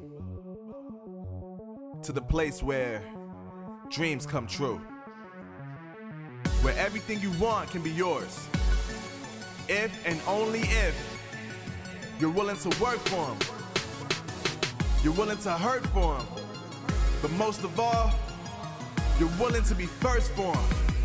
Ha! Look, I'm going straight to the top. I don't know how I would stop, like it or not. I got some goals that I'm hitting. You hear what I'm spitting, it's hot. Look what I got, whole lot of passion and pain. The road to success is insane. Stay out my lane, cause I'm on a mission. I'm getting what stands in my way. Yeah, I'm a beast. I wouldn't play with me, baby. The way that I'm training is crazy, and I do it daily. You wanna talk about drive? I got more drive than Mercedes. I've never been lazy. I'm in the room, it's a red alert. You wanna compete? Well, get better first. I got 10 toes in the dirt, push through the hurt just to show them my worth. I'm the best. Yeah, I'm the best. I never stress. I know what's next. I'm who they test, like we playing chess. But I'm unimpressed, so now let me flex. Ha, yeah, I'ma work through the struggle and hurt, cause I know my worth, and I gotta be first. Ha, yeah, I gotta be first. Look, I don't want anyone's sympathy. I understand what is meant for me. I give my focus and energy. If it's meant to be, then it's meant to be. But mentally, I'm undefeated. They hear that and say I'm conceited. Like there's no reason. Like I don't beat them and come back again just to teach them that when you work under pressure, you reach higher measures. They'll try and bring you down, but you cannot let them, and only get better and focus on cheddar. Eye on the prize and you'll become a legend. Like when I'm in the room, it's a red alert. You want to compete, well, get better first. I got 10 toes in the dirt. Push through the hurt just to show them my worth. I'm the best. Yeah, I'm the best. I never stress. I know what's next. I'm who they test, like we playing chess. But I'm unimpressed, so now let me flex. Ha, yeah, I'ma work through the struggle and hurt, cause I know my worth, and I gotta be first. Ha, yeah, I gotta be first. They don't know what's gotten into me, how'd I turn pain into energy. Through all the struggle and hurt, remember my worth, and that's why I gotta be first.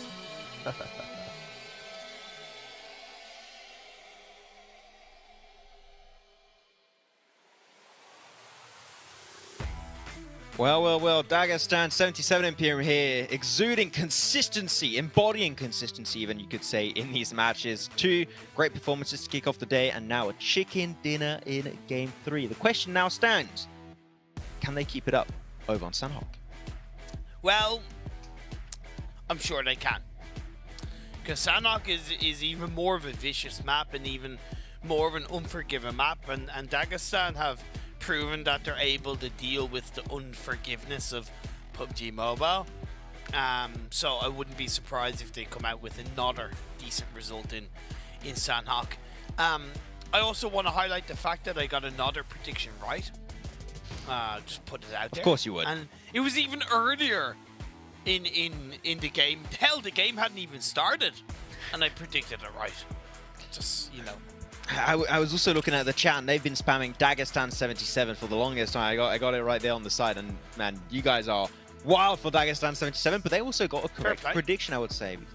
That has been going so far, has been looking good. But we're going to look at the round standings right now to see exactly how many points were scored by Dagestan, and it's a juicy 29 points. That's a great chicken dinner to get himself for Dagestan 77, and with the performances they had until now, I think that puts them in first place. And the Vengadores were pretty much a no-show in Game 2. I think Dagestan might be our new first place contender. 100%, but what really alerts me, Max, is you have 4 teams with 0 points in that game. Very, very rare do you see that happen, even at this stage of competitive. 4 teams with 0 points. Once again, in the second Arango game so far, we've only had 2, but the point is still the second Arango game. Very top heavy in the points. 29, 24, 20. Yeah, it's even a bit of a decent chunky drop when you get down to 4th in TTA, and Melise in 10, Michael there's a 9, and then it drops to 4, 3, 3, you know. So yeah, like I said, these games have been intense, and there's been a level of unforgiveness so far in the first 3 games that all of these teams will need to be aware of and learn from coming into the end of the day, and of course day 2 tomorrow. Look, until I feels very on brand that your prediction wins was 29 and I get 0 points with my prediction. You know, just very on brand. But looking at the overall rankings, Dagestan indeed are going to be in that first place with 69 points. Nice. Imperium. There we go. Got that one out of the way. But Vengadores still holding strong with that 51 points in second place, and My Colors with 35 points. That's a massive drop off from second to third. That is absolute. 3 teams, actually, I just realized now, with 35 points. My Colors, Cecilia Esports, and Major Pride Clan. They're all vying to be in that top 3 position. But Dagestan, don't forget, that's a 4K increase in prize pool alone. They're looking really, really scary right now. Like, they're looking extremely consistent, and as you said, I asked you, can they replicate that in Sanhok from what we've seen so far? I would also tend to say it seems like a potential yes there. 36 eliminations in 3 games, Max. That's an average of 12 eliminations per game. 12, an average. I know there's only been 3 games, but that's a ridiculous average for a team. So props to Dagestan 77 in a big way, and arguably, you know, in a little bit of a similar trend, but on a different level so far. Vengadors have proven themselves in a big way. 2 big games in Erangel for sure, and they probably should have won in the second Erangel game, to be honest, if we're being a bit more cutthroat. But my point is, similar to Africa, a little bit of a two-way dance that's starting to build. Nothing against my colours, Cecilia, Major Pride Clan and down below, but it has been a clear 2-horse race for the time being. I'd love to see Major Pride get the 4th chicken dinner of the day. And the thing is, the other teams are also like extremely impressive. We saw some great stuff from Cecilia, Major Pride Clan, Melisi Sport, and the Miramar was also really strong in this game too. Like that, sure, the split was maybe a little bit too overzealous, but they still had the position of Rozhok Hill, which is a great spot in the previous circles in the mid game of that Erangel. GTA, team that maybe, you know, I would not put on the list because right now when it comes to elims, only 4. I know. That's a little bit lackluster. You're talking about that 50-50 split right now. They're just getting themselves placement point.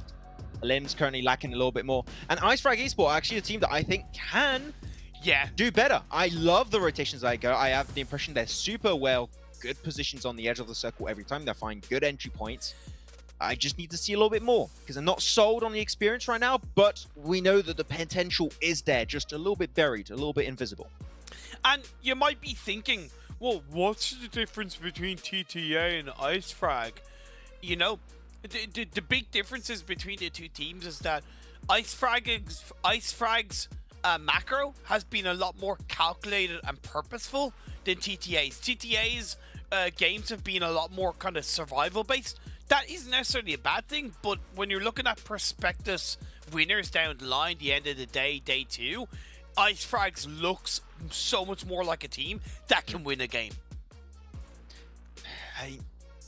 In a tournament now where only the top few teams are going to be able to make it, purely relying on survival points, not going to cut it. A lot of the times, not going to cut it. You need to have the best of both worlds, which is getting those placement points in and also those elimination points. And normally, if one comes your way, the other one will naturally come. If you get in good positions, you get placement points, you will be able to just get eliminations off the back of that pretty naturally at that. And if you get eliminations pretty heavily, then you're just going to be clearing a lot of space and getting yourself good spots a lot of the time. So like they kind of work together. It tends to be like that, how it works. But we'll have to see how things are going to be working out heading into Sanhok. But of course, you know, going into Sanhok, you know, it's a little bit, can be a little bit dehydrated as you move around the jungle. So you know what, you probably want to go with Monster Energy to just make sure you keep hydrated over there, because otherwise it can be a little bit of a dangerous spot, Imperium. And we got what flavor you had the other day already? I want to try it. I'm probably going to try and bring it tomorrow. Punch. I think it was Tropical Punch. Tropical Punch. Okay. I'll try and not forget, but I'll try and bring myself some Tropical Punch tomorrow to try and just stay hydrated during my show, because I'm currently out of water. You know what's better than water? Monster. Because it's got also some water in there, which any drink does actually, so I'm thinking about it. But Imperium, you know your body has 63% water. I know. Because I was really good in biology, as I said earlier. You would remember that if you paid attention, okay? My small life achievements are very important to me. But prediction, Imperium heading into Sanhok. We're doing it again?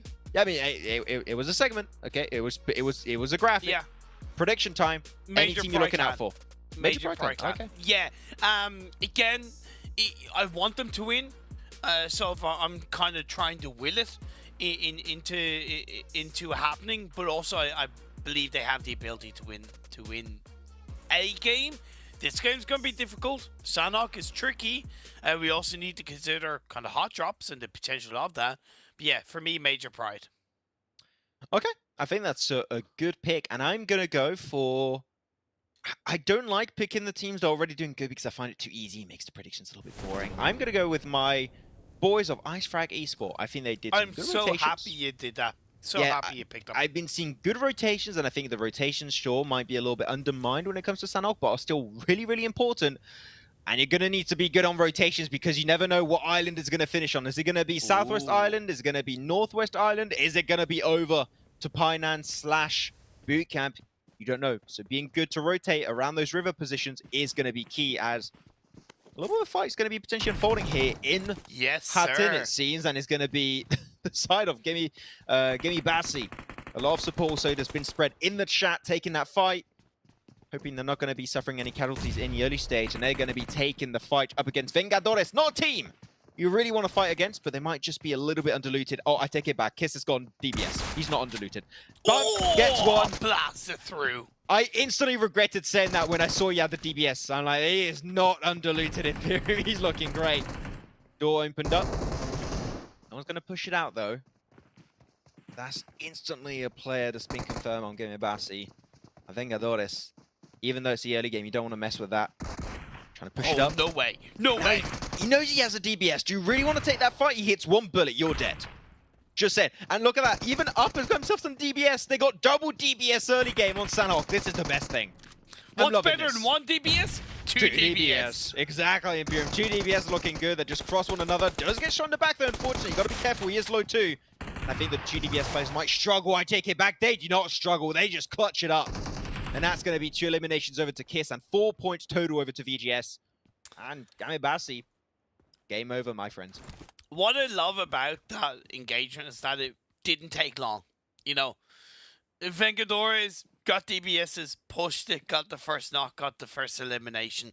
What I do find intriguing is that both of these teams are from Turkey. Turkey, again, as a region, is very strong in PUBG Mobile. It has a lot of potential. Surely those two teams have kind of faced up against each other in the past. Is it a historical hot drop that they faced up in Sanhok games when it comes to other competitions and other scrims? I'd be curious to kind of try and find that out. But at the end of the day, for this round, for this tournament, it's 1-0 to Vengadores. Yeah, because so far, what I hear a lot about the Turkish region when it comes to PMPL, at least it might not be the case outside of PMPL, but everyone is like, just a bunch of bros, you know, just playing PUBG Mobile together. Yes. So yeah, I feel like maybe some of the players from the Turkish side in this Snapdragon Pro Series have played with, you know, PMPL level players and teams. So I wouldn't be too surprised. So that kind of experience can help out. For sure. But I just love it how he was getting pushed, Kiss, and I was like, no, he's in so much trouble. And he pulls out the DBS. But could you tell his full name, please? Kiss Uwu pulls go. out the DBS, and he's like, no, you're in trouble, actually. And then they pull another DBS and like, okay, you're dead. you were so worried about. You were so worried about. I him was. As well. Like you were, and I understood why. Because what was his first weapon? I forgot. He didn't have the best weapon, but then he just switches like, oh, okay, it's not looking great.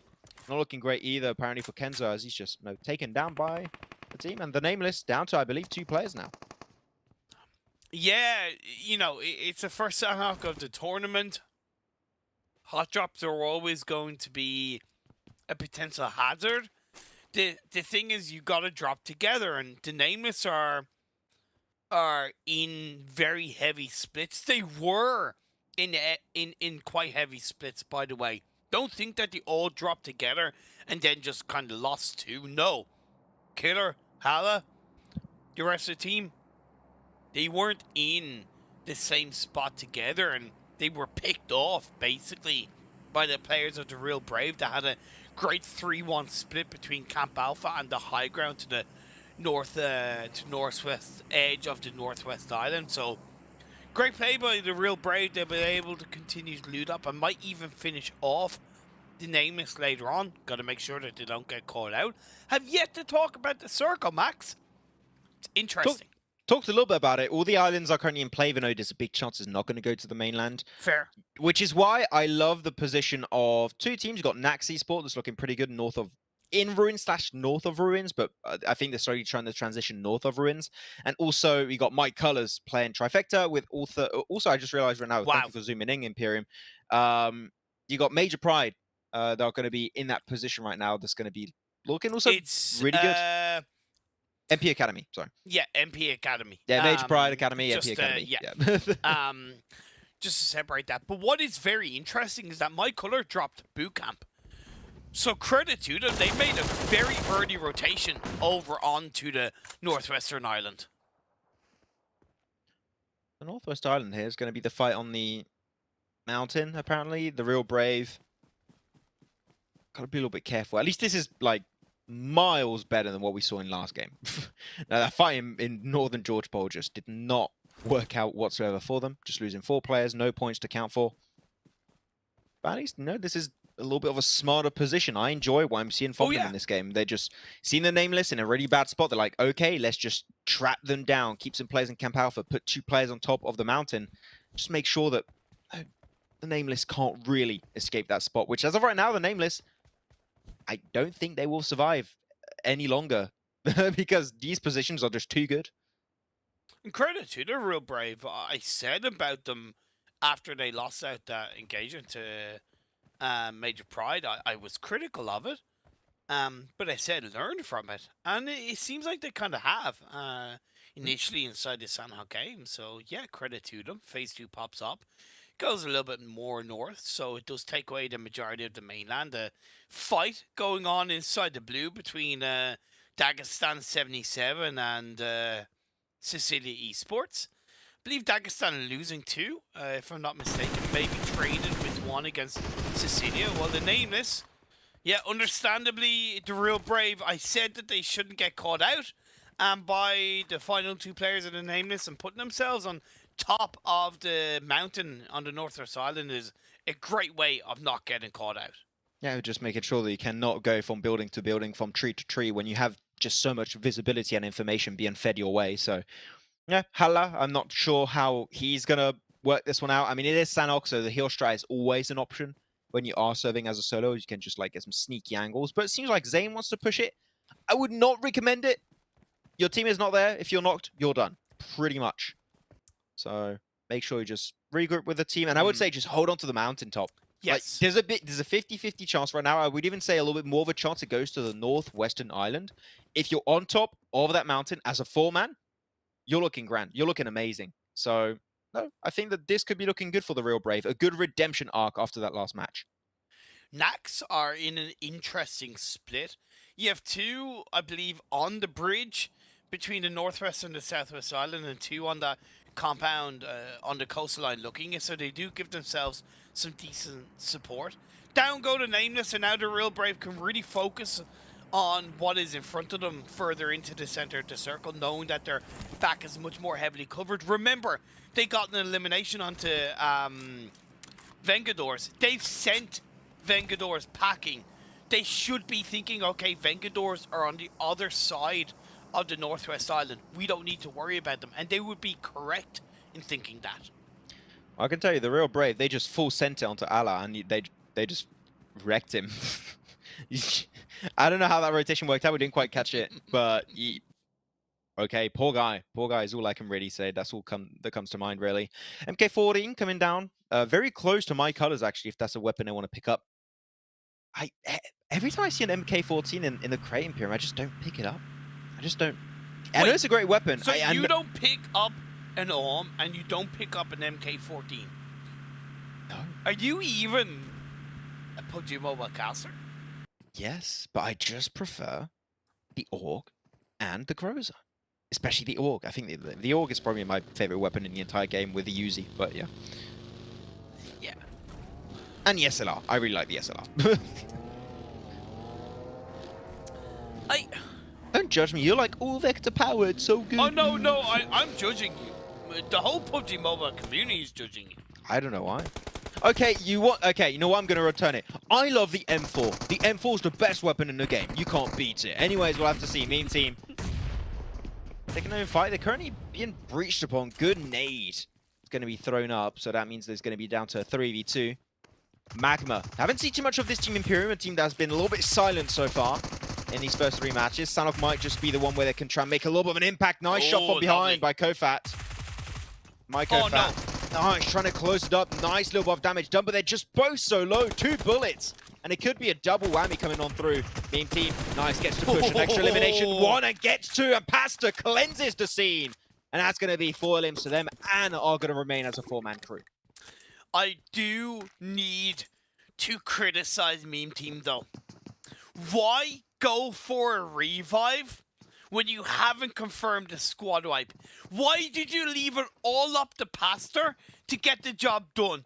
One mistake in that moment from Pastor, one little glitch, one out of position play, that would have been him going down, and it would have been arguably a 2-on-1 against Meme Team. So remember, guys, clear a team fight before you go for revives. The best defense is more offense. It has to be done that way. But still good for Meme Team, and the best that we've seen from them in terms of engagement so far today. And they actually breached onto that compound held by Magma. It wasn't a defense, it was actually breached by Meme Team. Interesting what we're seeing right now. This circle is still pretty much 50-50 split on the two western islands. Is it going to go northwest? Is it going to go southwest? No idea. What I can tell you right now is the Nax have got himself, as you said earlier, an interesting split on that bridge location. But the cool thing about the bridges, really on Sanhok compared to bridges on other like maps, especially Erangel, is that you got a lot of really good coverage on it. You got actually some good location you can hide onto. Like you can actually hold on the bridge itself, so it's not that bad. I don't know why it is music. Don't ask me. I don't know if you guys can hear it, but there's some music right now. He's just vibing while he's just fragging out. He's just really gaming at that next level. But Limbo Boom going to try and get himself his teammate back up. Same on the opposing side. See if Melis Esports can get the teammate back up. And the music's back on. We're jamming. So, just had to clear something real quick. As my color have still their same warehouse position on the northeastern side of the circle. And I think they should look to maybe send one player on the high ground to the north of them. Do they have the Real Brave covered? Or any team that they think might be there covered? No, like I gave props to Dagestan 77 in last game for not moving when they didn't have to. And I kind of understand that my color don't have to, but in their best interest for phase 4, because this is still only phase 3, I think sending a player on the high ground would be advisable. There you go though. Kissy 2K. He's going for the push against an opponent who's just so low HP. Dagestan 77, it might just be the end for them. They have one player with enough angle to really good surrounding play by Clutch 19, and that's it for Dagestan. Eliminated in 13th, one elimination to count for them. Still, you know, we had great performances from the team so far today, so one bad performance. You know what? They deserve a break, so you can take it. You may rest. You may rest, my players. Yeah, so this game is continuing on. Sorry, a bit stop-starty for the most part. Ruins is a haven of action, at least to the north of Ruins as well. As once again, by the way, Ice doing a great job of macroing their way into a great position. It's a fantastic spot. Even better now. Yeah, Nax at one point actually had 2 players in that compound. They gave that compound up to prioritize a bit of a bridge camp. Not necessarily a bad thing, but surely they've got to be kind of kicking themselves in the face that they gave that compound away. They must be feeling a little bit bad about that one, a little bit down. While Nax is still just holding the bridge side. At least they're going to make sure that the Real Brave maybe going to have a little bit of a tough situation to actually make that cross happen to the southern island if the circle goes there, which I do believe it will go on the next circle shift. It seems very unlikely he's going to center in the water. You'd be surprised. You'd be surprised, exactly. You never know. It could be happening because it tends to be able to shift on land where you can walk. And you know that these rivers are actually... You can walk in a big portion of those rivers next to the coast. So it could still... I guess there's a slim chance it could go north, but it seems very, very unlikely. As Icon... still going to be swimming his way forward over there for his team. There you go. There you go. Perfect transition. And he's just having also a good time. You know, you've got some music in the air. You've got some players just taking a swim.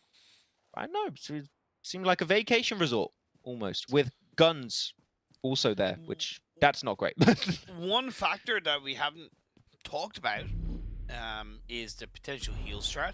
Yeah. I'm kind of happy to say that at the moment, the only team that is looking to heal strat seems to be the side of Melise Esports. Down to one player, and that's Clutch 9 on the mainland, just kind of healing up. Whereas all the other teams seem to be fighting for position either in the circle or an entry point into the circle. Meme Team up to 5 eliminations, a much better game from themselves. Like I said, getting an early squad wipe to begin with on the push. And this position is still very good for this Phase 4 circle, but they're understanding of the fact that when Phase 5 pops up, there's a really high chance that it's going to move away from them. I'm so distracted by the music. So they're trying to carve a position, or trying to kind of, you know, puff up their chest and suppress other teams so that when the next circle shifts, they're kind of able to breach into the edge of the circle. Yeah, the reason why I said oh no is because Major Pride Clan are in a really tough spot to bury yourself out of. Like, it's... You gotta leave ruins. It's crap. Honestly, sorry, but it is. This late into the game? It's one of the worst positions to leave late game. Yeah. Is the point I was trying to get to. And we'll see. Right now, decent nades. Dimension there. We saw some good nades last game on a wrangle.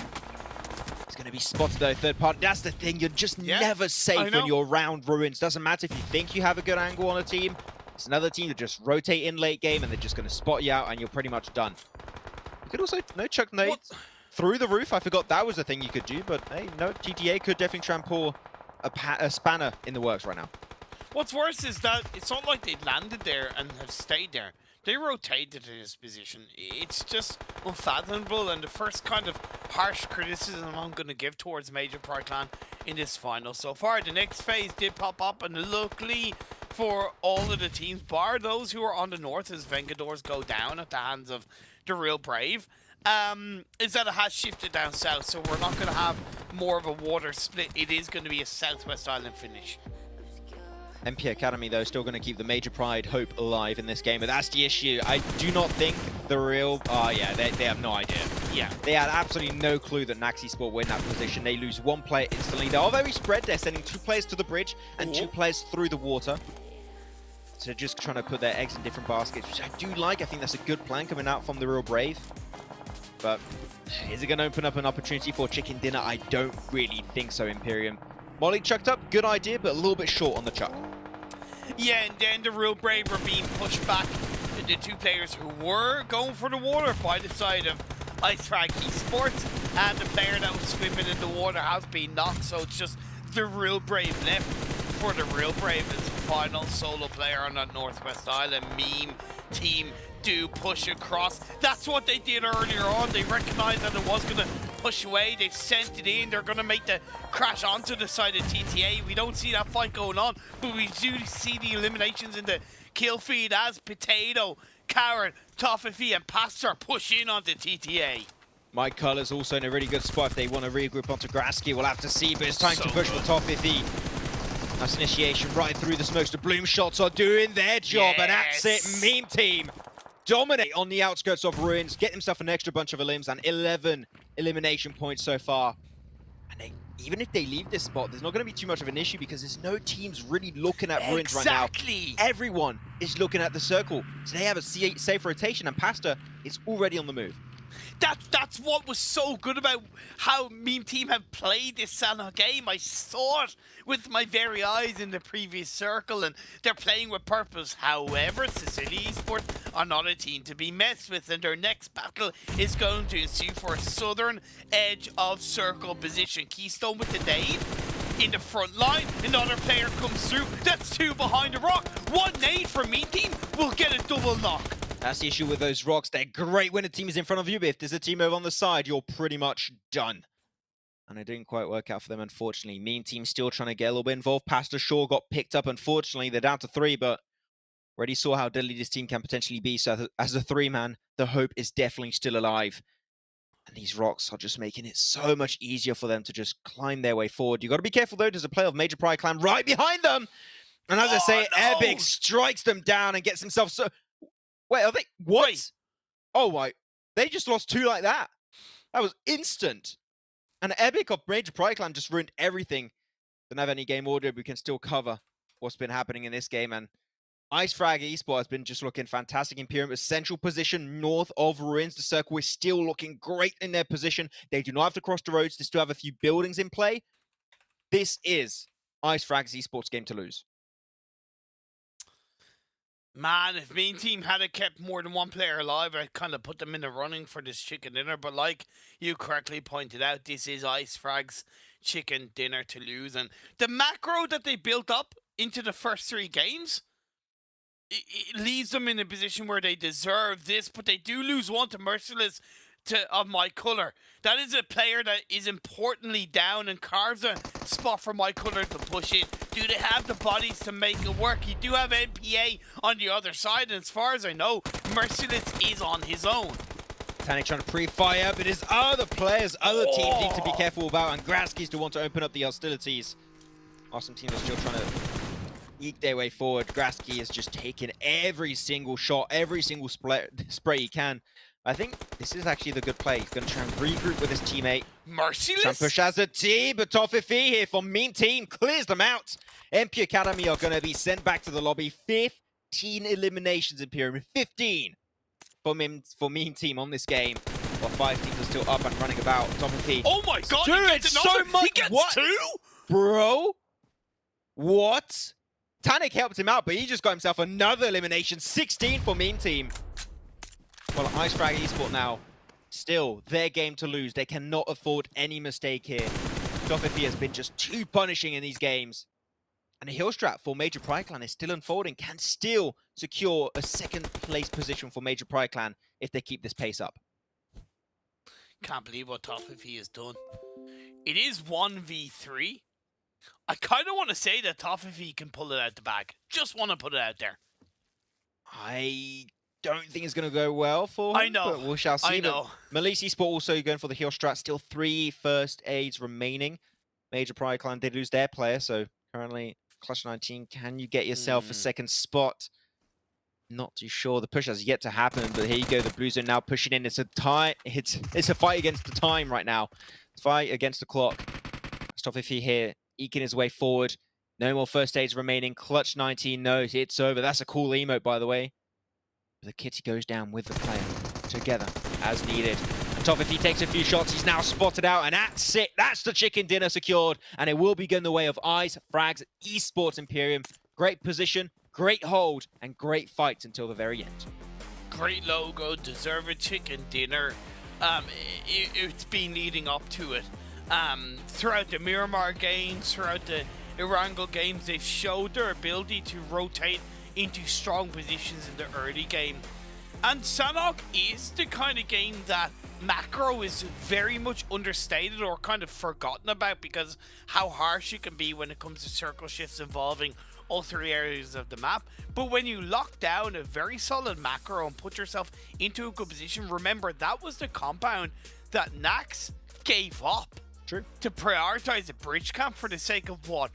1 to 2 eliminations? IceFrag went in there, took control of it, and it was easy pickings from there.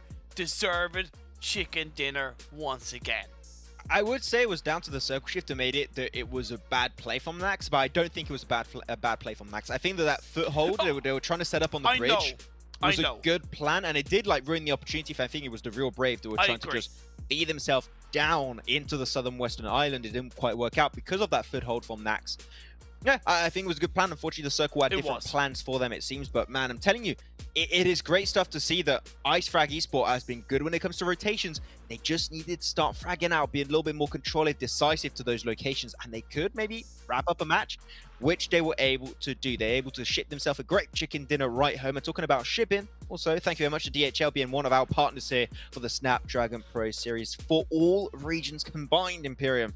And we've been shipped absolute greatness today. These matches have been looking great. We said it, Africa was looking amazing for the last 2 days. And man, today, Europe is truly, truly showing us some stuff of greatness.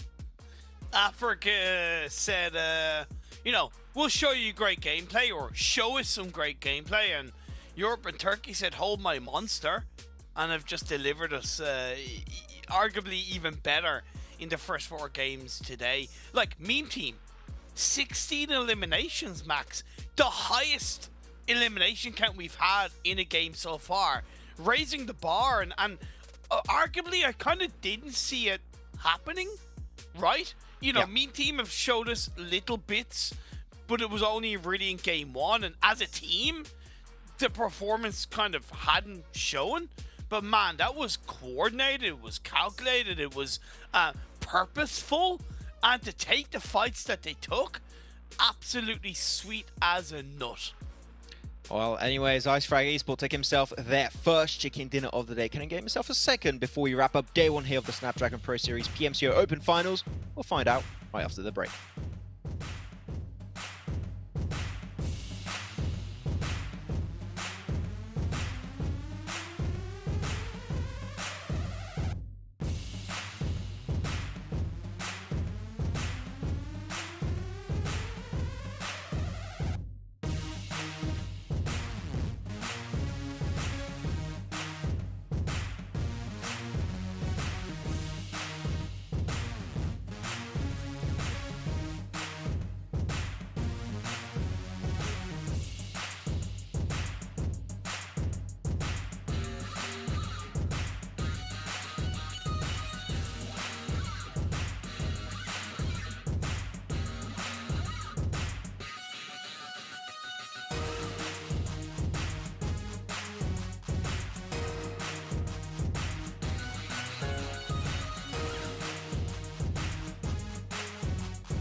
The Snapdragon Pro Series is brought to you by Snapdragon Elite Gaming, Monster Energy, and DHL.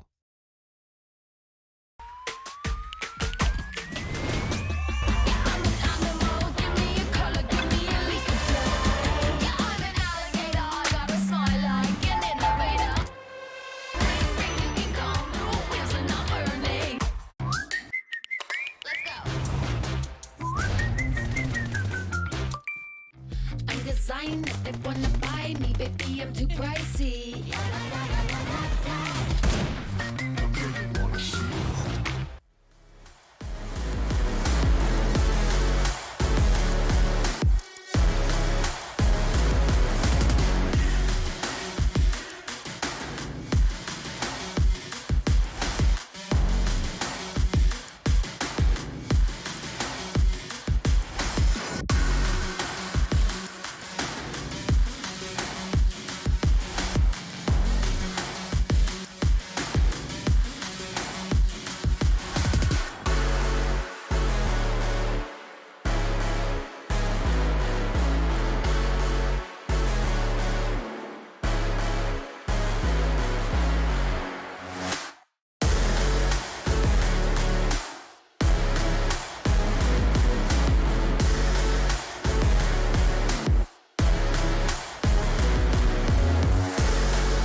To get it, I'm on the mission, snap any minute, casually winning. Stop tripping on me, stop dissing on me. Yeah, I got a dream, can't take it from me. My fire's burning, now I'm always learning. Tell me where to go, man, I'm on a journey. Yeah, I can't explain it, I get excited. Keep it 300, King Leonidas.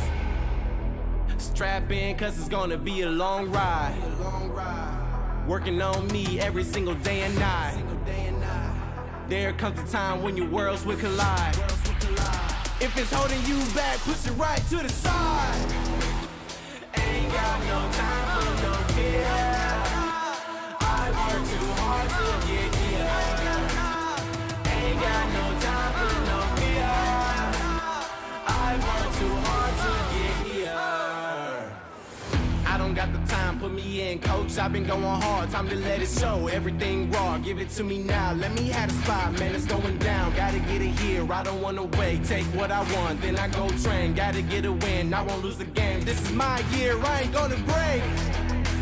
Strap in, cause it's gonna be a long ride. Wow, here was Sanhok on the board, Imperium.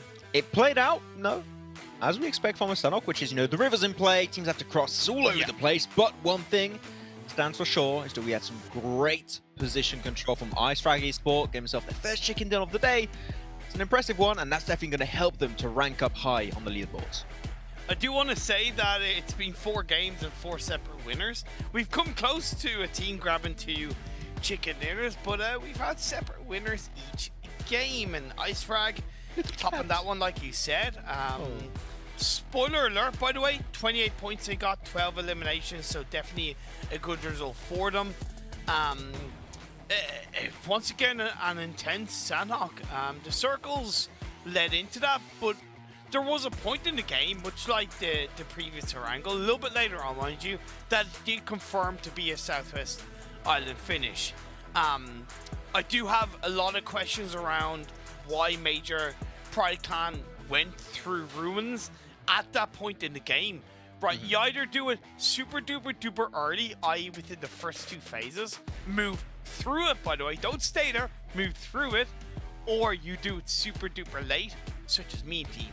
Doing it the way Major Pride Clan did it is not the way you do, and they suffered the consequence of that. I really hope they learn from that.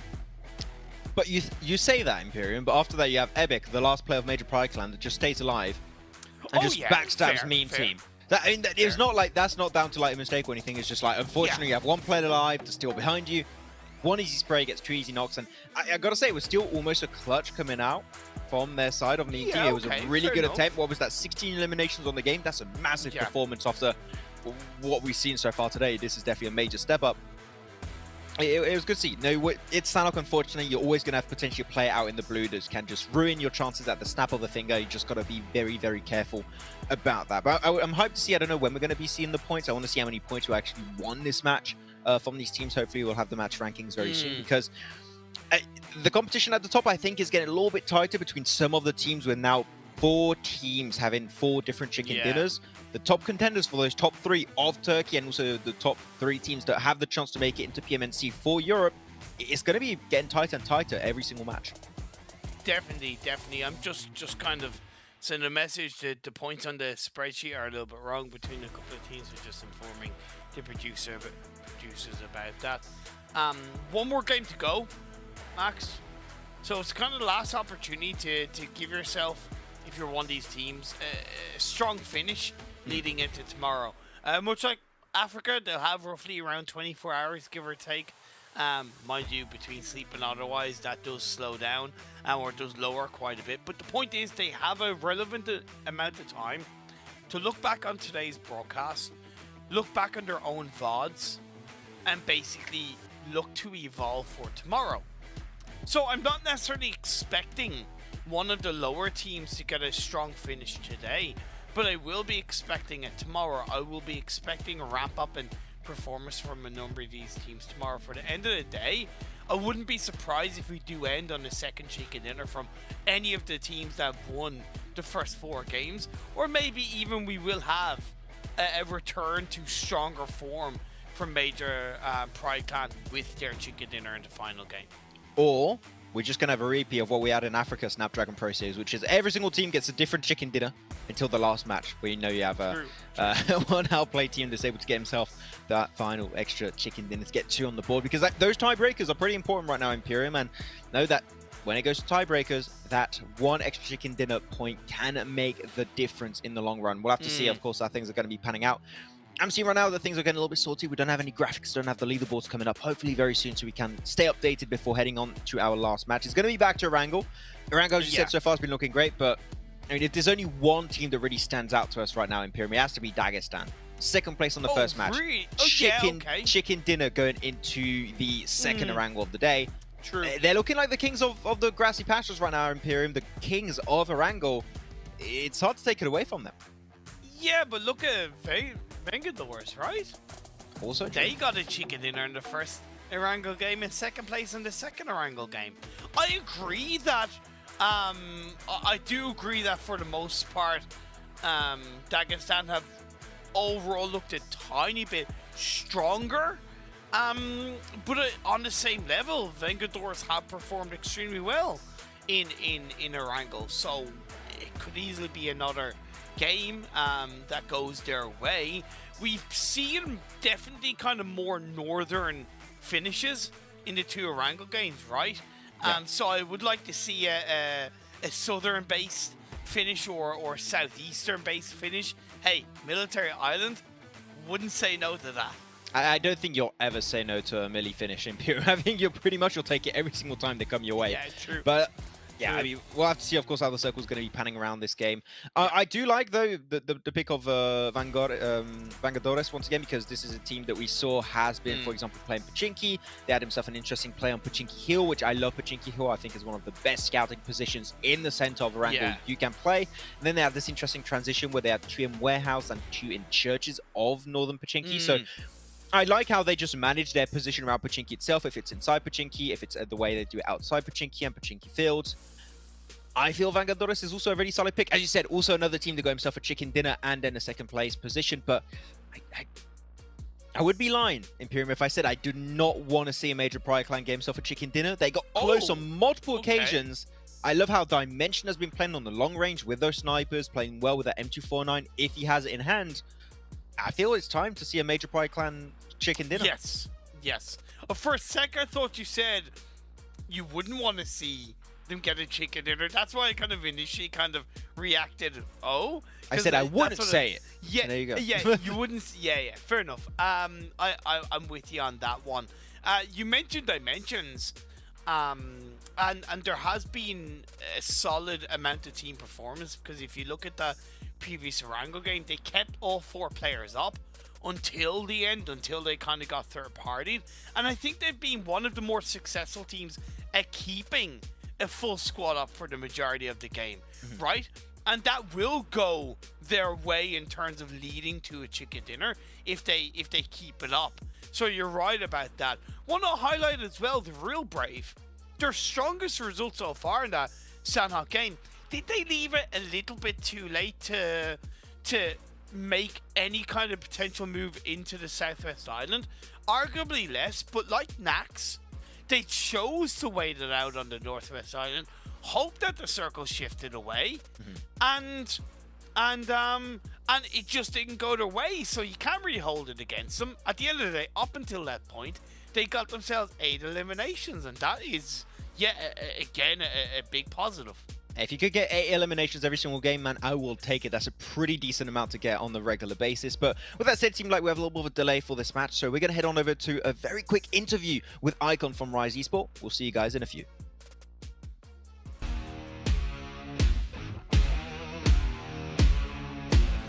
My name is Igor, my nickname is Icon, I'm from Rise Esports.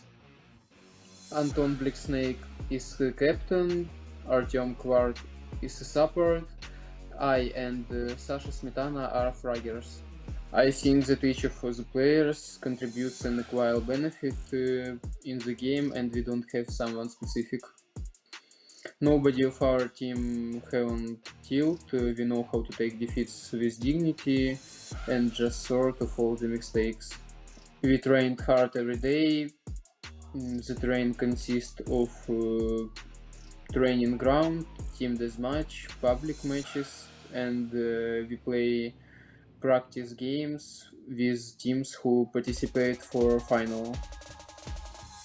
I think that is Vengadores, Milice Esports, and Dagestan 77. Okay. I wanna say thank you for support. We will try to not let you down.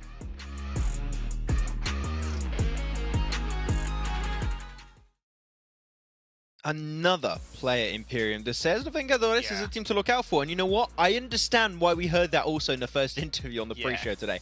It makes a lot of sense. But I mean, said it right now, Rise Esports, looking at them right now, they don't want to disappoint. It's not been looking great for them so far, Imperium, man. We need to see a little bit of a hopeful rise from the team.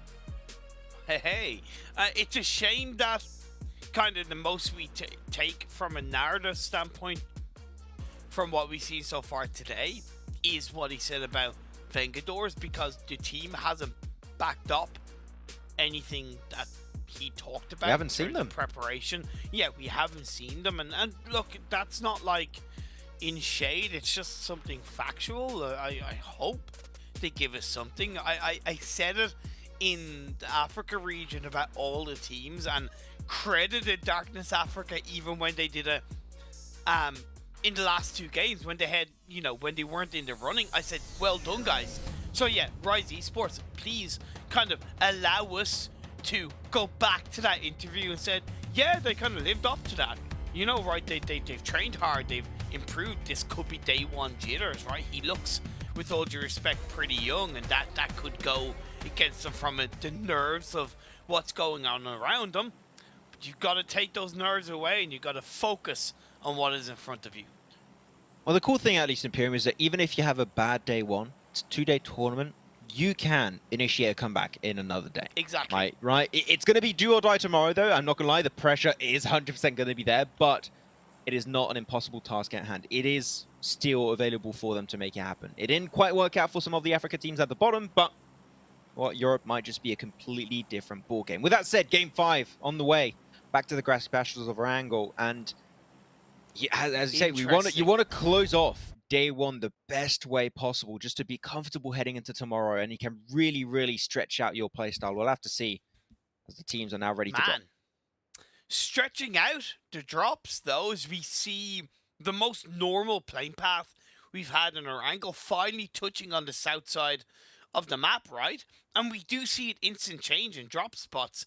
MPA going to Primorsk, you have the Real Brave going to Military Island, as well as along with Gemabazi Esports.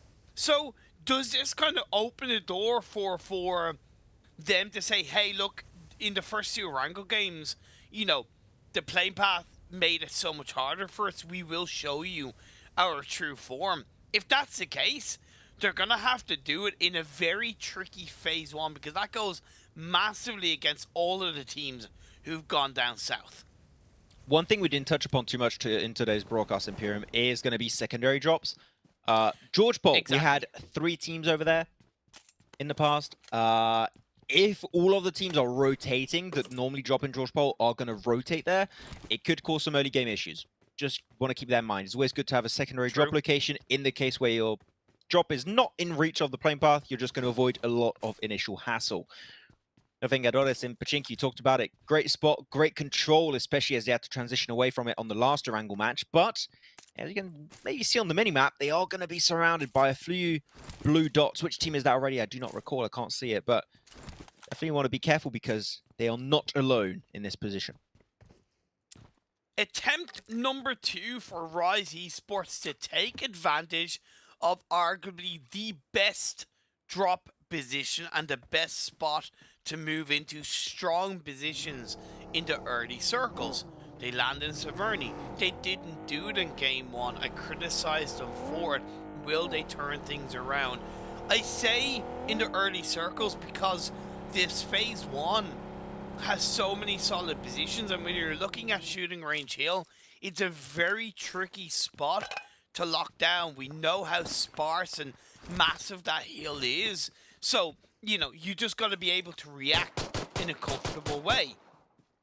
That's an early elimination against, I believe, Dagestan 77, if I'm not mistaken. Yeah, it is fearless. It was games out with that one connected with the handgun, not No, not the best weapon, but you got to do what you got to do sometimes is what you've got. And in that case, Fearless has got himself just that weapon. He's getting chased down by Foot. I feel like he is getting chased down by Foot, going uphill. I think he heard it was a handgun. He was like, yeah, I'm not scared of that. I'm going to push it. I think a handgun would still have a chance of, like, potentially winning against on the ridgeline like that, but it's a risky one, but Kev has a cone. Is still going for it against Fearless, and Fearless is just like, no, not interested, don't have the guns to take that fight, so I'm just gonna head on out and hopefully loot some more. Like, nope, I wasn't here, guys. You heard nothing. It was a ghost. It was John Cena. No, you don't get that. I remember you did that before the Jonathan Clutch of World League. Did I? Yes, you did. It's in literally every... I'm surprised you haven't seen this. It's in literally every World League montage. You have that one clip, and it starts with you going, I am John Cena. Which is the weirdest thing. I'm surprised you're not aware of that. You got a few montage of World League from 2 years ago. Jesus. God damn it. I'm using the same shtick for the last 2 years. Oh, yeah. Why am I still in this? Hey, you said it, not me. I didn't say. Yeah, true. I didn't say nothing. True. That you didn't need to say anything. Your silence says everything, sir. You're right though in terms of the North George drop factor and how that has changed with a very alternative playing path. It wasn't inaccessible, but it did require a couple of vehicles.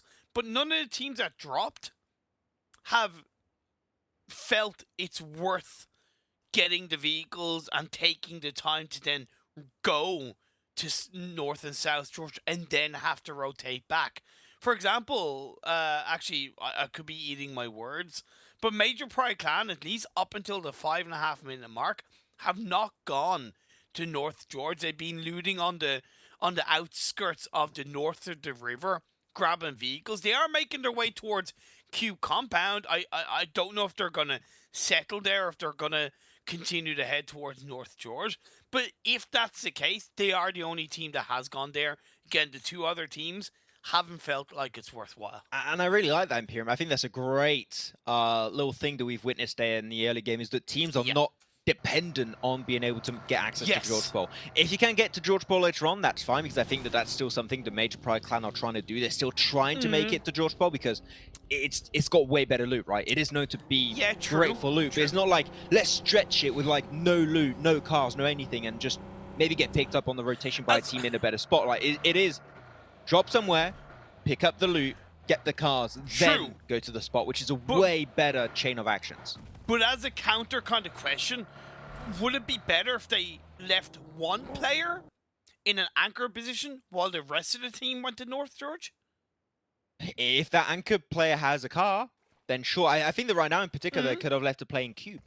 On next to the bridge. Yeah. Exactly. That's... Yeah, I understand where you're coming from, but that kind of alternative that crossed my mind, I was like, I think that could be the best of both worlds. Exactly. I think that is possible. And they might still do it. They're just going to send it back. But wait a second. Icefrag Esports, I keep talking about how good they are at finding good spots. Guess who's going for Cube right now? Icefrag Esports. Boom. Instantly cross the bridge. Made in that position. Cube is a central position. If the circle goes north, you can gatekeep. If it goes south, boom. Easy rotation. Exactly. You're there almost instantly. I love this from Icefrag Esports. It's the small things, but their macro is so on point. But that's why I hoped Major Pride Clan would not move away from Cube. Didn't. Like, I was like, but they didn't stay there. And yeah, okay, we gave an alternative idea of leaving one player in Cube. Yeah, that player probably would have gone down, but at the end of the day, the opportunity was there for the whole squad to go there. But Icefrag proving their macro ability and sending, no, we're going to take it over. We're going to set ourselves up. We're 8 minutes in and we have an absolutely beautiful position. My color as well on that compound that's on top of shooting range, but but has like a hill either side. Yeah. It's quite tricky, but it's a really good spot to lock down in phase 1, phase 2, and in a 2-2 split. It's a big 2-2 split, but it's a really good 2-2 split. You know why? Because they know. They gotta know that they're doing the right thing around slowing and shutting Rise Esports down, who, by the way, I know they would have been one of the later teams dropping and looting. They're still in Severny. Still in Severny, indeed. They're just going to be playing that spot. We'll have to see if Rise Esports can make something out of it. Circle shifts though, moving up. Can't see right now, but on the minimap, oh, you can't even see on the minimap right now, but it does shift south. All of the water north of Severny, all of the ocean has been taken out of the equation. So now the most central position is going to be a little bit north of Rozhok, above that riverside. So river in play. Transition is going to be, no, not the easiest depending on where phase 2 tends to go, but look at Ice. Frag Esport already flexing out, sending 2 players forward, getting onto a little bit of a better transition point. And they're going to send the entire team forward. If I were them, I would have maybe held onto that spot a little bit longer. Wait to see if a team's going to try and cross. Maybe can pick up a few limbs, but true. They're efficient when it comes to rotating. They instantly pull the trigger, and I love that. I truly do. I think it's a great display of just efficiency in its purest form, which is IGL says do a thing, the team does the thing, finished. And that's pre-planned. That's the kind of rotation that's pre-planned. Because we're talking about, like, within 10 seconds. Reaction within 10 seconds. You don't do that without preparation. You don't do that with strong leadership, with strong understanding. And full credit to IceFrag Esports. I do agree with you in the regard of maybe hanging back and picking off players. But they've proven themselves throughout these games to kind of be a forward-thinking team of, hey, let's play for the next circle. Let's play for the next circle. And it's obviously worked out for them up until this point. MPA are on the shooting range hill along with the Real Brave and Rise Esports. This is the kind of location that Rise Esports should be looking to take control, but because they're surrounded by 2 teams, because of a late rotation, it is going to hurt their ability. They can rotate around the Real Brave, by the way, because as we know, that hill is quite massive, but it doesn't stop them being under pressure. Yeah, the Nameless are in such a good spot, though. That high ground position, it's hard to breach. Yeah, get information above the riverside, which if it does go north, you're still going to have a lot of information. And if a team tries to cross the river down south, you can still shoot from there, despite not being in like an insane gatekeeping location, like next to a bridge or something. Like, you're still going to be heavily involved in that gatekeeping purely because of the high ground location that they currently are at. The Nameless can be a very deadly team in this game. We'll have to see how things unfold. A lot of action is going to be also going on into the more eastern edge of the circle. I feel like teams are trying to play Yasnaya Fields and maybe try and go to the western bridge of Yasnaya, which could be an option. This is actually the location I'm talking about. You got this fight happening. I'll have to see how GBE are going to be doing versus Melis Esport. And Melis Esport, another team that I would like to see a chicken dinner. They got close in the past on that Miramar, but I think this is a team that could pull off a win eventually. Gotta wonder, kind of, have they hit their peak already? Nah. Do they? You know, I don't know if you've seen enough of an evolution throughout the first 4 games, right? It's one day. It's okay. I know. Okay, I say that it's a fair 2-day enough, tournament, so it's off of the tournament. It's a completely different kind of perspective than it's just one day.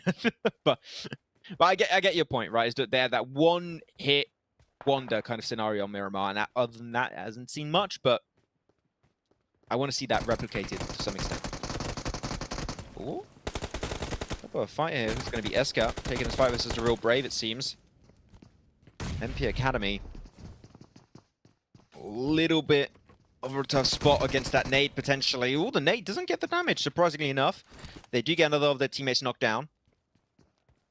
It's going to be Fadi getting that one for himself. Scythe, Real Brave, looking to finally fully push this engagement. They want to eliminate the team. Do not allow that res to come on through.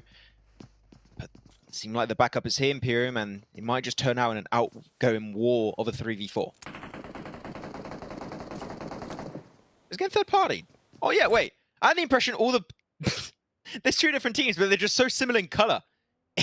I got really shocked for a second. It's Rise Esport there, plus MP Academy, and then you have the Real Brave. They're just surrounded by teams that look like it's an 8-player squad.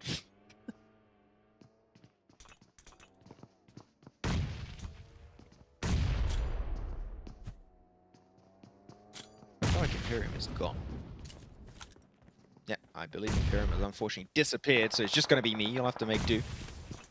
But Cheok, though, from MP Academy, here we go, trying to initiate things. Nice little smoke road to try and facilitate the transition to the other building. Cheok, though, not going to be able to stand strong. The real brave initiating with the first knock of the fight, picking up potential for double, but a little bit greedy on the flush. And Eska trying to clear things up, trying to get involved through the door, trying to just spray it down through the smoke. But nothing quite works out, nothing quite connects. As MP Academy down still to Eska and Hemush. Can still bring himself up to taking this win, but Rise Esports, multiple angles, also again third party. This is a fourth party currently unfolding around the map. This is a little bit of a mess of the fight over on the western edge, and no team's going to be able to really win it. Eska just sends himself forward, picks it up, one flush and one extra knockdown. 2 points for the count.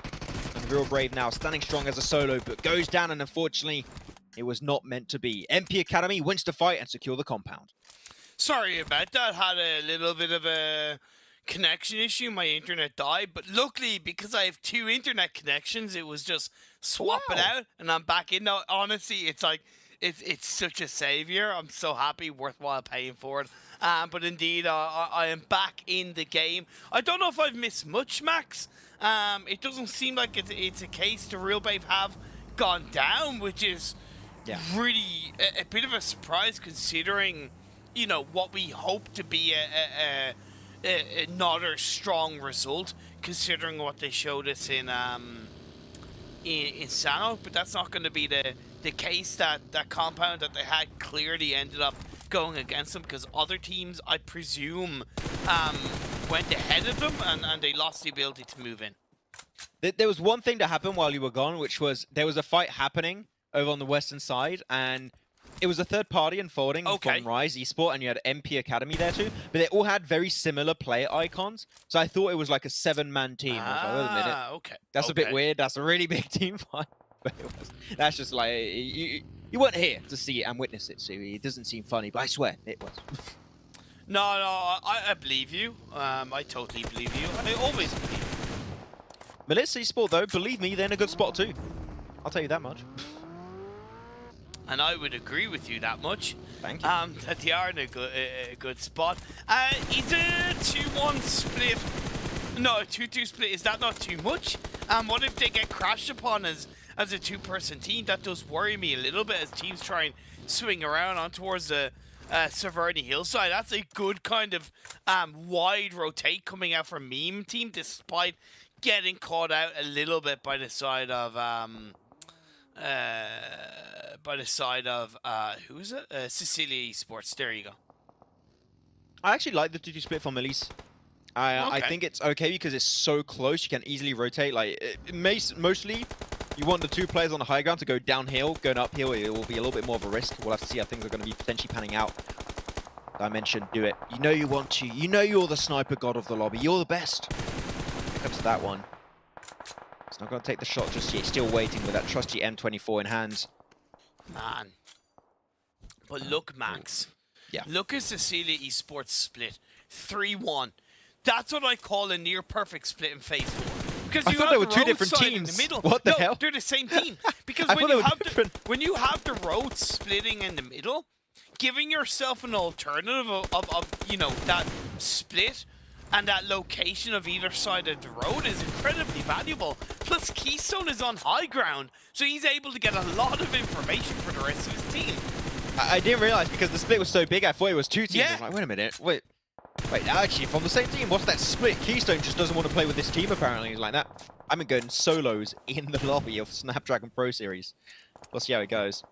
VGS sending Kiss a little bit deep into the circle here, trying to get some early information, but right next to, I think, those Eiffel Tower-esque locations, like kind of like metallic buildings, which actually he did make it over there. Kiss is like in a great position. If they can clear one angle, they'll be looking good. Dimension, a little bit too close for comfort. We'll be able to heal up while Scarlet here pushing it up with the Saiga. That's VGX clearing himself a great spot, but another team is there. You're not safe, my friend. Scarlet knocked, and the flush might just be around the corner.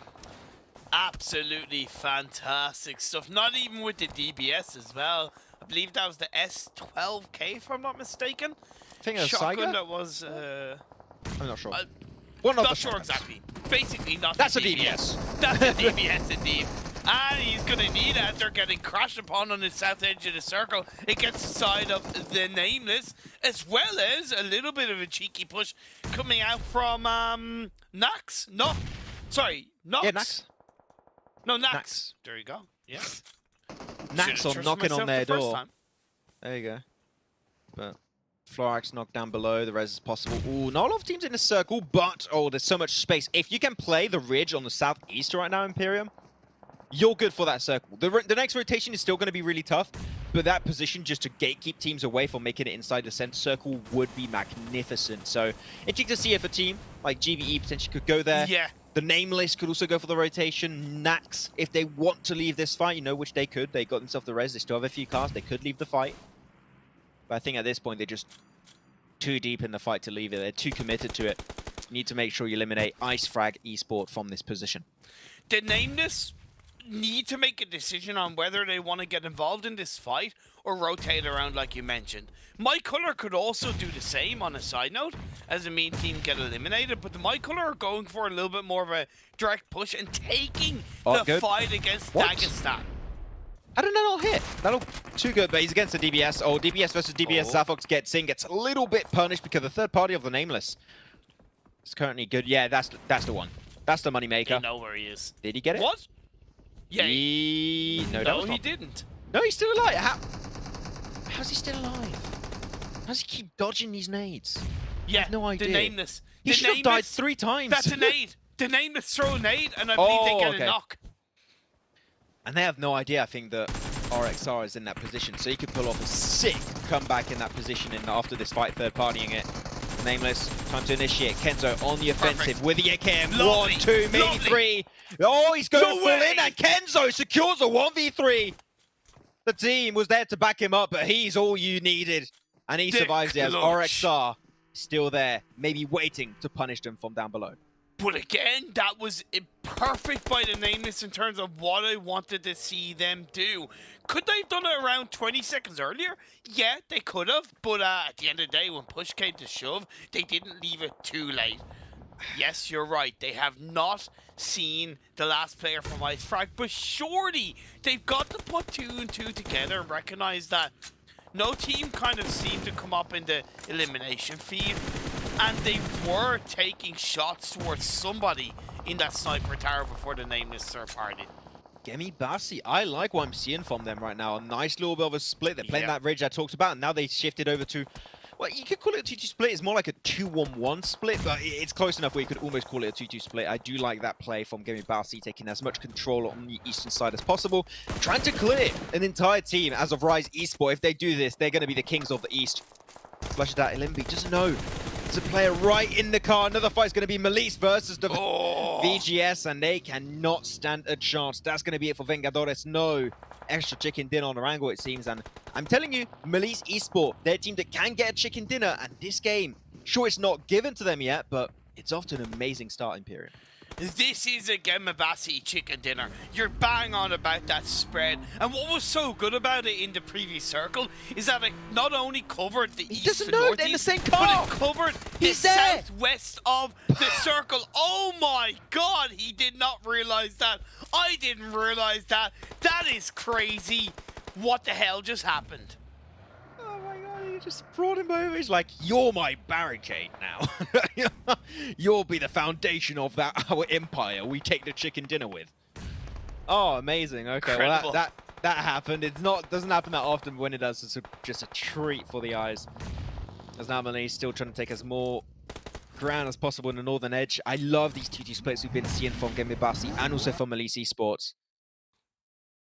Then I got that ridge play. In nade range, I would have to say, for both teams here, you could see some nades thrown over by Dagestan 77 or Melise Esports, but right now I'm seeing the nades in the hand of Dagestan, so they might get the advantage. A clutch!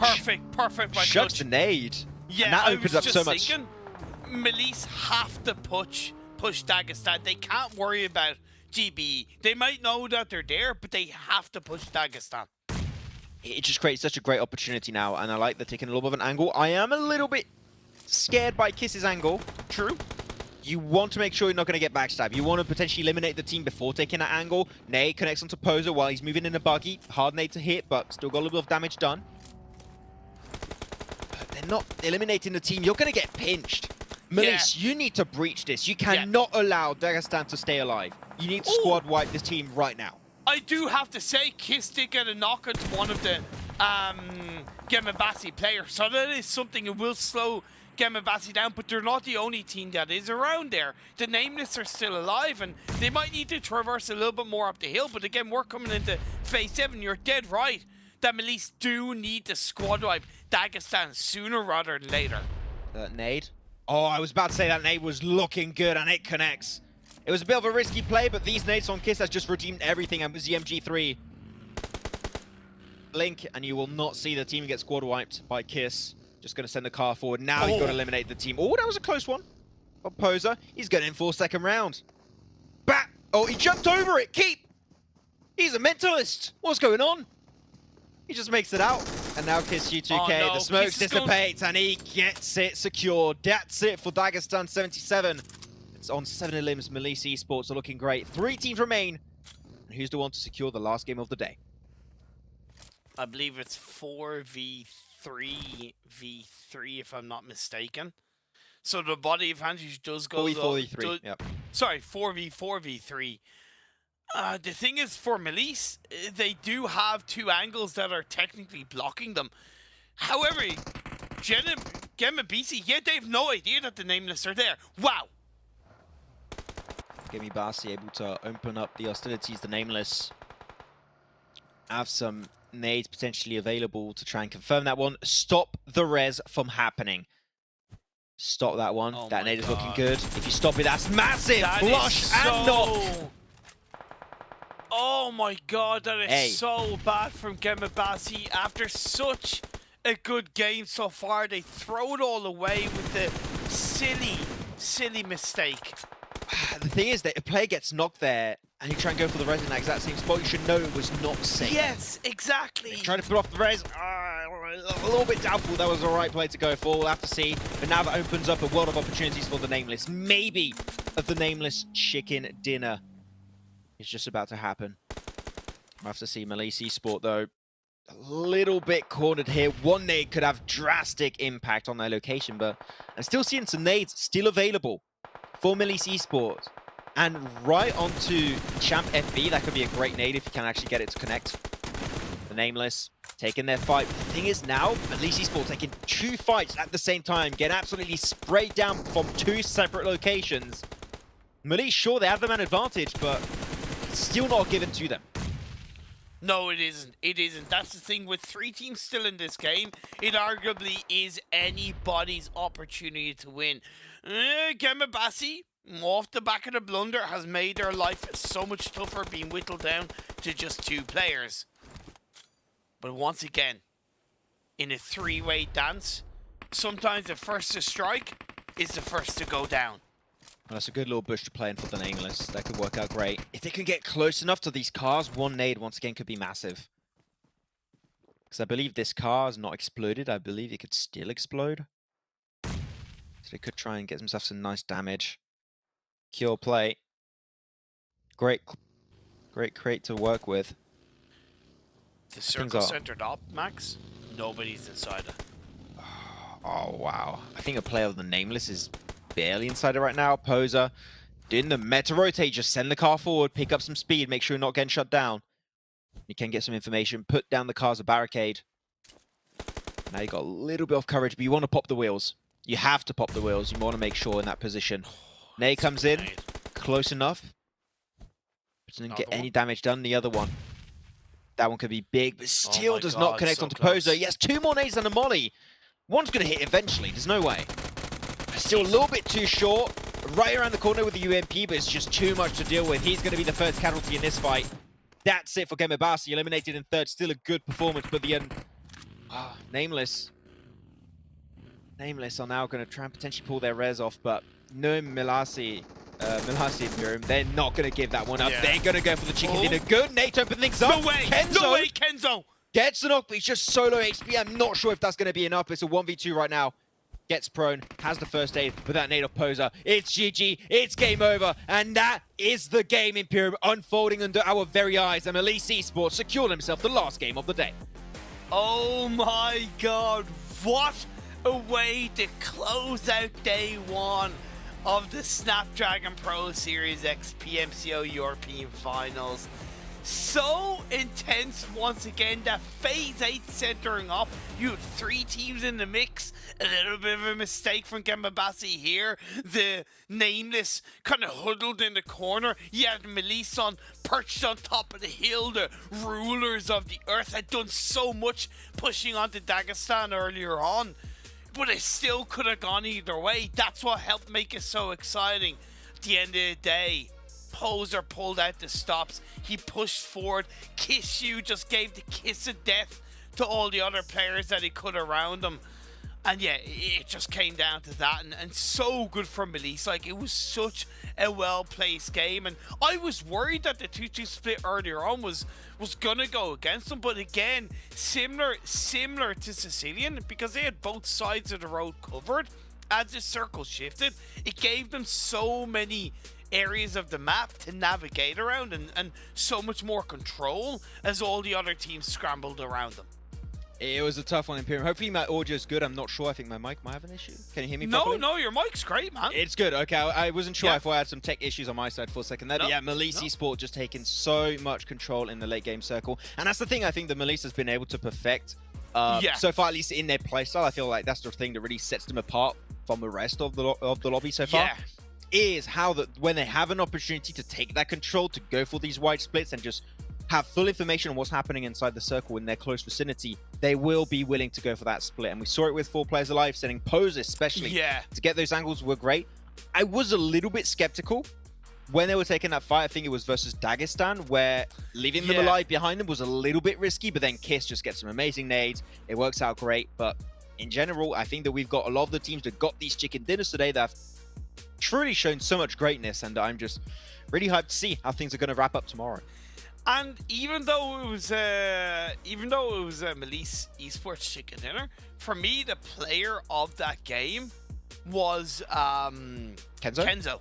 Yeah. Kenzo was the player of that game. Absolutely incredible solo play, like that clutch factor that you can't teach. He kind of had it that game. You know what? I'll have to agree. He was like the Marley of that game from what we have from Africa in European form right now. But it looked out great so far for them. I believe we do have the match rankings currently available, so we're going to see exactly how many points were taken home by these teams after this Orankle match. I don't think it'll show up eventually. But still, the rankings are going to be pretty interesting, to say the least, Imperium, to see which teams are going to be in top, because don't forget, it should be normally the top 3 teams of Turkey and top 3 teams of Europe that have an opportunity to make it into PMNC. So we'll have to see how things are going to wrap up. But apparently, I misread it. Apparently, is going to be a break. So we'll check out the match rankings and the overall rankings after this few short break.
The Snapdragon Pro Series is brought to you by Snapdragon Elite Gaming, Monster Energy, and DHL.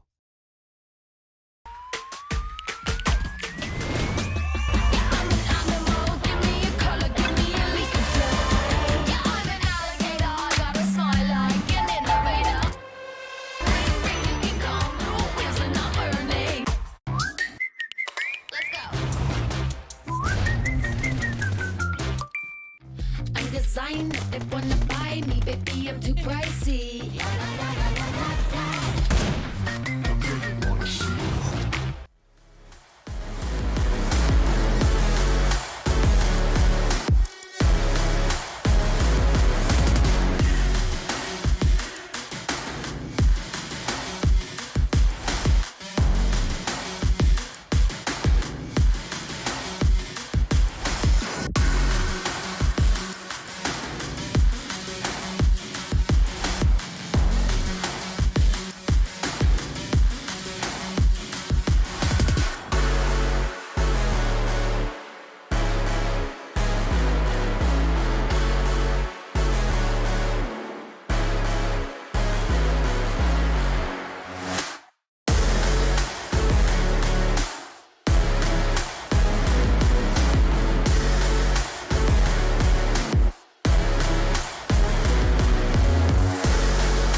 Malice Esport find the best way to end off the day, which of course is always Imperium, with a chicken dinner.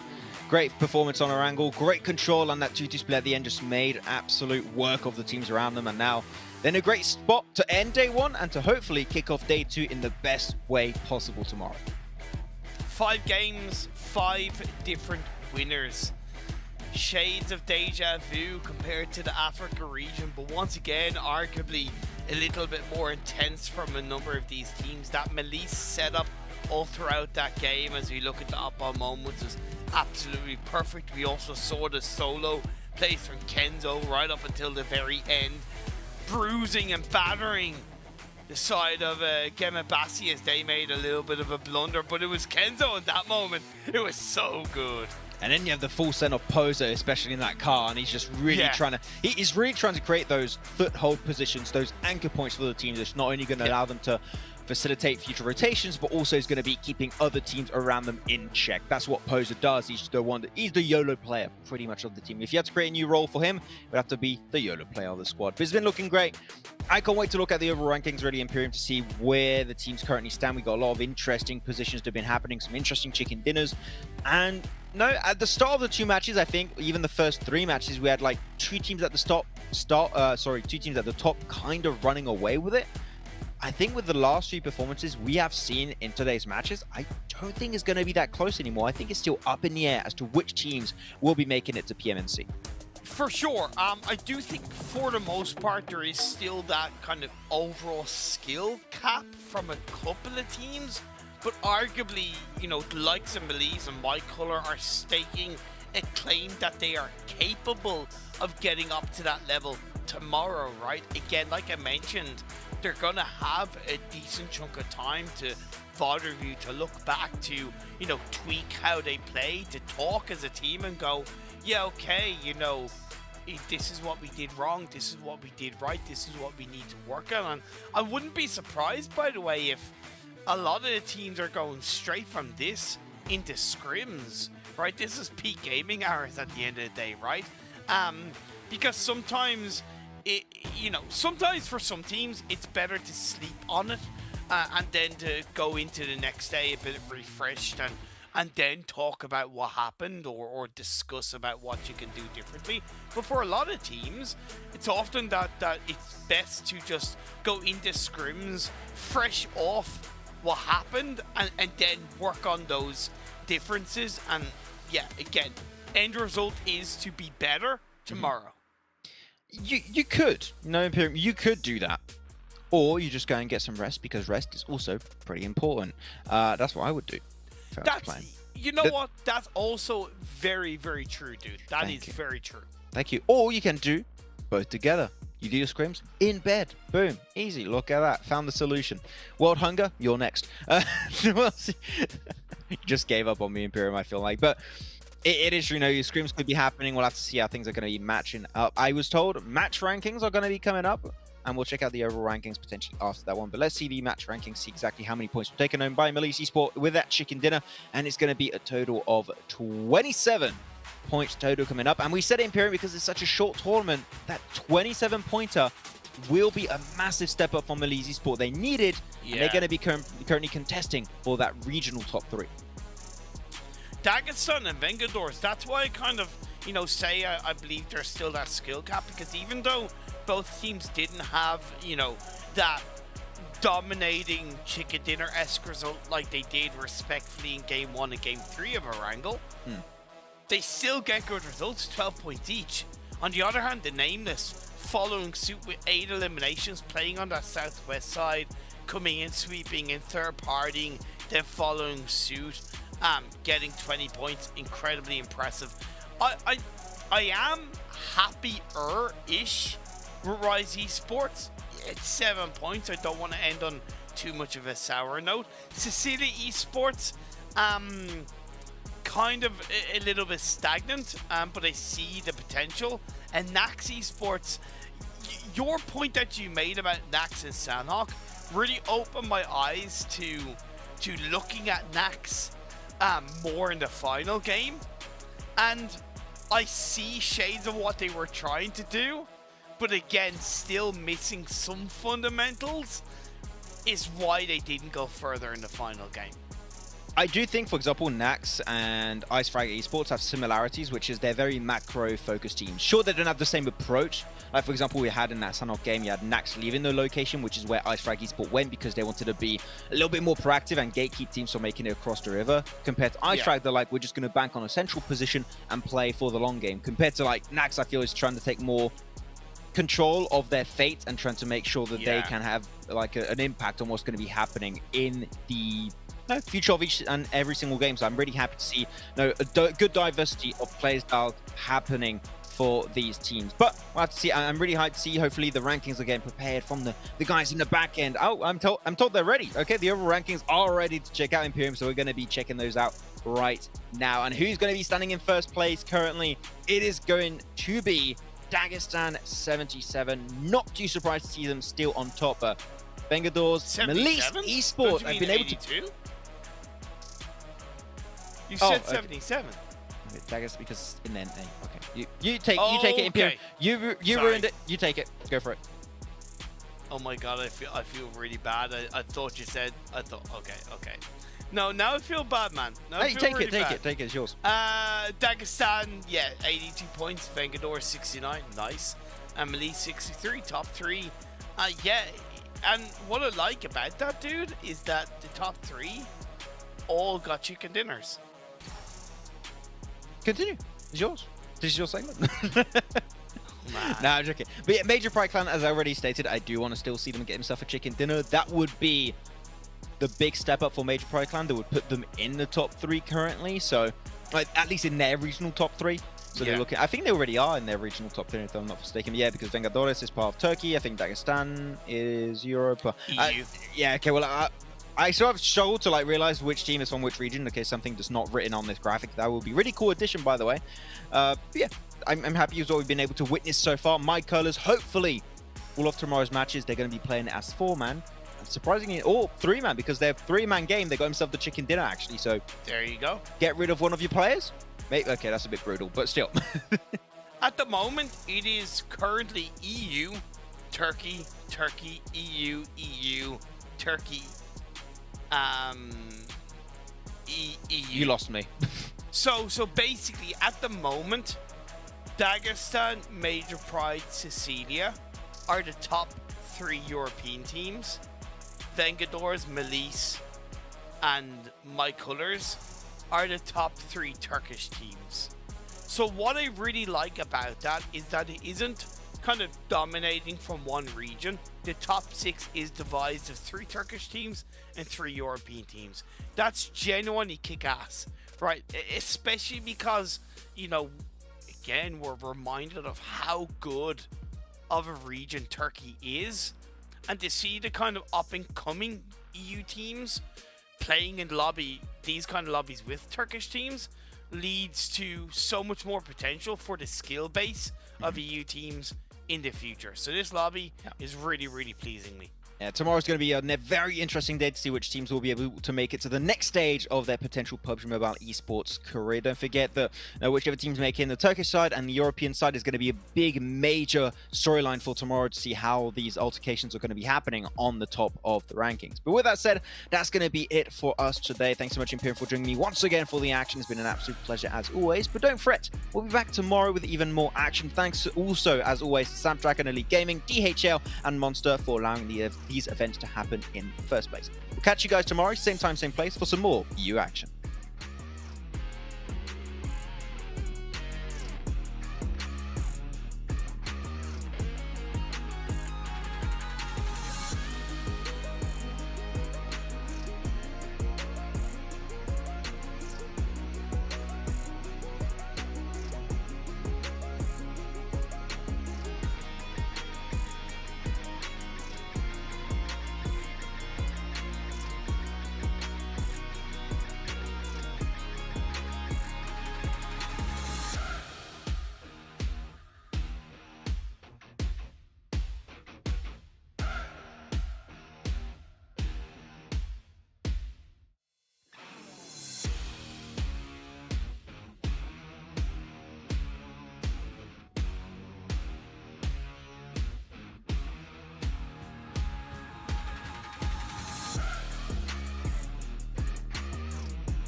The Snapdragon Pro Series is brought to you by Snapdragon Elite Gaming, Monster Energy, and DHL.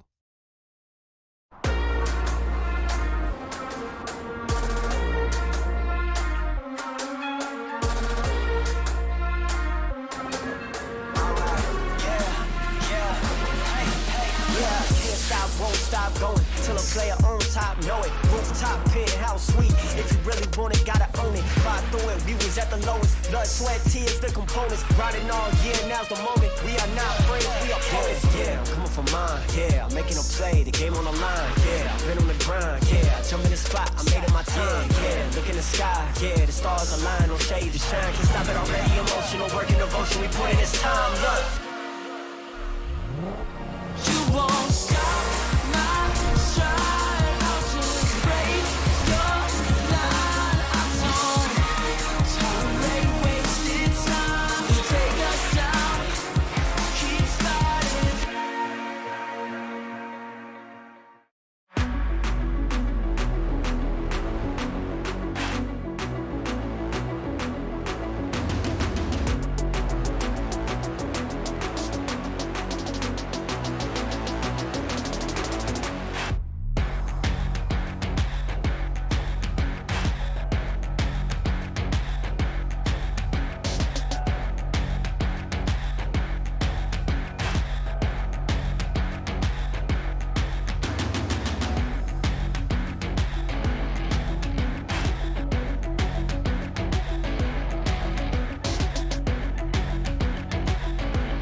Tell me who you see when you look straight up like, wait, who? Us now. What you gon' do when we pull up on you like, ooh, touchdown. You already know what it is when I come through you. Ooh, shut down. Say, ooh, shut down. Say, ooh, what now? Tell me who you see when you look straight up like, wait, who? Us now.